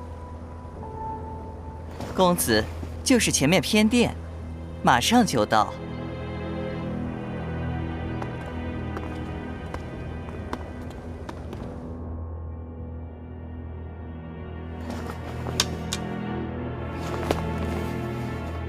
走吧。是。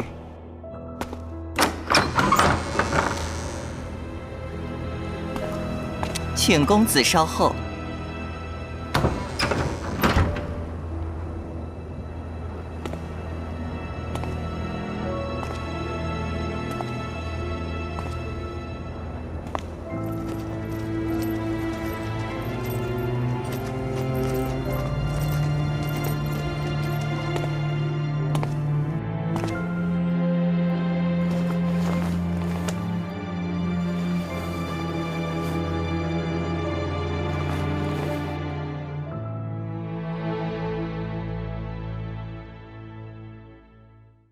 鬼谷传人的能力，我已经领教过不止一回了，所以，我也是有备而来。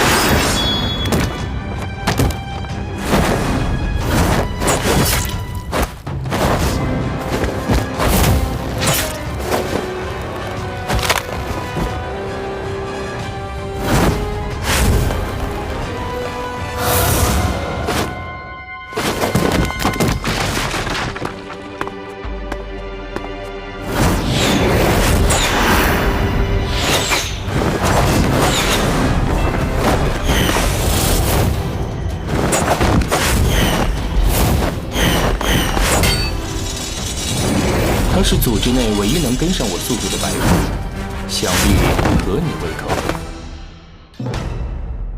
我不知道为什么紫兰轩这样一个场所会突然受到如此关注，也许今晚就会发生些什么大事。不过很遗憾，你们都来不及赶回去亲眼见证。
你们来晚了。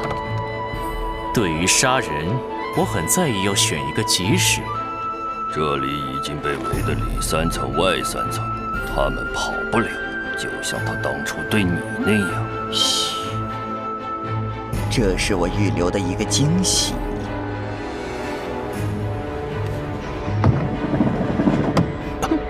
公子，久等了。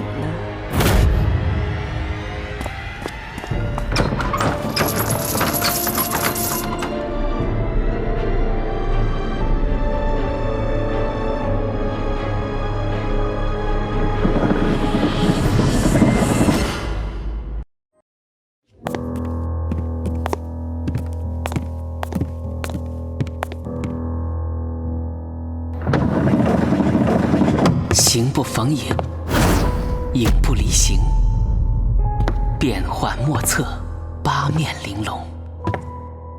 果然出人意料。紫兰轩已被完全掌控，所有原路皆被截断，你们已经孤立无援。来者是客，无茶失礼。客人不妨先坐下，品一口香茗。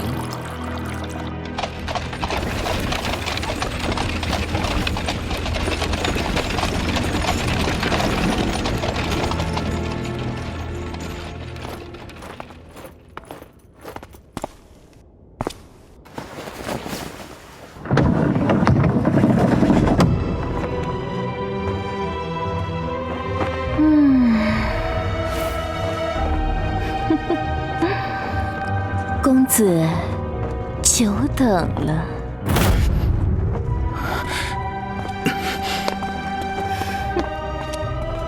你自以为聪明，却惹了你根本惹不起的我。听闻李大人为秦国文信侯门客，此次出使顺利，李大人立了一功，回国后定是前途无量。韩愈在此先恭贺李大人。四公子说笑了，韩国还有四公子尽心辅政，杀气，可谓大幸。李大人别忘了我九弟。九公子学术专攻，应该还可是四公子的得力帮手。此人从我们进屋后，手自始至终没有松开过剑柄。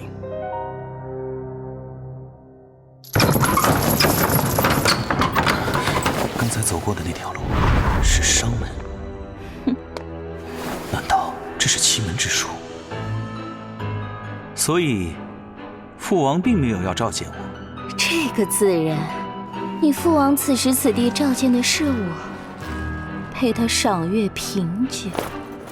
久闻公子足智多谋，既然大驾光临我这寝宫，要不要猜猜看接下来会发生什么？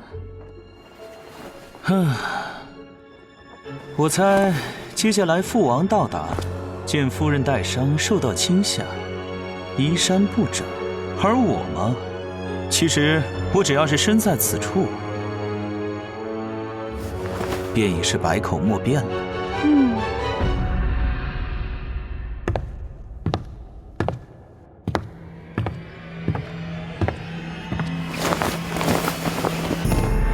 交出嬴政，或者死。为何高高在上的秦国王帝，却要甘当一介杀手？学定银梭，你公子果然认识此茬。那不知你对握剑的姿势是否也有研究？破绽是相互的，因握剑姿势的破绽而暴露的，还有你。只有你知道上公子握剑的秘密。长安君成角，上公子似皇天福上，如彼泉流，无伦序一王。他一贯如此自负，就如同对待我一样。我为他征战6国，他却要将我掩埋黄土。死者的愤怒也会继续燃烧世间。九公子身为司寇，执掌刑狱，这样的行为，该判什么罪呢？我看在10恶之罪上，还要罪加一等。笨，也是一种罪。九公子真懂得逗女孩开心。皇上驾到！我说的笨，是指夫人你啊。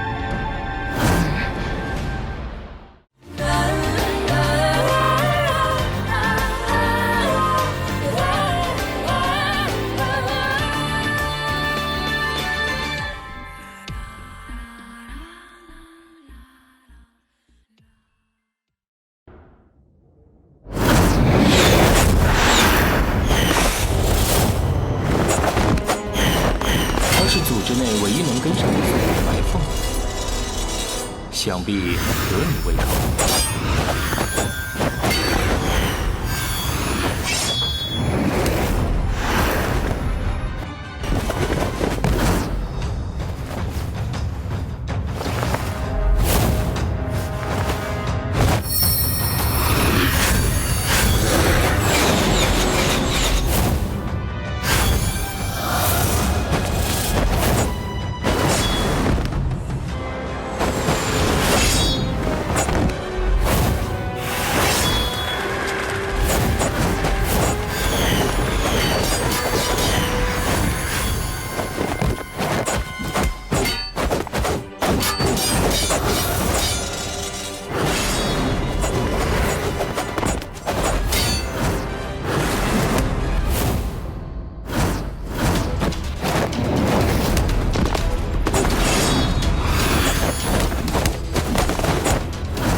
我们最不缺的就是时间。今日李斯能得4公子饯行，倍感荣幸。天色已晚，李斯不敢再叨扰。就有平原君与3000门客豪饮10日，江湖一时美谈。韩愈不敢自比平原君，但得遇2位，如果没有畅饮3天3夜，岂不令人笑看我怠慢当世英才？看来韩宇是有意要将我留在这里。来人，把大门锁上，不合尽兴，不准开门。父王，啊，红莲，你怎么来了？父王，你送我的那对青鸟，我画了几张画呢，你来看看吧。啊，红莲呐，我这是要去明珠夫人那里。可是，父王，莲儿，明天父王一定好好陪你啊，乖。父王，女儿被白月绑去，关在黑牢里的时候，只想能再看您一眼，就死而无憾。而现在，我们都好好的，您却没有时间陪我。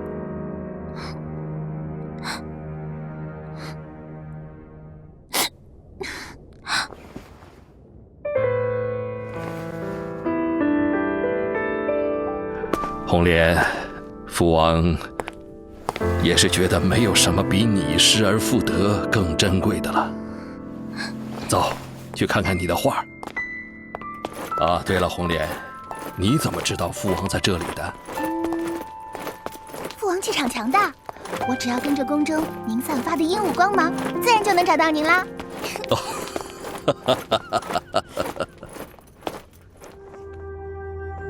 禀告夫人，王上另有要事，改日再来。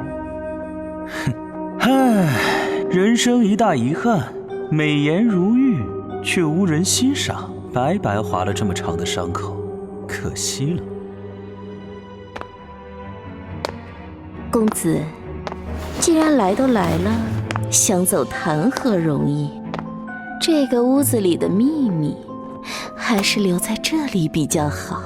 别怕，起码还能让你知道什么叫做极乐前的欢愉。你的愤怒是虚妄的。我查阅卷宗，关于城角的记录杂乱稀缺，唯独一点可以确认：城角已经在1年前死了。我已经死了，正确。城角12岁受封公爵，庄襄王亲授碧玉扳指以为信。城角甚爱之，直到他死。这枚扳指在城角死后被一名士族私藏，从此流落民间，在七国的各种交易中不断易手。你怎么找到的？张家有自己的人脉。很好，现在物归原主。物虽归，人却不是原主。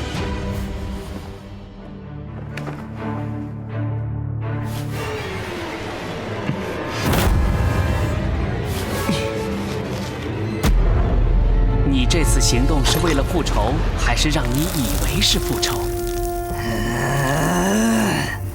我不想与你做口舌之争。交出嬴政！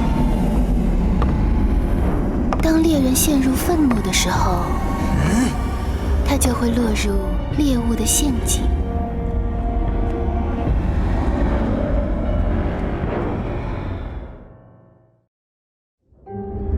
你不知道紫兰轩已经孤立无援了吗？那你的同伴又为何少了一个？彩蝶姑娘，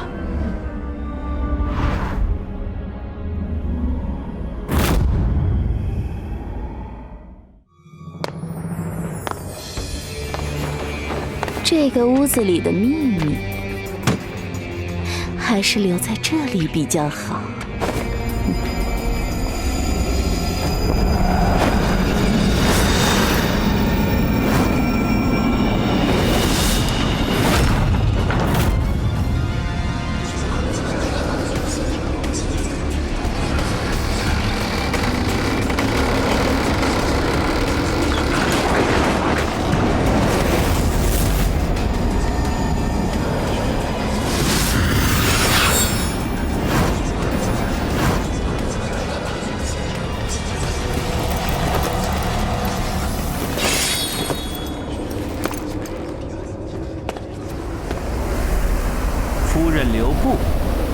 哼，韩非，你吊起了我的胃口，我要你拜倒在我的裙下。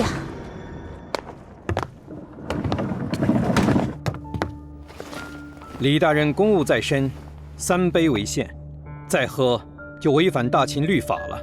这出使韩国，先生还要监督我。葛某只是一介散人，可以尽享这佳酿。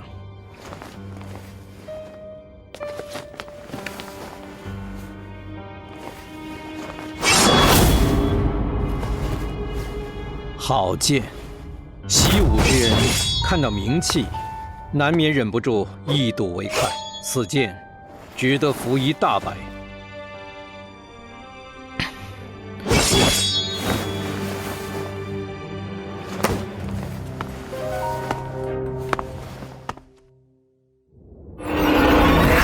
彩蝶姑娘，不，你也不是彩蝶。你一直关注内室那道关闭的门，是不是已经猜到了里面是什么？很不幸，你已经被杀害了，彩蝶姑娘。为什么？原来被你们杀死的人，就有可能加入巴玲珑。我想，从一开始，你的同伴就都在这个房间里了。影子不过是你们隐藏自己的一种方式，形不逢影，影不离形。你只是不知道自己已经死了，一旦知道，就会真正的死亡。明白的死去，总比不明白的留在这世间好。在下再敬4公子。公子身份尊贵，葛某以1杯对1杯，未免失敬。这样，千成兄，给我满上3杯。我只听闻葛聂先生为剑中豪杰，想不到还是酒中英雄。4公子，这样可算尽兴的喝法。这个自然。果然尽兴。既然尽兴了，那这大门就可以打开了。哎呀呀，葛聂先生，你喝醉了，太失礼了。李大人，你胡说，这酒才刚喝了一个开头，4公子还答应要亲自送我们出城，我们一路走，一路喝。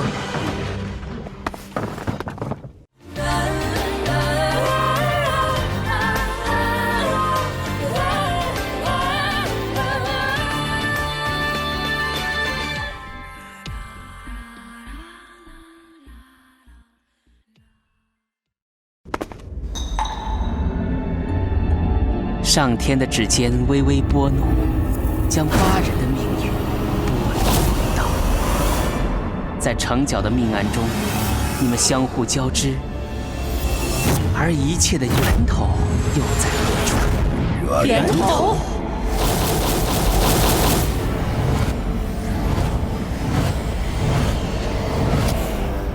一切的缘起只在一个人的死亡，我的死亡。是的，我接到了杀死你的命令，军令如山。不，将军，你忘了吗？武曲在你最新杀伐时已经戛然而止。将军，你不过是城角府上一名无名的武姬，是蜂群中随时可以舍弃的，就像舍弃我一样。不要杀我，我还是个孩子。我是一个母亲。家人，我的孩子会做任何事戛然而止。大音希声，大象无形。原来你才是那个无声的源头。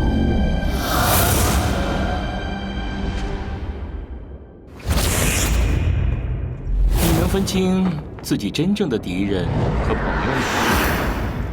需要你来告诉我？我确实没资格来告诉你。但9公子也许需要有人给他提个醒。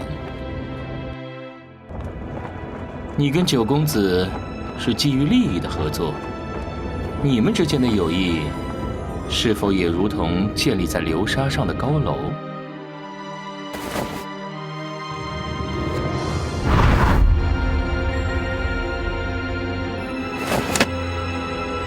根基是虚假的，这高楼会不会很脆弱？你调查过？如果九公子知道你的真实意图，你们之间脆弱的友谊还能存在吗？铜镜可以劈碎，但是那座冷宫却依然还在。夜幕不是你的敌人，而是你实现目的的最有力的帮手。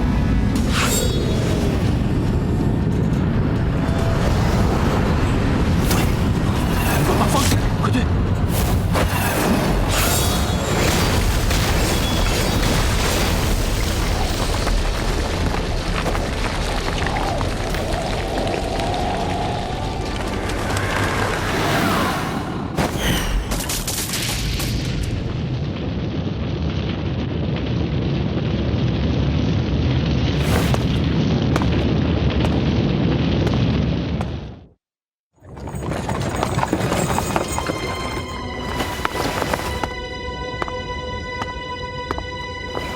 事已至此，请恕韩宇不再远送。算李斯欠四公子一个人情。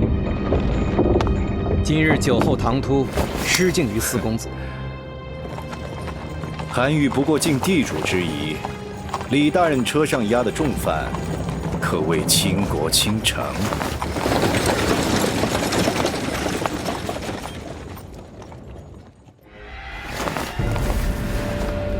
你以为自己知道了一切？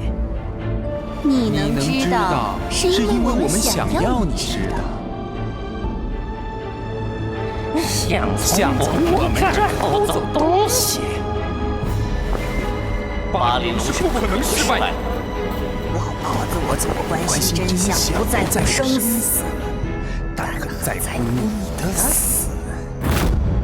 我讨厌你们，我不想杀人。闭嘴！建议再杀你一遍。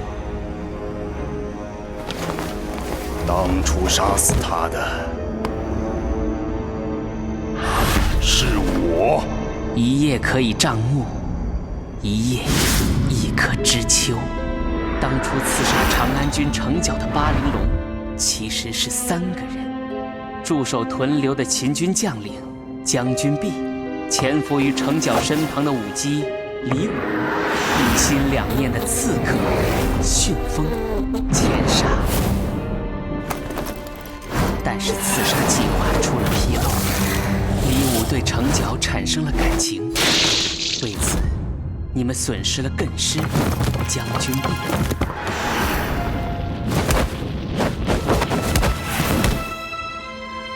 而鲲婆是钱沙早已故去的母亲，她的意识却如亡灵般守护着自己的孩子。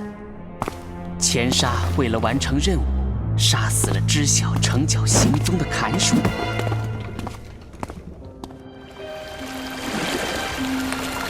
队里是个无辜的孩子，但你必须杀了他，因为正是他藏匿了城角。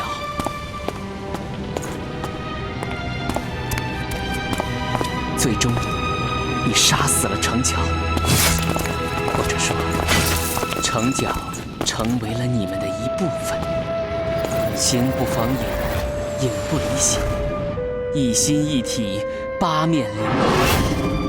其实是一心一体，一体八面，八玲珑，只有一个人。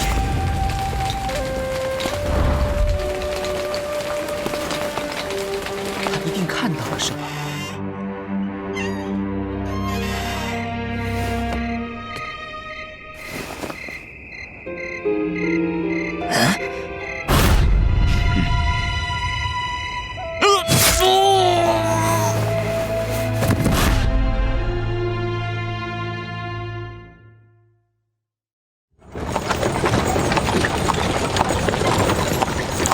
等你们很久了，再不来茶就要凉了。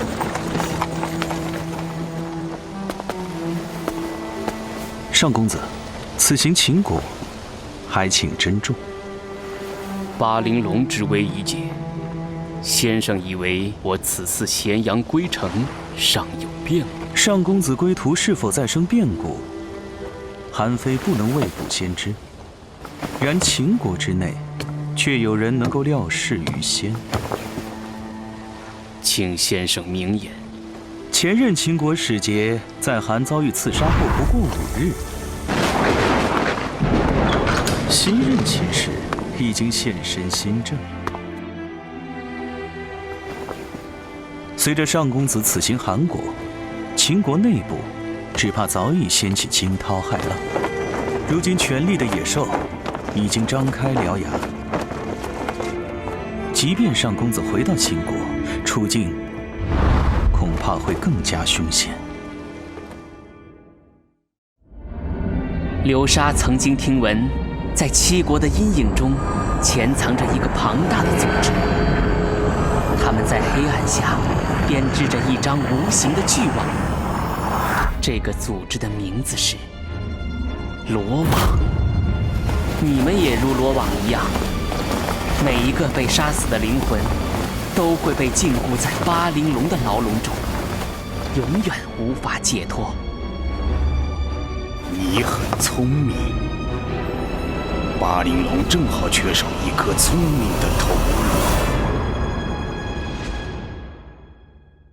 听说先生曾经说过，七国的天下要99。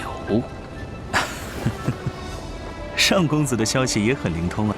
不知先生之法是一国之法，还是天下之法？七国民众受乱世之疾久矣，诸子百家各施救世之道，以法治天下，是韩非的夙愿。先生可愿与我一起携手，把这个夙愿付诸实施，共创一个99的天下？不知在上公子心中，这99是秦国的天下，还是韩国的天下？大周共主天下800年，孔子著春秋，战国分七雄。这天下分分合合，最终受苦的总是芸芸众生。哦，上公子对儒家学说也颇有涉猎。先生师出儒家，又创立法术，容2家之大成，对此自然思悟更深。我心中的99，应该是法治天下，儒之教化。上公子所言，深得我心。我欲铸一把天子之剑，以七国为风，山海为恶，治以五行，开以阴阳，直以春夏，晴以秋冬，举世无双，天下归服，为天子之剑。先生就是这铸剑之人，而我愿做这执剑者。天地之法，执行不殆。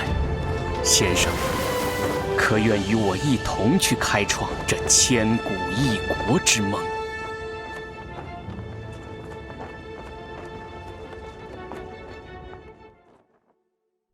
我已经破解了你们的秘密。你如果知道自己死亡的真相，就无法继续存在。你很聪明，但你忘了一个事实：巴陵龙当中并不是每一个人都死了，其中有一个是本体，他是杀不死的，是我杀死了其余的人。我很好奇，最初和最终的你，又是怎样一副面孔？交给他看途径。魏庄兄，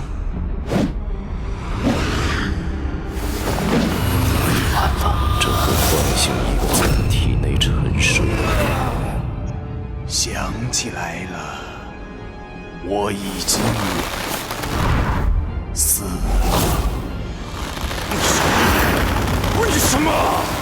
我不想死。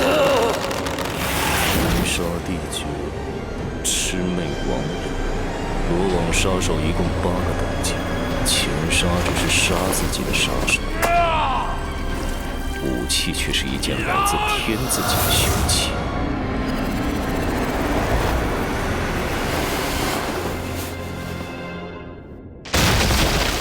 此杀成角这样重要，罗网派出的杀手不可能只是杀自己。越王八剑，黑白玄剑。罗网天字1等杀手，你才是成角案的真正执行者。你很强，我很中意。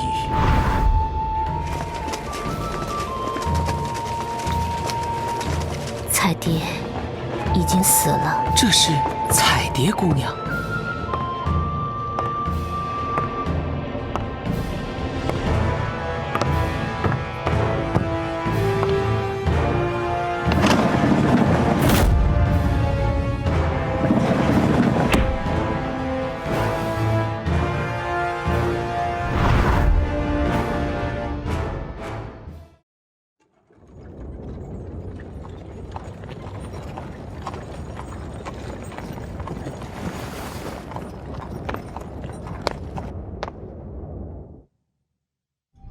这是把好剑，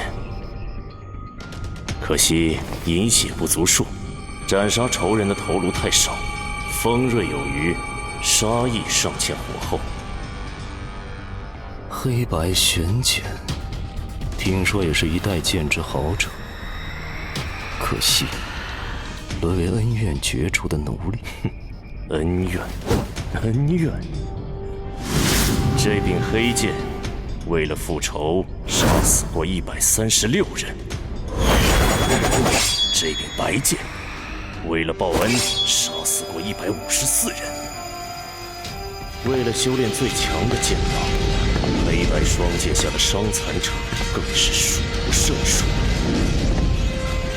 我跟你无恩无仇，但既然你也是剑客，那就给我使一下剑，这是缘。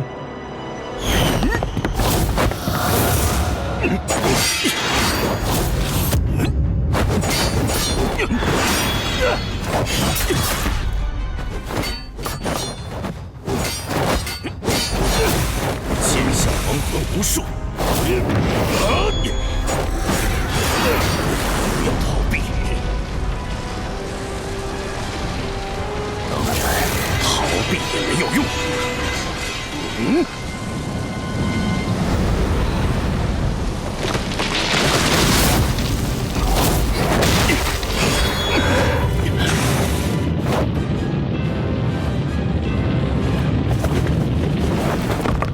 不含任何恩怨情仇的纯粹对决，我很喜欢。带他们走。独自面对恐惧，帅啊！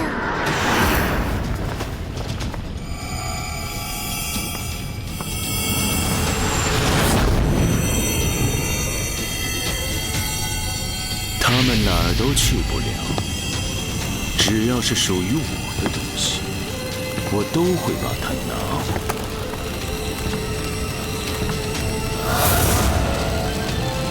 你说属于你的东西，就是我，你自己又是什么东西？你不配。我们已经给过你选择，可惜你没有把握住最后的机会。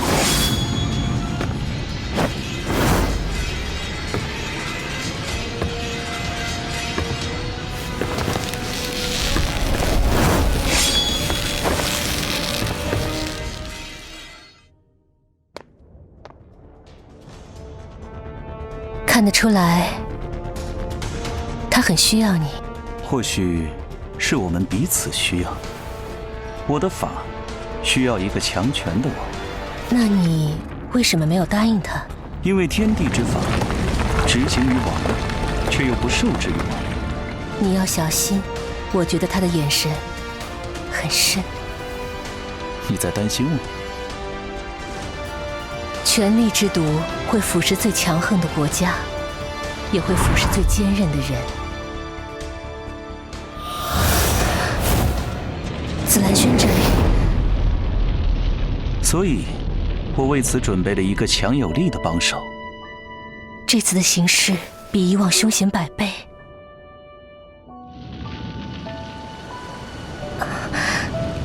相识这么久，第一次看到你流泪。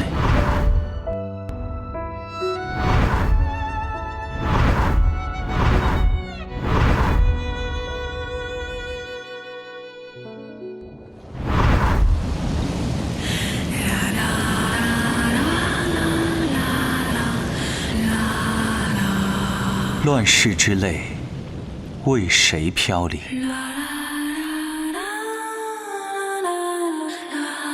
白日梦醒，蝴蝶飞远。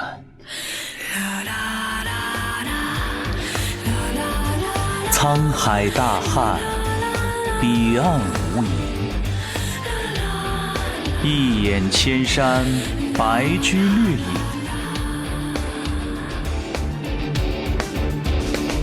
高楼危虎，流沙逆鳞。烽火乍起，寒雨将夜。